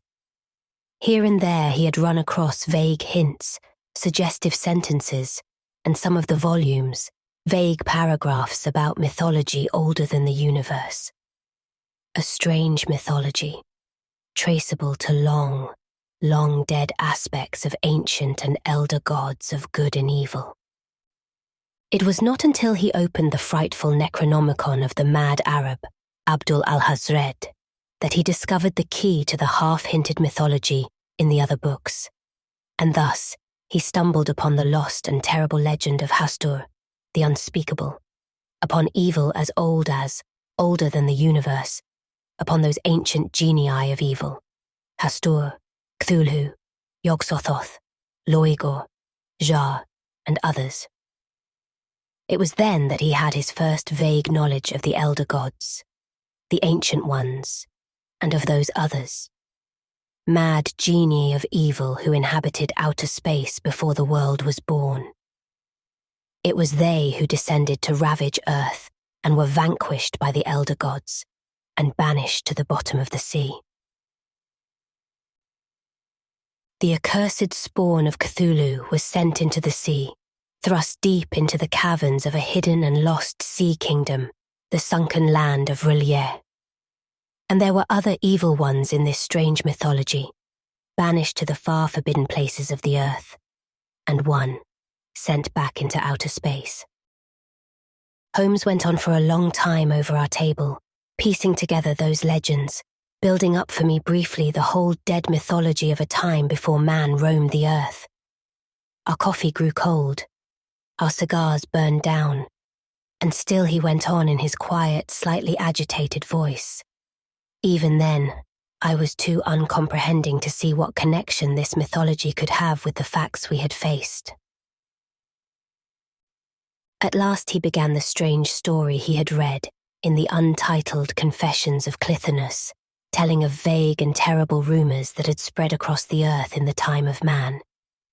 There was a time, the monk told, when the accursed children of one such evil one had escaped their prison, had been called back to earth by the power of those black souls who still worshipped them, spawn of mad Cthulhu. Frightful creatures roamed the earth, creatures neither beast nor man, spreading abroad a strange power that bred in the minds of men, making them give way to violence and lust, horrible perversions and sins that had not been known before. Wherever these frightful things appeared, killing and ravaging, crime and horror spread among men, and there was terror throughout the land. It was as if the creatures threw about them a spell under which all men fell, and there was none able to resist. And yet the things had been vanquished at last, by a power from the elder gods, wielded in the hands of men. Not until the things had been sent deep beneath the waters of the earth did the men who were still left return to the god they had known before. And never since, Clithanus wrote, has the earth been as fair as it was before the night things crept upon it this second time. Holmes stopped when he had told me the legend of Clithanus, and looked at me as if he believed he had shown me the secret of life itself. Even then, I did not entirely comprehend, for there was apparently nothing in what he had just revealed that I could tie up with our recent experience. But abruptly, it struck me. But a mythology so old that even the most learned don't know of it, I protested. It can't be. The tale of an ascetic, more like an allegory of some kind, but not based on fact, surely. Listen, Sharp. He cut in. As a scientist, I have nothing to say on the matter. You'll remember that two of the country's most able scholars and scientists directed me to the books of which I've been telling you. There's nothing but this for me to believe, in the light of what we've seen here, in Chicago. It's true, I'm afraid. That thing, brought to life again unwittingly, back once more among men to work its horror. Then thank God it's gone back, I breathed, now comprehending what terrifying horror we had so narrowly escaped. For a moment, Holmes said nothing. Then he looked away, shuddering a little. It's time to go. Holmes left me that night at about 9 o'clock before my own door. I stood there a moment and watched his car swing out of sight, a little perplexed at the air of uncertainty about him. Then I went in and began to tackle the work I'd let slide lately. There was a stack of mail to be looked through, and a good number of blueprints to check. But I had barely settled down at my desk when the telephone rang at my elbow. I took the instrument from its cradle. Mr. Sharp, this is Jackson, the Night Watch. The man's voice was agitated. What's up? I've tried to get Mr. Tennant. He's out. Can you come? Damn the man, I thought. Something wrong? I don't know exactly, but something's coming up out of the lake. At that, I jerked up. What's that you said? Say that again. Something's coming out of the lake. I don't know what they are. Big, shadowy shapes coming up out of the water. Very big things. Can you come over? Should I call the police? For a fleeting moment, I felt that I should like to be in London, Vienna, anywhere but in Chicago. No, I said quickly. Where are you? Where are you calling from? Administration building, sir. Wait for me, I said, more agitated than the watchman himself. I ripped off my dressing gown, changed my shoes, slipped into my coat, and ran from my apartment into the street. I saw the light of a nearby cab, and without pausing, jumped into it. To the fairgrounds, quick! The driver made record time, and we were soon swinging off Michigan Avenue up the still rough, half-finished streets between the buildings under construction. The taxi stopped abruptly before the administration building. Without a word to the driver, I jumped out and ran up the lane toward the lake shore, where the first construction buildings for the House of Art already stood grouped in a little cluster. Jackson's there, I thought insanely, but he was not. One after the other, I pulled open the doors, looking into the deserted shacks. I ran out on the terrace before the houses, looking wildly from side to side. Then suddenly, to the north, I saw something. I think I cried out involuntarily. Far away, receding rapidly in the distance, I saw 8, 10, perhaps more giant figures limned grotesquely against the sky over the lake. In a moment they were gone, vanishing even as I looked. Then in the night, from far away, there came suddenly a sharp scream of terror and of horrifying anguish. Clapping my hands over my ears, I ran forward again and was sent sprawling. I had fallen over something. I scrambled to my feet, looking briefly behind me, and came up short. I had fallen over a crumpled body. For a moment, I stood in frozen horror. Then I dropped to my knees and bent over the body. It was the lifeless form of Jackson, the night watch, horribly mangled, crushed in a grip of superhuman power. I turned him over. His face was awful to see. I had called a policeman whom I saw near the administration building and paid my cabman. The officer came hurrying up. Somewhat incoherently, I explained what had happened, as far as I could gather from Jackson's telephone call. What did I think was wrong? I had no idea. Something peculiar, certainly. Or what could the man have meant by his babbling about shapes that he saw coming out of the water? Was he a drunkard? I didn't know. But perhaps he had been drinking. That seemed to be the only logical explanation for his delusions. Had I seen anyone about when I arrived? No. No one nearby. I had, however, seen some figures disappear in the direction of Soldiers Field. What were they like? I didn't know exactly. They were very large. Might have been animals, apes, perhaps. The policeman looked at me as if he thought I might have been drinking. Then he knelt down beside the body and examined Jackson. His shocked face, looking up at me suddenly, was upsetting. "He's in awful shape," he said, eyeing me suspiciously. I agreed and suggested that he call an ambulance from the administration building, while I called Holmes at the same time. Holmes's car swung around the curve and drew up at the foot of the steps behind the ambulance, just when the police had finished questioning me. Holmes came running up the steps and along the terrace. By that time, the police were already taking the body down on a stretcher, followed by a fussy coroner. Holmes paused a moment as they passed him, looked apprehensively at the stretcher. I answered his breathless questions with a quick account of what had taken place. Holmes looked at me in silence, but in his eyes I read the same thought that crowded horribly through my mind. The horror from the lake was not dead, would not be dead, until the same means which had once subdued it were used again. And now, there was no longer only one of the things. There were many. And these unearthly things had come trooping out of their age-old prison to go ravaging through the world. "We've got to do something," Holmes said hoarsely. "If there's a way to fight these creatures, and there must be, we must find it. And there's only one place to look, those old books." In a little while we were seated in the museum library, in a small room whose walls were covered with volumes of great age, the rarer items in the museum collection. Holmes drew down a ponderous volume, bound in old leather, torn in places, and very badly worn, and settled himself in a chair at the table in the corner of the room. "Do you know Latin?"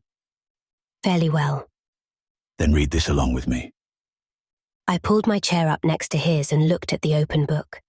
It was the volume of unnameable confessions by the monk Clethanus. Words fraught with ghastly suggestion leapt out at me from the faded pages. I began to read where Holmes indicated I should. It was the story of the return of the evil ones to earth, and the ruin they had worked. Luridly, The monk had painted the pictures of the unspeakable crime and lust with which the earth had been cursed. Then, more briefly, more vaguely, he told how holy men from the interior of Europe had driven these evil genii into the waters of the earth. The holy men had used the forces of the elder gods, the power of the ancient ones, which they had come upon in some manner. The things had been scattered over the waters of the earth, but the most wicked of them had been buried in a place Clythanus did not know. In a far country where I have not been, here few have journeyed, the evil ones were gathered in the deep of night, for it is only in the night that they roam, and driven back down into the dim caverns beneath the seas in that land. Holmes turned the page quickly, so that I could not finish it, but I started again at the top of the next heavy page. Held down by the power of the blessed stars laid out over the water in the form of one great star, the 5 points marking the directions of the earth and the secret place beyond the earth from which the things of evil had first come. The holy ones meanwhile whispering the secret words. The words known only to them, translated by them into this language from the ancient gibberings in which the elder gods had given them the potent words. Holmes reached suddenly for a pad of paper that lay nearby, and hastily took down something his advancing eye had seen before I had. The secret words, perhaps. Eagerly I watched his hand. Negotia perambulanti in tenebris. Things walking in the darkness, things not of the earth, things belonging to the damned hosts of evil, get you down into the nameless kingdoms under the seas, get you down and remain, by the power of the 5-pointed stars, blessed and sacred, made powerful by the elder gods who loathe the evil you work in all being. O elder gods, from your impenetrable fastnesses, look down and confirm, extend your power once more. Go down, you evil ones, and remain forever in eternal darkness. Hosts of mad Cthulhu, spawn of unspeakable Hastur, loathsome brood of Yog-Sothoth, get you down into everlasting sleep. Never again shall you rise upon the fair earth. Go, in the name of those elder gods, the old ones, whom once you sought to displace. Go now, and the power of the 5-pointed star shall forever hold you below the face of the earth in the hidden and lost sea kingdoms of the vast unknown. Holmes looked up suddenly. Finished? I nodded. He closed the book and returned it to the shelf. That's our one chance. If it has been before, it can be done again. We've got to find those stars, whatever they are. And if anyone can help us there, it will be Jameson. I'll see him in the morning. I agreed, and walked ahead of Holmes from the building, waiting for him on the topmost steps while he bent to lock the outer doors. And suddenly, as I stood there came suddenly to my ears a sound fraught with horror, a clamour as of 1,000 voices in unison, rising abruptly above the noise of traffic on Michigan Avenue and beyond. Holmes swung around. My God, those things you said went north along the lakeshore. I nodded, speechless with horror. Holmes took his hand from my arm, pulling himself together. That must be from Municipal Pier. We wouldn't hear it otherwise. Then he shot past me, running toward the car, and I pulled myself from the dark horror enshrouding me and followed. The guess had correctly fixed the scene from which the terrifying clamour originated. As the machine drew up in a line of parked cars, I saw police cars not far distant, and farther along, Black Marias. A loud moaning reached our ears as we came away from the car, and then a sudden sharp snarling sound. From somewhere rose a fright-ridden whistling and sucking noise. Someone screamed, and another voice, horribly raucous, laughed hysterically in the night. Holmes and I ran forward, only to meet an impassable line of policemen. Despite our almost frantic efforts, We got no farther than this line of men, and were forced to return home that night with no more satisfaction than the knowledge that perhaps it had been better for us not to have seen the terrible carnage left by the things from the lake. The newspapers carried the story the next morning. The horror had begun with an attack upon a pedestrian near the lake shore. It must have occurred almost immediately after the death of the night watchman at the fairgrounds. The papers said that both murders had been committed by the same person or persons, for there were definite tracks between one body and the other, but no paper ventured to guess at what had made the tracks. Fortunately, the outer pier had been almost deserted because of the cool evening. The pier itself was not yet officially open, yet it had been in use since the first warm March days. There were perhaps 50 people on it. At about 10 o'clock, pedestrians on Michigan Avenue had heard a sudden screaming from the direction of the pier, and the police reached the spot shortly after. The horrible scene upon which they came stopped the whole force for a moment. There were 22 newly dead bodies, and the policeman on the pier was one. But terrible as this scene was, its aftermath was even more awful. It would have been better if all of those on the pier had been killed, but some remaining were strangely mad and bestial. None left on the pier had been granted any longer use of his mind. Intelligence was fled, and in its place had been left only evil, vile, bestial nature. Men and women killing each other. The scene was too awful to describe. Strangest of all was the manner in which the newspapers received the incident. There were news stories, of course, about the horror, but editorial columns treated the incident more loosely, more facetiously than any sane editor would write. The police, their inability to give consistent accounts of what they had found, were joked about. The mad gibberings of the unfortunates left alive on the pier, the wild tales of great hulking things that had come in from the lake, were openly mocked at. And while the papers featured the tragedy at the pier, all of them were filled with smaller, less detailed notes, showing terribly that the evil reign of horror, foreordained by the appearance of the creatures from the depths, had begun. All night long, evil had reigned. The files of newspapers for those terrifying days are open to anyone who wishes to see. Wherever one's eye fell on the day's papers, there were stories of vile and rampant madness. But in the morning, I thought that there was a dead stillness lying over all Chicago, an appalling stillness that was greater than the bustle and noise of commercial activity. 3 million people waiting for another night. Was it the horror of those returned now to their senses, horror following quick upon the realization of evil they had done in the night? Or was it the stillness of crouching evil, waiting for the darkness to cloak its being? I did not dress for work. That morning I could not have ordered my men about. I was too shaken, but I went down to the fairgrounds to explain to Tennant the part that I had played in the death of Jackson. Tennant was not in a good mood. I think it was because he naturally abhorred notoriety, and reporters had been haunting him since dawn. He eyed me glumly as I told him what I knew of the affair. Perhaps I should not have done so, but his incredulity at my story shocked me. It's some damn clever trick, that's all.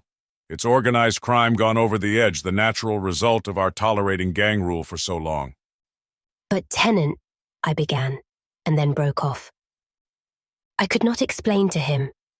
Tennant was a man of hopeless common sense, and he would never believe that I had come to accept as fact the legends set down by century-dead scribes. The police don't know what to do about it, as usual, but I think I do. I did not guess at his meaning. What do you want to do? I'm coming down here tonight, he said, pointing with one extended arm to the spot on the shore where the great unknown tracks still showed in the moist sand. I'm coming with about 4 men and a machine gun. Whatever comes out of that water gets shot down. Look here, Tennant, I cut in. I don't think you should try anything unless you're sure. Nonsense. If you don't want to be on the shore with us, come down and stand up here on the terrace before the administration building. You can watch the end of this business even if you don't want to help. I shrugged my shoulders.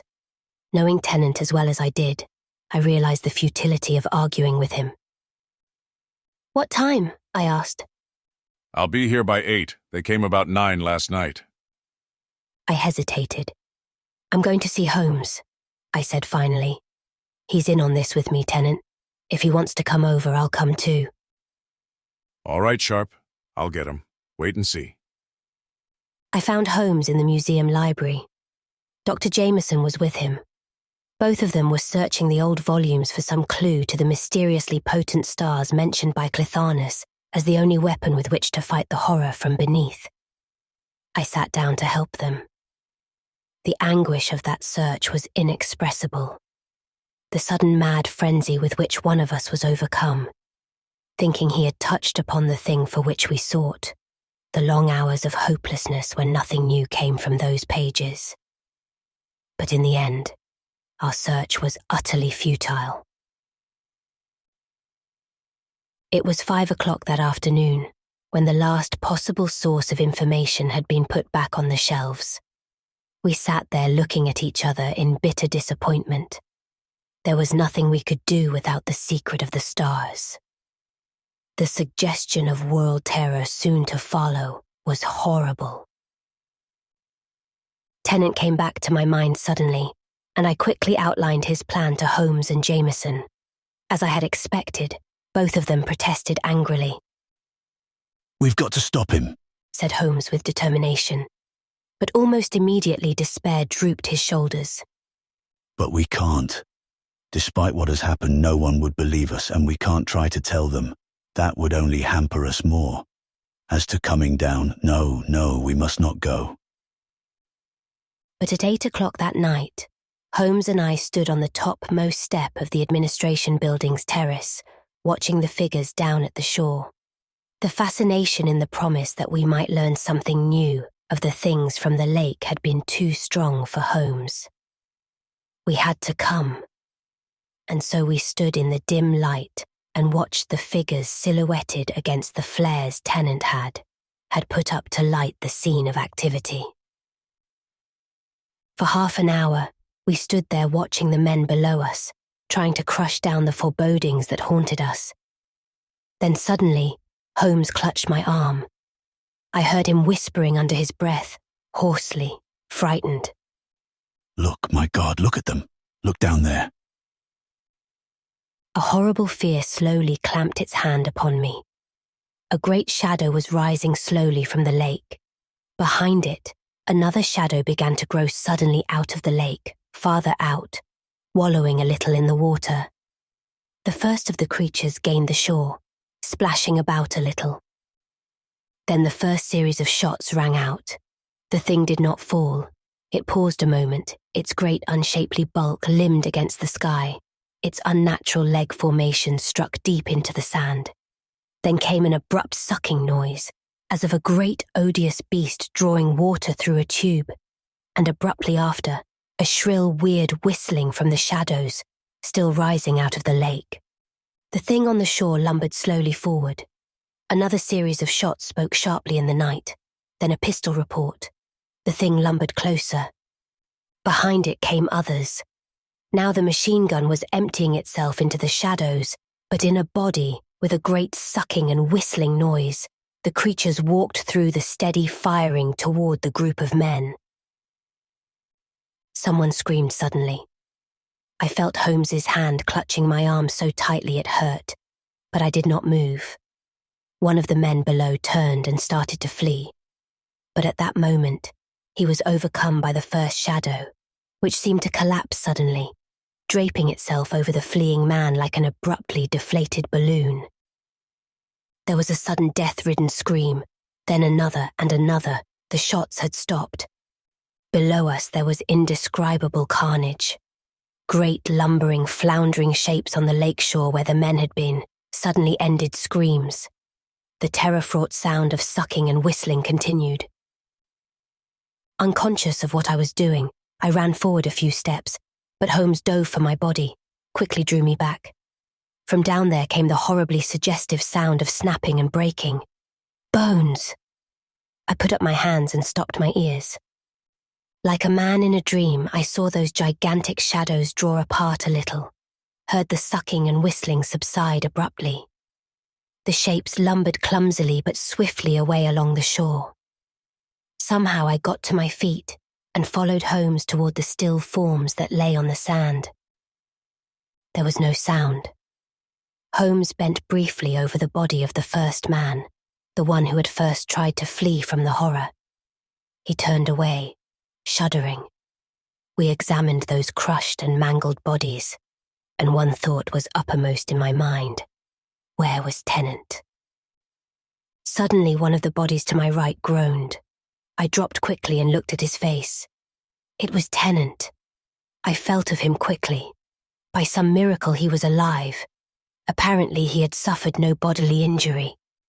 The police had heard the shots, appeared just as we lifted that single living form from the ground and laid it a little apart. Tennant groaned again. Holmes examined the body, quickly, agitated. Badly frightened but not hurt. Strange.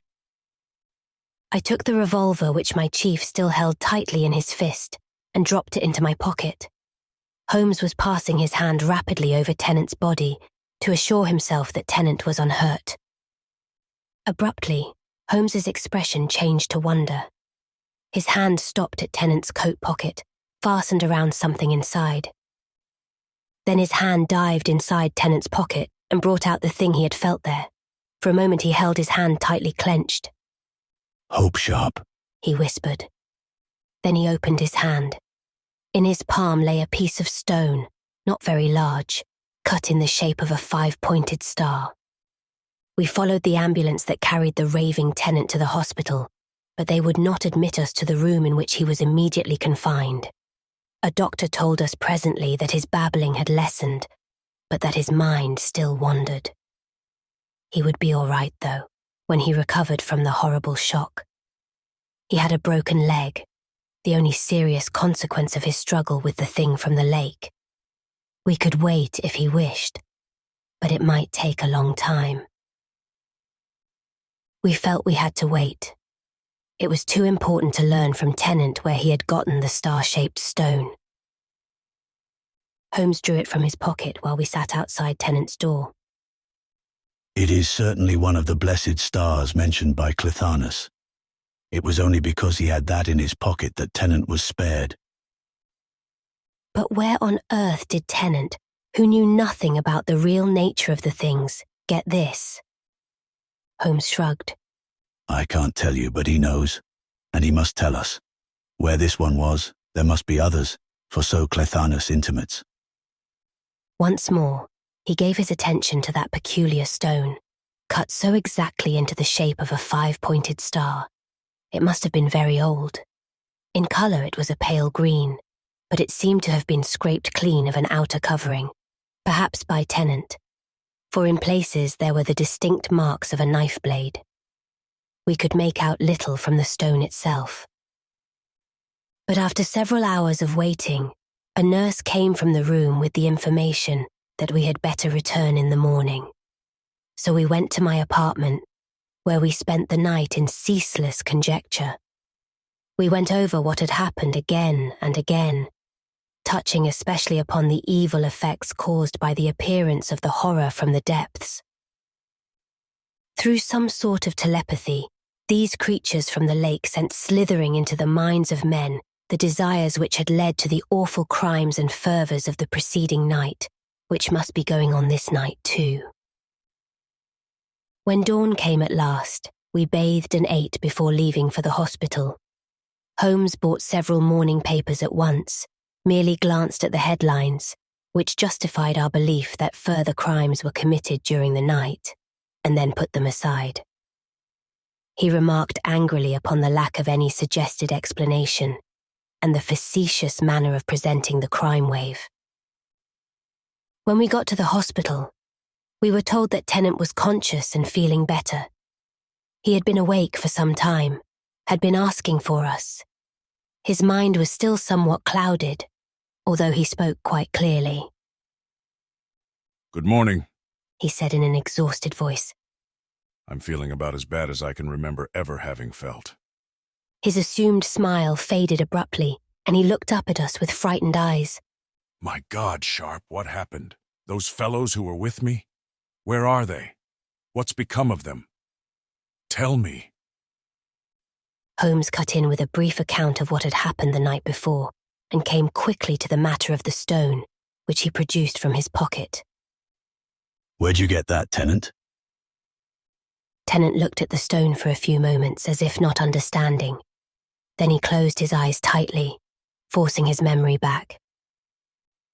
I found that on the lake shore 2 days ago. The dredge brought up about 50 of them. Looked as if they had been laid in a strata or lines along the bottom. At first I didn't think much about them, but finally I picked one of them up, scraped it, and put it into my pocket. Most of them are still lying near the construction shacks. Holmes could hardly contain himself. Before Tennant had finished, Holmes was plucking excitedly at my sleeve. As fast as we could, we left Tennant's room and went at once to the scene of the reclamation, Holmes talking excitedly. Do you see it now, Sharp? Those elder gods imprisoned the evil ones by the power of the 5-pointed stars. Their magic held the things at the bottom of the lake until the dredging operations broke the powerful star design on the lake floor. And the fossil we had, that thing summoned the others after the spell was so unwittingly broken. That was the crux of the mystery. Now it was clear for the first time. And for the first time, I had a feeling of power, for in the stars lay our success, and already this force had been made manifest, for one of them had saved Tennant by its mere presence. We found the pile of stones at the place Tennant had described. Fortunately, it was still intact. We managed without much trouble to find a large crate, into which we dropped the stones. Then, using Holmes's car, we hauled them to the museum laboratory. There we scraped them clean, examining each for any sign of inscriptions. But there was none. They were all alike, except that some were larger. The carving was precise, symmetrical. We laid them out on a table. It must be at dusk tonight, said Holmes softly. when there are no workmen or loiterers about. We'll want a barge, and it will have to be placed near the spot from which those first remains were drawn forth. And we'll have to do it alone. We couldn't explain to the police, and in an extremity, we can depend only upon Jameson and Morrison. No one else. He turned and looked hard at me. It's very dangerous, Sharp. I haven't any idea what will happen. We may fail. His eyes were troubled. Are you ready to do it, knowing what it might mean? I nodded. We two alone would fight the evil that had been loosed upon the world. At dusk, we met on the terrace of the administration building.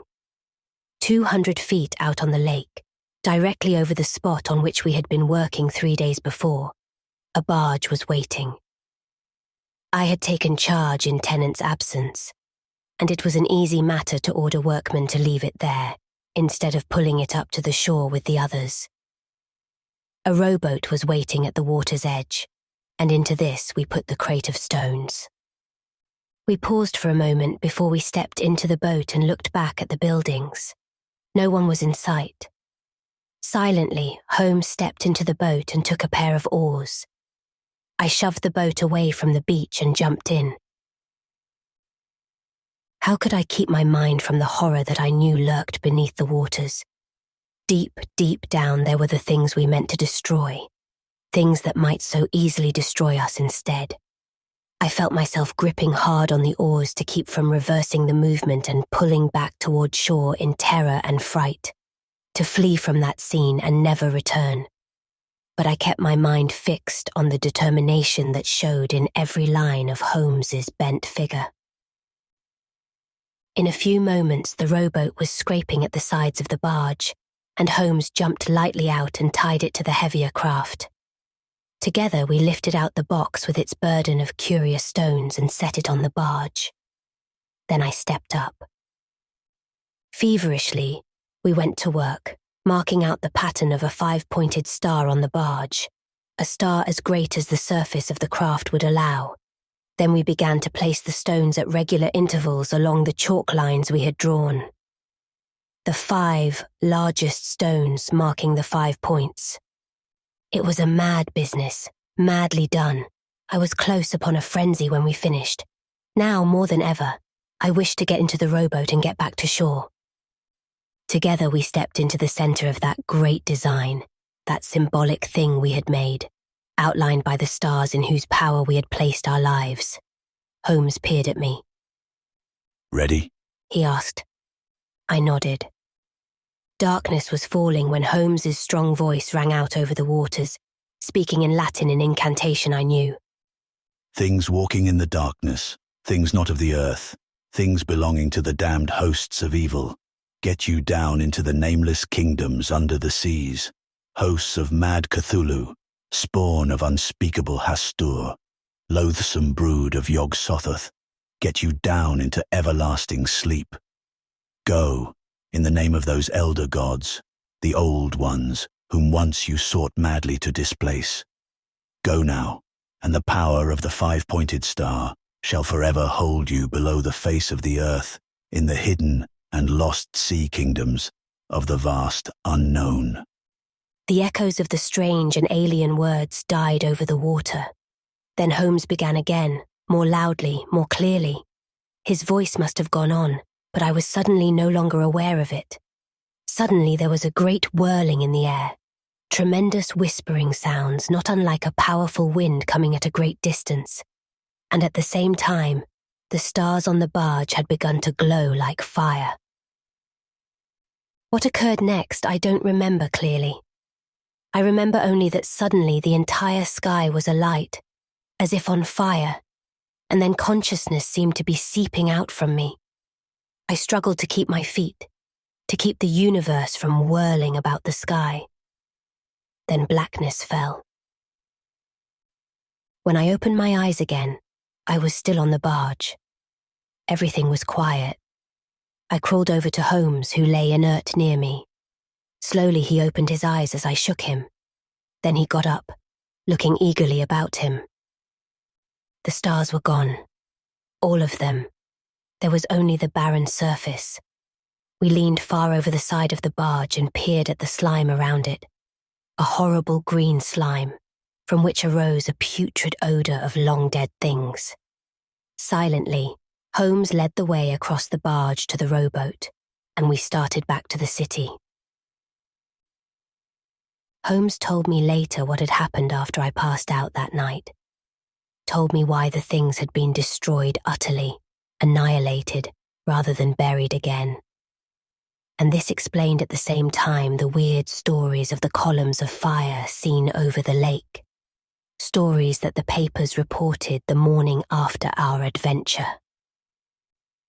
Suddenly, as he chanted the secret words aloud, Holmes heard a great wind come from the north, and in its wake he saw gigantic pillars of fire writhing and flaming in the night, and from these pillars had come stabbing, blinding rays of annihilation and death. What they were, Holmes would not reveal. But in the delirium before his death, he mumbled the secret and I heard it in awe. From the frozen and impenetrable fastnesses in the far and unexplored Northlands and from beyond, from the far reaches of the sky, had come a greater power even than our stones to help us in our battle with the evil spawn that lay in the lake. It had come to help annihilate an age-old enemy that once before had fought against it. It was the elder gods, sweeping down with the wind from the north, avenging mankind, destroying forever the brood of Cthulhu, the horror from the depths,